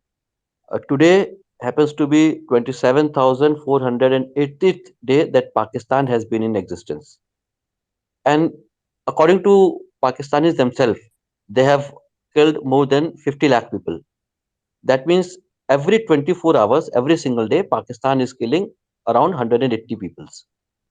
Every hour, every 60 minutes, Pakistan is killing 8 human beings. Muslims, if that makes you happy. Pakistan is killing 180 Muslims every single day, 8 Muslims every hour. It's an ongoing genocide. I mean, if you are not calling this as a genocide, what else would be? Even the Germans didn't kill Jewish at this rate that Pakistan is killing Muslims. Problem is not that. The problem that we perceive from the point of view of being from somebody who is struggling for independence from occupation of Pakistan is that Hindus in India, they do not assert their authority. That's the fundamental problem. And this is what you have just now said. Like you have certain apprehensions about some breach of trust previously or some issues with trust with Muslims. The problem is that you fail to assert your authority. For the sake of argument, let's say every single person in Sindh and Balochistan is a jihadi mindset. Will that be a problem for you? If that is a problem for you, that means you do not have belief in your own strength. You are a very powerful nation and you can decimate these jihadis in no time. I mean, it won't take even fraction of second for you to eliminate entire jihadis. You have how many 160, 200 nuclear bombs? You can do that. The problem is that just like Hanumanji needs to be reminded of his power, I mean, Hindus even to this day need to be reminded of your powers. You don't have to be scared. Oh, they are Muslims and what they will do and how we'll tackle them. You are very well equipped to tackle this menace. The problem that we are facing in India is primarily that your land has been snatched and Islamic flag has been installed on it. And Muslims in India believe that they can do it again because you, even to this day, are not reclaiming your land back.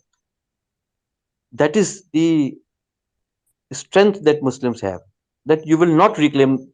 Once the land is taken away from you, you won't be arguing about it or you won't be claiming over it.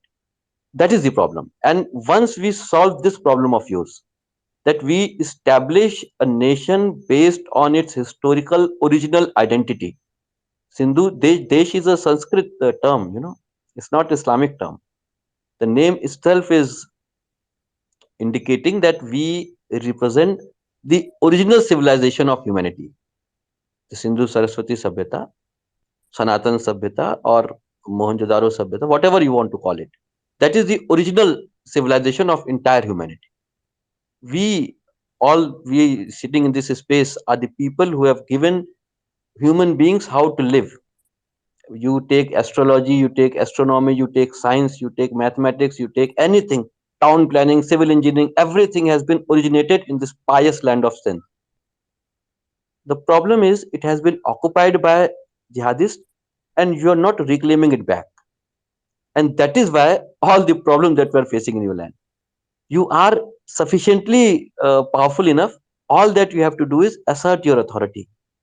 The moment you do Yeah, that, I just want to. yes. Yeah, I just want to come in there a little bit. So I think obviously we cannot solve this in Twitter Spaces, and I'm not a political expert, and obviously there has to be a political will. But I do want to, touch upon the fact that why India is not taking any action, and can India really take an action? And I'm not affiliated to any political party, so I'm just talking as a layman. So if you're recording this space, this is just my personal opinion, not coming from anything. So what my feeling here is, and you can feel free to correct me. My feeling here is that India government, even if it, like as you said, for Bangladesh, it did take an action against Pakistan, and the political times were different there, and then the government, it was a newly partitioned state, and the India government stepped in to help the Bangladeshis who were actually do, the cultural genocide of Bengalis was going on there, because they did not want to completely identify with the Arabic, or they wanted to retain their Bengali identity even though they had converted to Muslims. And because of that, there was the war between Pakistan and Bangladesh, because Pakistan did not want that. They wanted them to have a more of an Arabic identity, or Islamic identity. So that's why the war happened. But and India government helped Bangladesh to achieve that independence. But in the current times, and some political expert can correct me, I think the fact that there are so many Islamic nations at this point, if India takes any action in terms of war, you very well know what's going to happen. There will be multiple Islamic nations who will come in, and they will have their opinions. They will try to stop India from doing those kind of action. There will be Western countries who will perceive India as becoming more powerful. They don't want that to happen. Same thing that they did with Russia, impose sanctions, this and that. So, on the political aspect of it, this is what I'm thinking is probably the reason that India government, even though you say that yes, we are powerful, and yes, we are, getting more and more powerful day by day, but I'm guessing that that is the main reason that, their hands are tied. So please come in if you have any thoughts on that. Yeah, thank you, Yuhiji. I will give you my 2 cents, right? I don't think some might interfere, some Islamic countries might interfere and make some noises if that India were to take over or liberate these areas from Pakistan. Probably Turkey would make some noises. Apart from that, I don't, maybe Malaysia to some extent. I don't think apart from that any other country would make any noises. What To about my China? China is yeah, there like a no, no, no, huge, no. I said Islamic countries. China is not an Islamic country. I'll come to China later. So, yeah, Turkey, Malaysia. For the rest of the Islamic countries, India has a very good relationship with UAE, Arab countries, even with the Shia world. It has a decent relationship. At the end of the day, what matters to them, at least to these monarchs in Arabia, they're interested in doing business with the rest of the world.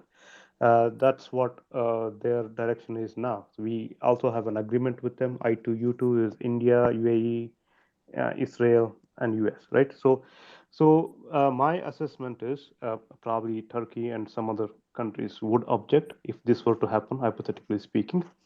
The main resistance would come from China because China has a lot to lose. China has a strategic interest in Pakistan. It is already there in Gwadar port. It is already there in Karachi port. Um, it has basically surrounded India. It has a string of pearl strategy.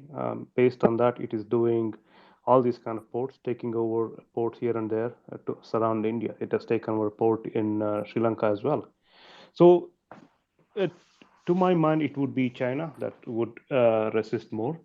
Apart from that, I will tell you why it is in India's interest.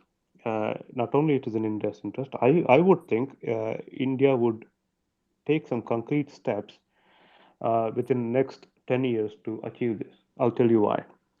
First thing is humanitarian reason, the moral reason. Obviously, you want to help people that are being genocided.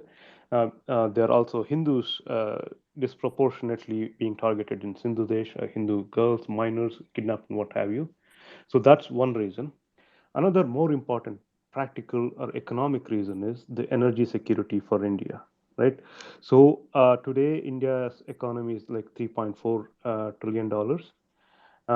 In by 2030 or 2032, we will become like $8 trillion economy, and we'll still keep on going. So in order for us to sustain that growth, we need access to cheap and reliable energy. So that could come from multiple sources. One idea was the TAPI pipeline. If you just Google TAPI pipeline, you will see the proposal for a gas pipeline from Turkmenistan along with uh, Afghanistan, then it comes to Pakistan, then to India. So that is a non-starter. Whatever that comes from Pakistan, it's basically a big security risk. India would never agree to that. But only alternative is basically liberate Sindh and Balochistan. So through that areas, we can bring in this pipeline, and India would be in a position to access cheap and reliable source of energy from Turkmenistan. Sindhu Desh and Balochistan will also get revenue. So this is absolutely necessary. The cheap and reliable energy is necessary if India wants to grow. Every politician in India wants Indian people to be prosperous. So if they want to do that, this is a key thing.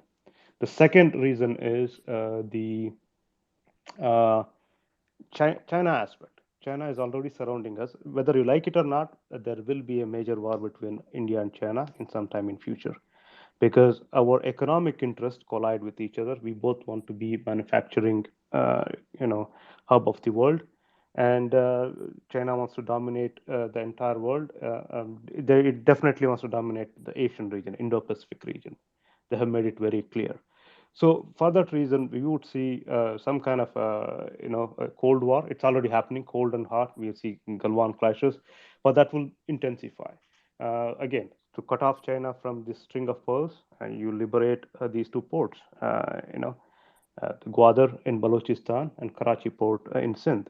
So these are the strategic and economic reason I think India would intervene. It cannot intervene right now because we have to punch according to our weight. You may feel that yes, India is a large army that you should just send in. That's not how the world works, right? It is there are multiple people interested. India has to make a lot more alliances. India has to make itself stronger in terms of economy, in terms of military strength.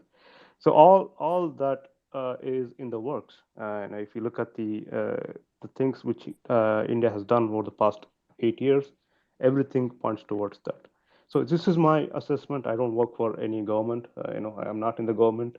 So as an independent person, this is what I would think. So you're welcome to critique what I said or agree or disagree. I'm fine with this. Yeah, Sindhu Desh, go ahead, sir. See, so, Sandeep bhai, there are two aspects. See, in order to achieve any political gain, a political objective, there has to be a social movement backing it, first of all. So you don't have to toe Pakistani line that Pakistan is a Muslim country or Islamic country. Taliban don't believe Pakistan as a Muslim country. Taliban, next door neighbors in Afghanistan. So you don't have to believe that you don't have to put up this narrative that you are defeating Muslims, you are fighting Islam. This is what Pakistanis want you to say, that we are fighting against Islam. This is your land. You do not believe that Britishers have the right to divide your land, and you are reclaiming it back. That's it. Why would any Muslim country have any objection to it? And why should they? Do they object every alternate day? Indian Defense Minister, they say POK is ours, and does anybody even utter a word? They can't, because that's a land dispute.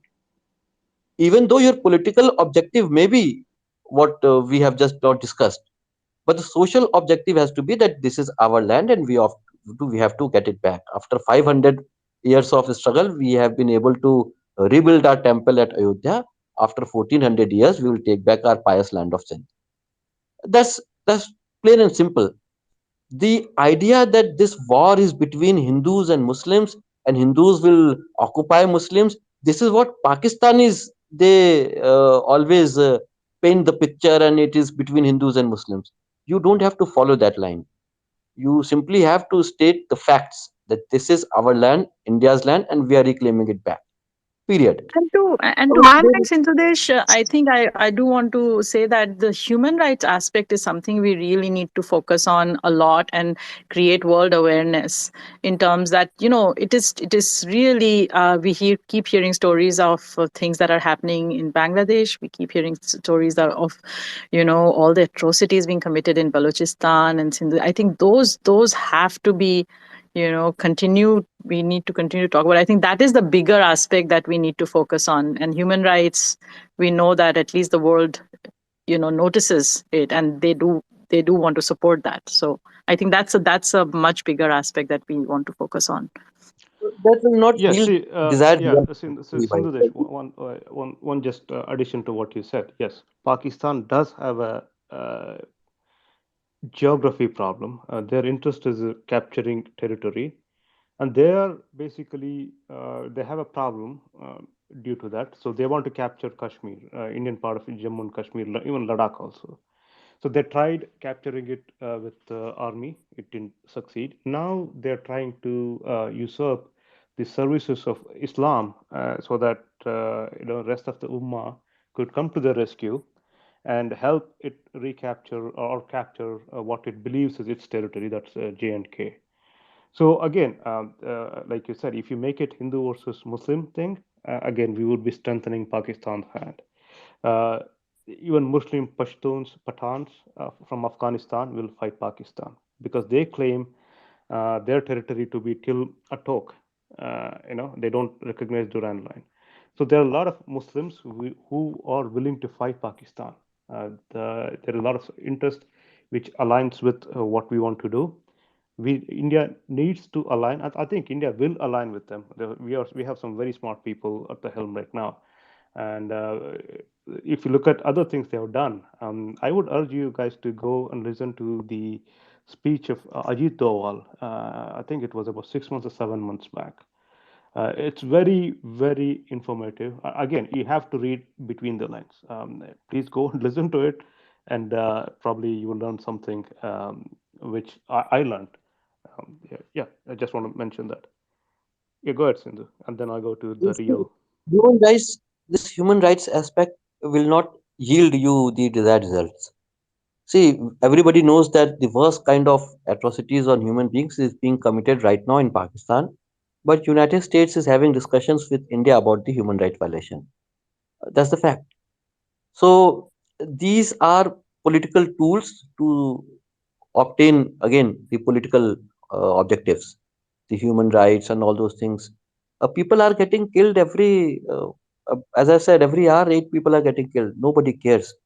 These all these human rights organizations, so-called United Nations, all who have created them. See, I mean, the consequence of League of Nations, the culmination of League of Nations, they all are the mass murderers of humanity. United Kingdom, United States of America, France, Germany. I mean, you name them, China. These countries, CCP has. Do you think they have any good record of human rights? United States, they have committed the mass scale genocide of native population. Germany, no, nothing is hidden. France, I mean, see their museums. I mean, they have these trophies of human skulls. Belgium, they used to cut hands in Congo. What kind of unimaginable atrocities have been committed by the Europeans? We cannot even talk about them, and they are sitting in the Human Rights Council right now. So that will not yield the desired results. What will yield the desired result is assertion of power, assertion of authority. That yes, Sandeep, you wanted to. Yeah. So yeah, I agree with you. When it comes to the human rights, West uses it as a stick to beat other countries with. It's most. Yeah, we can say that they're mildly interested in human rights, but again, their whole thing of using human rights as a stick to beat with to other countries is well documented. For example, we know that what's happening to Uyghur Muslims in China. uh, US kept making noises about it and still kept doing business with them, with China, right? So whenever it wants to kind of make some noises, it will make about human rights, but uh, I wouldn't expect much to come out of it unless there is a geopolitical and geoeconomic incentive to act for them. At the same time, I'm not saying that we should just ignore this human rights aspect. It is very important that we highlight these things. So if you want to build a case for the independence of Sindhu and Balochistan, the human rights aspect is very important. We need to get West also on board. For one, that's just the one of the condition, a necessary condition, but not sufficient. The sufficient condition would be what does West get out of it? What does America get out of it? What does UK get out of it? Right? Those things. I mean, there is a lot America can get out of this too. If you look at what has happened in past 30 years, uh, Pakistan has been blackmailing America because it has occupied a region which is very strategically important.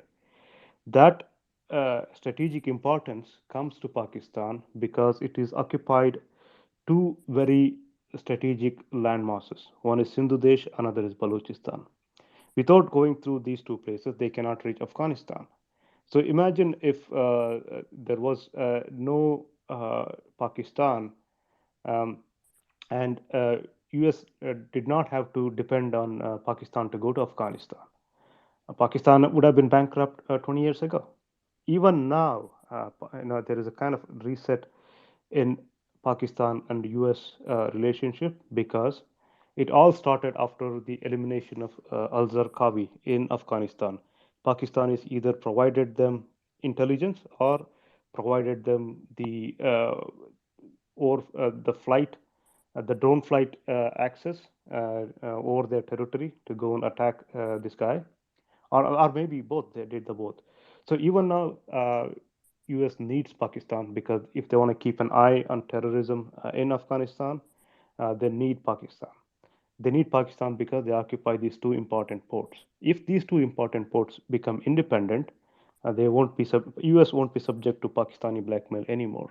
And there's plenty of evidence within the US administration that Pakistan has been complicit in the war on terror. They've been helping Taliban while pretending to be on the side of US and taking money from them. Even their own general, ex-ISI, DGISI, Hamid Gul, has openly bragged about it. We took money from US and defeated a Soviet Union from their money. And we are taking money from US now and defeat US again with their own money in Afghanistan. That's exactly what they did. So they are aware of it. US is aware of it, but they don't have any other option, than going through Pakistan. But if you can make them convinced that there's a second alternative, independent Sindhu Desh and Balochistan, that would be their geostrategic region to help this cause. So there are a lot of nuances. Yes, I do agree with a lot of what you guys said. Thank you for sharing your thoughts. Let me go to people who haven't spoken. Sandeep and then Real. Yeah, yes, Sandeep Key. Yeah, K. Yeah. yeah. Thank you so much for giving me the mic. Uh, Today actually is the world where the narrative wins, and unfortunately, India was not able to build a ecosystem to build a narrative, to propagate the message and to amplify those message and to develop a continual relationship with the West. Uh, if you look at India as a history post-independence, we never aligned with the West for many years because of the Congress, you know, the way the Congress made India as so democratic initially, and then eventually we developed some proximity towards the West. But we need to know that, you know, the West uh, outlook towards India is that they only work for their interest, and particularly America. Whether it's a Republican Party or Democrat, for them the country important, for them their country important is the supreme. So everything is designed and orchestrated accordingly. Uh, our intelligence agencies was not able to build the narrative. We are not able to, uh, have our people in West countries for all these years, while Pakistan and ISI was able to, have a very amicable relationship with West because our alignment with the Russia for all these years. Uh, uh, the reality is the West is powerful, uh, but again we need to understand that the world order is changing right now, and we need to have a centric view when it comes to our own interest. Uh, so when we talk about the Pakistan, uh, you know, uh, they Pakistan will be important to our West because for them it's a country where they can manifest a lot of things. Pakistan is the only Islamic country which has a nuclear weapon, so they want to have a control in Pakistan. They don't want to destabilize Pakistan. So they will do everything to see that Pakistan is being managed properly, and it is not manipulated to an extent that it can create a tension for the world. So that is the reason they are very tentative and very, they are tentative at the same time, very sophisticated way of handling the Pakistan. We know Osama bin Laden was hiding in Pakistan.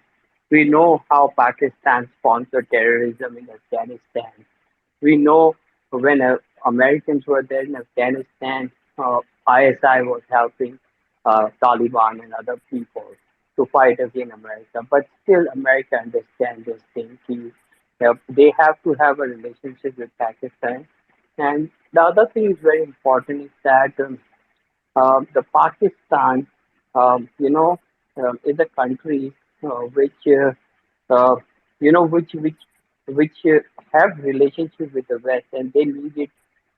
If you look at this Russia-Ukraine war, Im- Imran Khan was actually basically siding with the anti-America, uh, group, and then they realized that Imran Khan had to go, and they were able to nudge Imran Khan, and immediately if you saw, uh, Pakistan did um, weapons did landed in Ukraine, and post that there was an announcement which was made by Biden that they're going to, upgrade F-16. So there is a kind of a strategic understanding between Pakistan and West.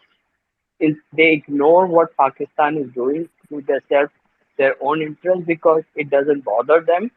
9/11 has happened way back. Pakistan doesn't have that control that they can create that kind of a terrorist tensions in West. But then they know that since the terrorism is not coming to their land, that terrorism is not a Islamic terrorism. That is a terrorism.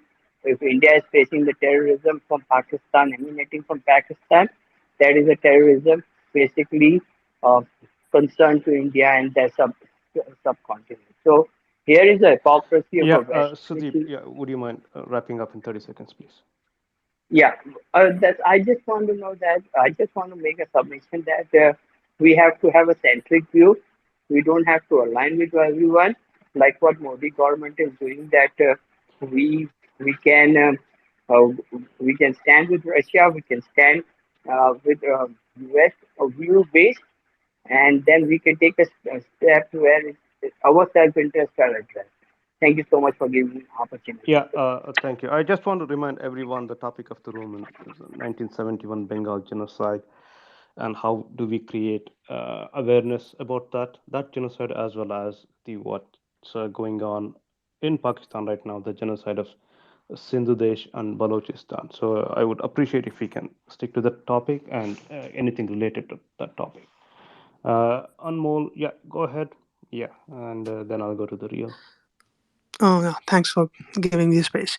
So the thing is, I read a book by but then the title was, I think, the Quranic concept of war. I think that book explains how the fundamentals of Quran were used actively by the Pakistani army whenever they in most of their missions, and at least in their intent. So if you look at the 1971 war and the genocide in Bengal, what they were basically doing was they were following their faith. In their eyes, they did nothing immoral. So when they ordered the mass rapes or mass killings, for them they were doing jihad. And this is for me the most dangerous thing about the Pakistani army, that they actually believe that they're on the right side of history in terms of what they're trying to do. They believe that they're on the right.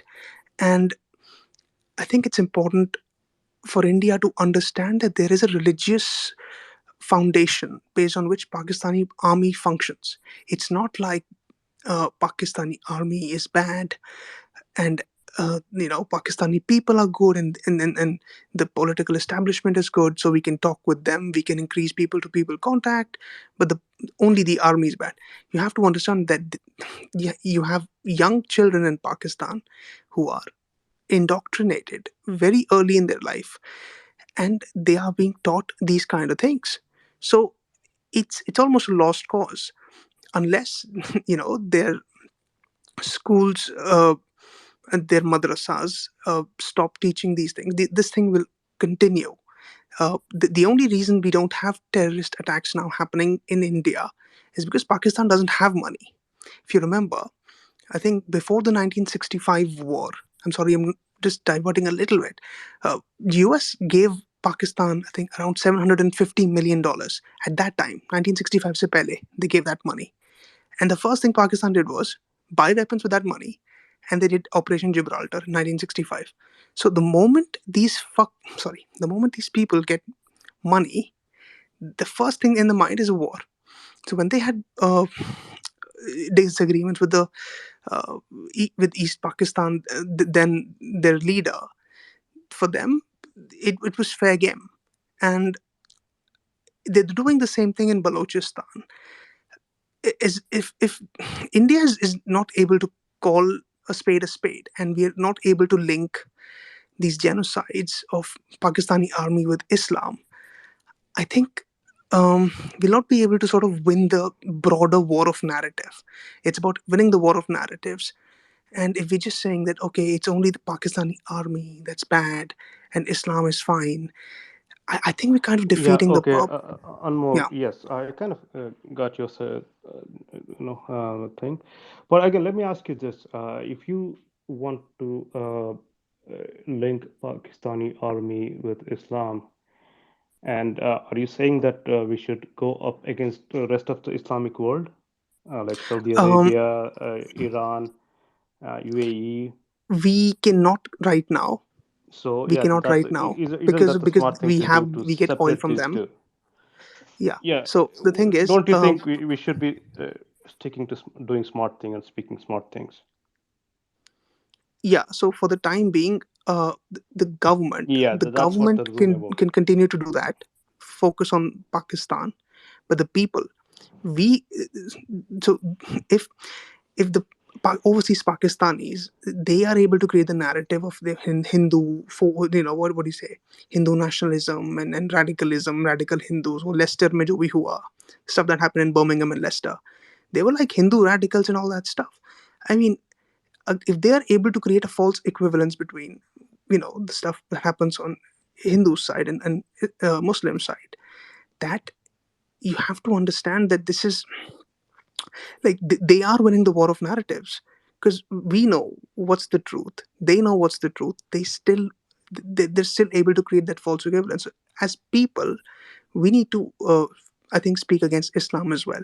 um, of course the government, politics, geopolitics, it's a very very tight rope to walk on. I completely understand what you're trying to say, but yeah, as people we need to yeah, Yeah, be I calling a spade a understand, spade. but there is a place and time for everything. This room is basically 1971 Bengal genocide.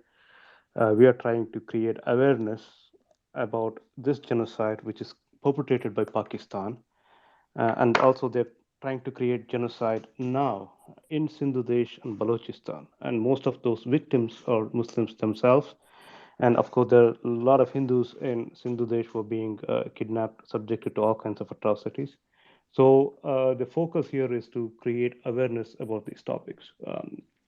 I'm Thank you sorry for if your. anyone else was offended by it, but No, no, no. mine, That's fine. yeah, I just want to stay focused on the subject yeah. of the So room. Yeah, thank you yeah, for your comments. Yeah, thank you. please hang around, and we'll come to you.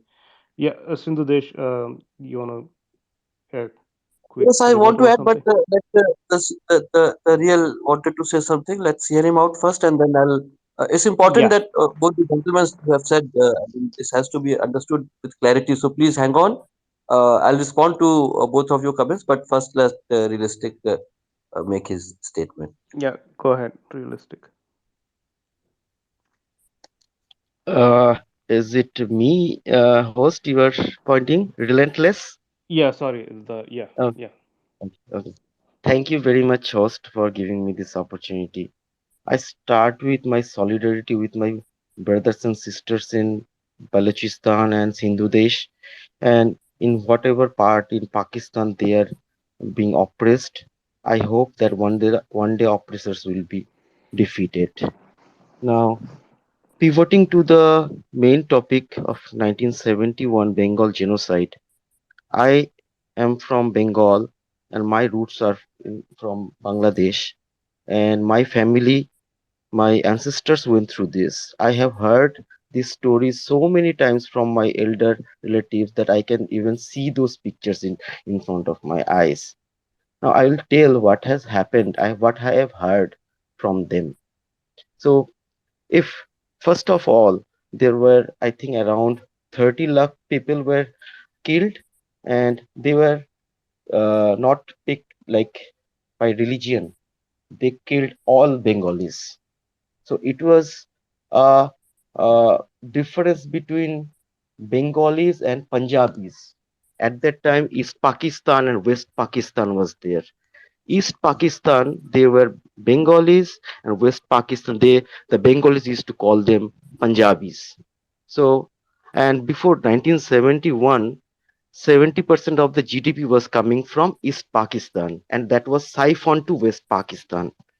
Now, after a lot of, like, from 47 to 1965, 1970, these things went on. People become reckless. People become so hopeless. Then they came out of that, and they started about this revolution. And the leader was Bangabandhu Sheikh Mujibur Rahman. So maybe you have heard his name. Now, around 1970 or 1916, I don't remember the exact year, uh, when in the general election, uh, Bangabandhu Sheikh Mujibur Rahman actually won the election for the whole East and West Pakistan together as a prime minister. Means he won more than 50% seat, and he was the legitimate prime minister and was should be called for forming a government. But West Pakistan, what they did, they thought that now a Bengali guy will become a prime minister. So that inferiority complex, that same kind of radical and fundamentalist mindset up, that led to this genocide. It was not a Hindu Muslim thing, my friends. I'm saying from my relatives' experience. It was not Hindu Muslim. It was oppressor. It was about uh, exploitation. It was about colonialism. So same thing happened. And hello, Yes, we can hear you. Yeah, go ahead. yeah, okay. So then in 1971, we all know what has happened. Like, before that, Bangabandhu Sheikh Mujibur Rahman was captured, taken to Pakistan, kept inside the jail for months, and people started to agitate in Dhaka University, in Mymensingh universities. People raised flags of revolution so that they defy the rule of Punjabi Pakistanis. Okay, and then that whole thing started. Ultimately they had to free Bangabandhu Sheikh Mujibur Rahman, and then Indira Gandhi also stepped in at that time. We all know about that war, and how India helped Bangladesh to come out of this situation. And that is one of the mark of our long standing partnership and friendship with Pakistan, sorry, with Bangladesh. Okay, now after that, 1971 happened. After that, if still, if we still go to that kind of fundamentalism, then one day that East Pakistan, West Pakistan that broke up, this breaking up will still continue, my friends. No war is fought basically on religion. Religion is the eyewash, because in the name of religion you can bring people to fight, to take up weapons. They won't question anything, but actually behind the scene is always the economics. That is happening, that has happened. Now now for this Bangladesh genocide, there has been no apology. There has been nothing from Pakistan till now, and we all know what kind of, like, how, means, it is like beyond my explanation. What kind of thing they did? They raped, they killed, they did not leave anyone. Whoever they seen, if they found that was a woman, they will rape, then they will kill. That has happened on 30 lakh Bengalis. Then and with them, not only the Punjabis, there were Razakars who were actually some of them were like Bengalis who actually joined hands with Pakistanis for some 30 pieces of silver, and also some planted people. Always have those kind of people. So, and then Mukti Bahini unleashed their forces along with help from Indira Gandhi or India. I should not name like Indira Gandhi. If it was Narendra Modi or any writing lifting anyone center, I think India would have always helped Bangladesh at that time. So the credit goes to India, and and that led to the free Bangladesh. But now, if we go beyond, if we think about what is that, the war actually did not stop there. We are still fighting the war, right? We are still fighting against terrorism, and it is unfortunate. But one of my friend told that India is so much powerful, they can wipe out. Yes, maybe they can wipe out, but this war cannot be fought like this, my friend, because terrorist outfits is a faceless outfit. Means you do not know who is the terrorist among us, right? Because they will always be in the shade, and they will come up as a human bomb sometime. So you cannot fight terrorists like this. These are called deep state. These are called infinite players. If you can search John Nash theory of game theory, you will find what is deep state or what is infinite player. So you cannot fight directly with them. So that's why this Cold War always happening. One of my friend also told, like, fighting with China. Like, in modern day, we do not fight a war if we do not see a clear victory. Like now, see Russia, what they have done with in Ukraine. Like they thought they will win, but they did not. Now they are not able to come out. Right now, in the same thing for China, same thing for India. China knows that they cannot win against us, and we know we cannot against China. So that's why this Cold War thing will go on, but uh, I doubt there will be a full all-out war. There will be skirmishes, there will be battles in Ladakh or in Arunachal, but full all-out war I don't see, at least near future. It is in no one's interest at this moment. Another point someone raised, that about like uh, Islamic countries. If we attack Pakistan, all the Islamic country will be against India. No, my friend, it will be not like that. If you think the whole Islamic world is together, you are making a mistake. It's not like that. Everything is divided. There are a lot of dividation in Islamic world. There are Shia, Sunnis. There is Qatar. We have spoken about that already. We all know. And to be honest, my friend, uh, the Western Islamic country. Western means towards the Islamic world, Western side of Western. They do not consider Pakistan as a like equally Islamic, because that is also explained in our partition. Like uh, Maulana Abul Kalam Azad, he at that time opposed the partition. He told that Pakistan is, you cannot term a land a Pakistan, because in terms of from the Muslim Islamic theory only, the whole world is actually holy or Pak. Uh, it's you cannot term India as Napak, so that is against Islam. So you, it's not like that the whole world, yeah, Turkey will be there, but the whole Islamic world is not together. It's not like that. So I will like request everyone that learning from the past has always pointed us that fundamentalism, these things has always created these wars and led to mass killing. So let's think about it. Like, let's not be that kind of fundamental, that let's not generalize. So that's all, my friend. Thank Yeah. you. Thank you, Relentless. Yeah. Yeah, Sindhu Desh, go ahead. Thank you, Sandeep. Bhai, the innocence is amazing. I mean, the previous two speakers, they made their point, and I requested them to hang on. Somehow they're not there, but see, Pakistan is neither an Islamic country nor a nuclear power. This is what they claim. You don't have to toe that line. The reason why, like Anmol Bhai just said, that we are not winning the narrative war and Pakistan is winning the narrative war, because you are repeating their narrative. You are the one who is strengthening their narrative.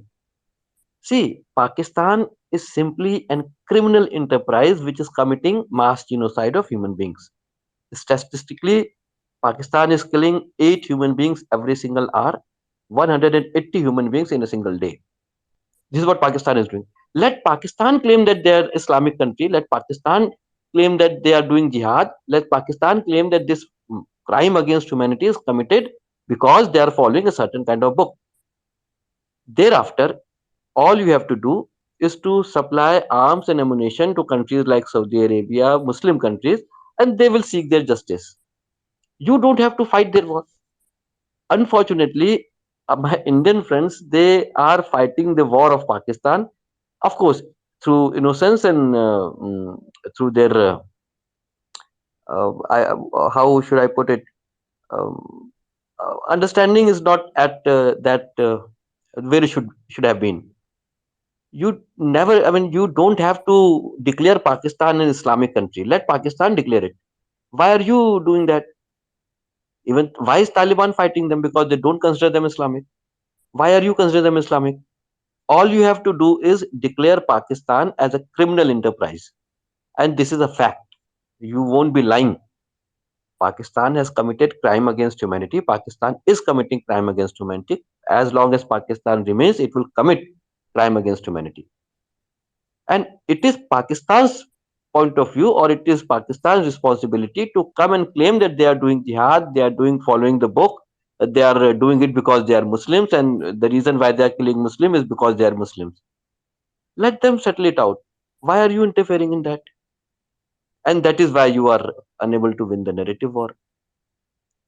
So you have to understand what your aims are, what your goals are, and what you want to achieve. As previously we were discussing, that I can pinpoint and I can give single location where I want to fight the war, whom I want to fight the war with, where I want to attack, what are the locations. I can even give you geolocations. But can you do the same? Because you don't, even though our enemy is common, we are able to fight our enemy because we know who is our enemy. But you are unable to define your enemy. You are saying Islam is the enemy, but we cannot fight Muslims. And all this confusion which is there is only because you are towing the line or towing the narrative which Pakistan has given you. You don't have to do it, period. You come up with your honest and authentic narrative that Pakistan is a criminal enterprise. It is not a nuclear state. They are gang of thugs. They are when they are bandits and they are criminals. It is not your responsibility to identify which I mean, which verse from Quran they are quoting to justify their killing of Muslims. Let Pakistanis do that. Once they do that, and you should hope and pray that Pakistanis declare themselves, this is Islamic justice and this is what we are doing because we are Muslim. Let them do that, and the moment they do, your arms industry is already flourishing, and I wish your arm industry will flourish more. When Pakistan declares that the entire crime against humanity they are doing is only because they are following Islamic way of living or Islamic book. You think that the real Muslims of Saudi Arabia, the Shias of Iran or Afghan or this UAE or Qatar, they will let them do it? They are able to do it only because you are supporting them. You are claiming that they are Muslims.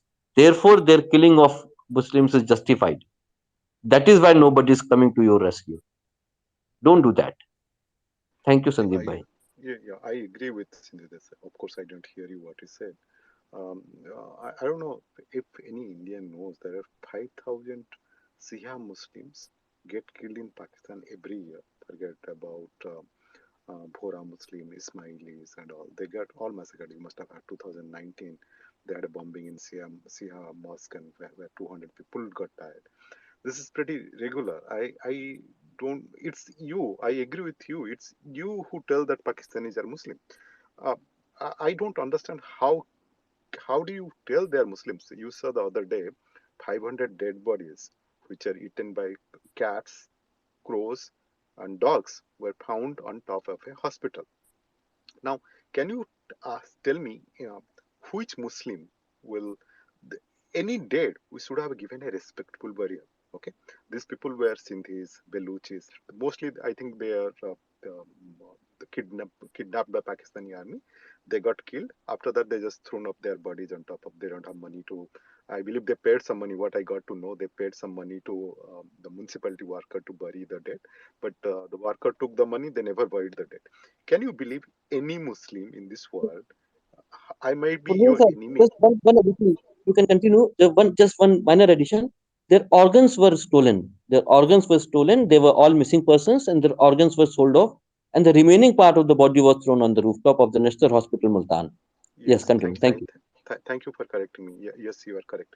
So, any Muslim, can you imagine that even if you, according to Islam, according to Quran, even if you even if you kill your enemy, you have to bury him. Just imagine these people are proudly telling that they are Muslim, and they just put their bodies to be eaten by crows. And I have seen these photographs. The dead bodies are eaten by rats. Okay, this is the Muslim, and you tell them they are Muslim. They are not Muslims. Okay, you are giving them an identification Muslims. Tell me which Muslim, when they kill today's rumors in Bangladesh, they kill another 3 million Muslims of Bangladesh. Bengalis were also Muslims. The my Baluch brothers are not Muslims. They are equal Muslims. In fact, they are civilized Muslims. Actually, they have a Baluch identity. They have a Baluch culture. They have a civilization of their own. See, people see this continent has a long history. People got converted to different religion. People became Sikh. People became Jain. Some people accepted Islam maybe out of love or out of fear. Whatever is that, it's a historic prospect. Actually, we should not go much into that.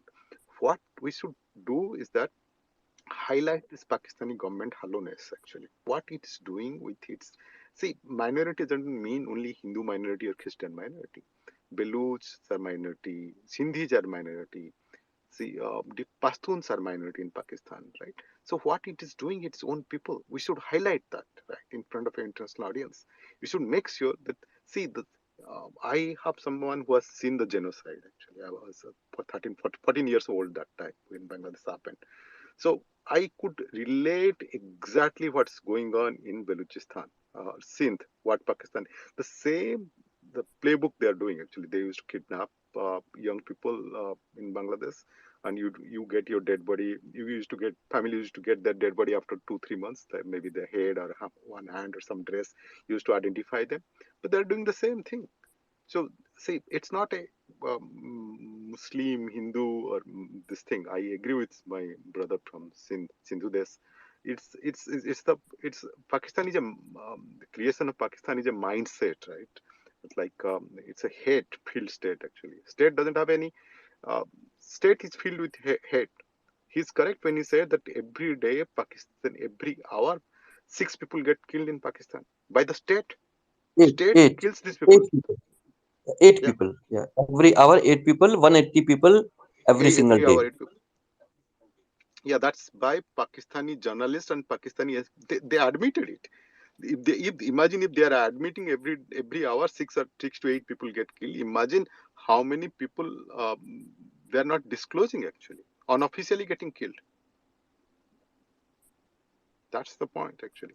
So the more we tell the Pakistani Muslim something, the more we are giving them some power. Oh, we are Muslim, we are Muslim, they are Muslim. They're not Muslim. Who are they? Do they bother about Muslims? Ask them. Are Baluchis are not Muslim? Are Sindhis are not Muslim? Are Pakhtuns and see they claim they are Muslims. You know what happened in Pakistanistan, that Khyber Pakhtunistan? They use artillery and gunships to kill their own people. Fine, there might be some militants, some terrorists hiding there. They just to kill one terrorist, they kill 100 civilians, and they used helicopter gunships. And Lal Mosque, you tell any Pakistani in the Lal Mosque, like, I agree there might be some militant, somebody hiding there. So they use phosphorus bomb, that incendiary bombs to kill their own people. Are not they Muslims? See, that's the problem with this Pakistanis actually. They are the biggest killers of Muslims. In fact, when from 1978 when they started around 1980s when they started helping Afghan jihad, more Muslims got killed actually, um, like around 7 to 8 lakh Muslims. They are Muslim. They got killed by the violence, which the groups, right? Sipah Saiba, all these groups, Sunni militant organizations, Shia militant, LET, all these groups are created by ISI, and they in turn started killing their own people. So Muslims killing Muslims is fine, right? So that's the problem actually. You are giving a legitimacy to Pakistan actually.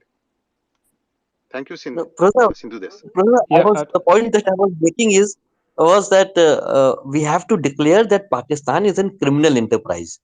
It's a gang of thugs, bandits. They're, let Pakistanis claim that they are Islamic country, and let Pakistanis claim that they are Muslims, and all the things that they are doing is according to the book. I mean, I fail to understand why my Indian brothers are so eager to declare everything as Islamic. I mean, we have to declare facts as facts. It's a criminal act of murdering people. Yes, If yes. Pakistan is claiming, yes, if Pakistan is claiming it is Islamic, then it is duty of Muslim world to take care of them. India should be focusing on creating industry of weapons so that they can supply enough ammunition and arms to Saudi Arabia, Iran, Afghanistan, and they they will come and teach Islam to Pakistanis. Why Yeah, should yeah. India be bothered? Yes. Uh, if I am a sensible Indian leader, right? If there is any sensible Indian leader, he or she should tell that they are the custodians of Islam, not Pakistan. It's Pakistan who is killing Muslims. Pakistan, it's killed millions of Muslims. So, see, yeah. I mean, it's Pakistan now. It's lecturing Turkish people how to dress. They are also criticizing Saudi Arabia's decision to, open up, their country for all these music concerts and all those things. So these guys are going around and preaching the original Muslims what a good Muslim is. But again, as an Indian, that's not my problem. Whatever they claim, they can make that claim. But what, as an Indian, like Sindhu Desh and Professor are saying, what we should be doing is highlighting atrocities of Pakistan against Muslims, non-Muslims, whatever you have, right? So just let them make the claim. Let them make the claim that they are the true Muslims. Their book tells them to kill non-Muslims and lesser Muslims. Let them make that claim. But we will highlight these atrocities of these uh, claimants against all sects, all religions. You could see them going after Sindhu Desh people, Baloch people, Hindus, and Bengalis and whatnot, right? They're equal opportunity genocide mongers. So they have inflicted genocide on all communities. Haven't held back against any single community. So. My Sandeep, my proposal is that for Sindhu, there's like we the problem with people of Sindh and Baluchistan is that unlike Bengali, we were not very influential before 2000. So a lot of Bengalis came to West and we studied in the Western universities. And we could have a website, organize rallies, and sponsor something. They people from Sindh, Baluchistan, they are not that influential. They need your and my support to do something. So here, I request all the my Indian brothers and sisters who is hearing here, who is at least in this room, spread the word as much as possible and help them out. See, helping doesn't mean that you need to go and fight there. Spread in Twitter, if possible, create a website. I can give you back channel you all the whatever published in Western media. You can put them and write to your, if you are living in North America or Europe, write to your congressional members and European Parliament. Highlight this thing. That's how we can spread the awareness. At least, if nothing else, we can say little genocide. Stop killing of these people. We can highlight who the Pakistani generals who are living in the West. They are the ones who are responsible for this genocide of Sindh and Baluchi people. Yeah, It's thank very, you, Professor. Yeah, Ajanta ji. very correct, Professor. One example, I'd like to invite Mazdak Bhai. He's there. Just one point which I just want to make, and thereafter I will be in listener mode, and I'd like to listen. Yeah, go ahead, Sindhudesh. I think you're breaking up. Mazdak Bhai and I Suresh can. Bhai. See, Can when others? Noshki and Panjgur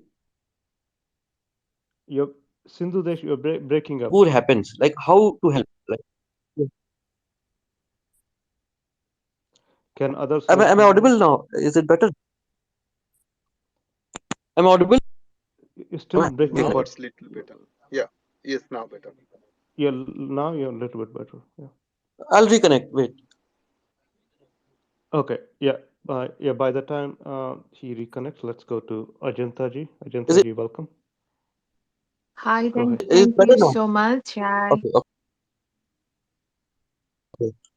So I Okay, thank you. just wanted to make one point, and thereafter I'll go to listener mode.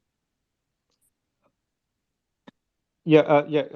Please hang on, Ajanta ji. Let Sindhudesh make his point. Yeah. Go ahead, Sindhudesh.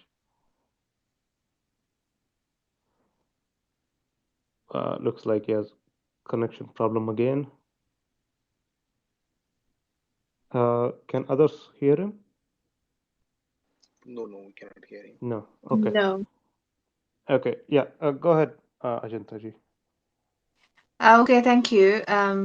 Actually, I did not join much earlier on. I just joined now, and I was listening to Shin today's, and then the professor. Like you were talking about some very interesting, uh, very interesting topic that I have my interest on. Like about I've been working on Bangladesh genocide and 1971 genocide victims, um, justice for them, for a long time now. Um, I'm not from India. I'm from Bangladesh. My root is in Bangladesh, and I probably will know about 2013 Shahbag movement when we had a massive mass movement in back in Bangladesh. Against all the collaborators of Pakistani army, and demanding justice for the victims of 1971 genocide. So I'm one of the activists, and right now residing in the UK. And it's very interesting to know your viewpoints and the different viewpoints that you were discussing in here about the identity politics and the identity Muslim identity being used in committing genocide by Pakistani army. I have some from my experience, from our experience as a nation, in um, what I can tell is Pakistani army or Pakistan, they have used religion as a as a tool of genocide, as a weapon of genocide, since 1971, and it was used massively. Like now, you are saying, like, how can they claim themselves as Muslims, or whether you can call themselves Muslims? But they are, or they have been, using the Muslim identity since the very beginning of their existence. And if you remember, or if you go through the archives, like newspaper archives or media archives, back from 1971, you will see the way they declared jihad against the Bengalis. And they justified their action of killing innocent Bengalis and committing genocide against the innocent Bengalis by calling them as Hindus, by identifying them as perpetrators against Islam or enemies of Islam. And that's how they were raising funds from East Pakistan, like from Pakistan. They were raising um, support and fund from the people, that whatever they were doing in the name of Islam. Whatever they were doing to protect Islam. So it's the sole identity, it's the only identity they've been using since then and still now. So it's a very old technique for Pakistan, and I think it's time for everyone to recognize. Like, we've been working. It's been 40 it's been 50 years of our independence now,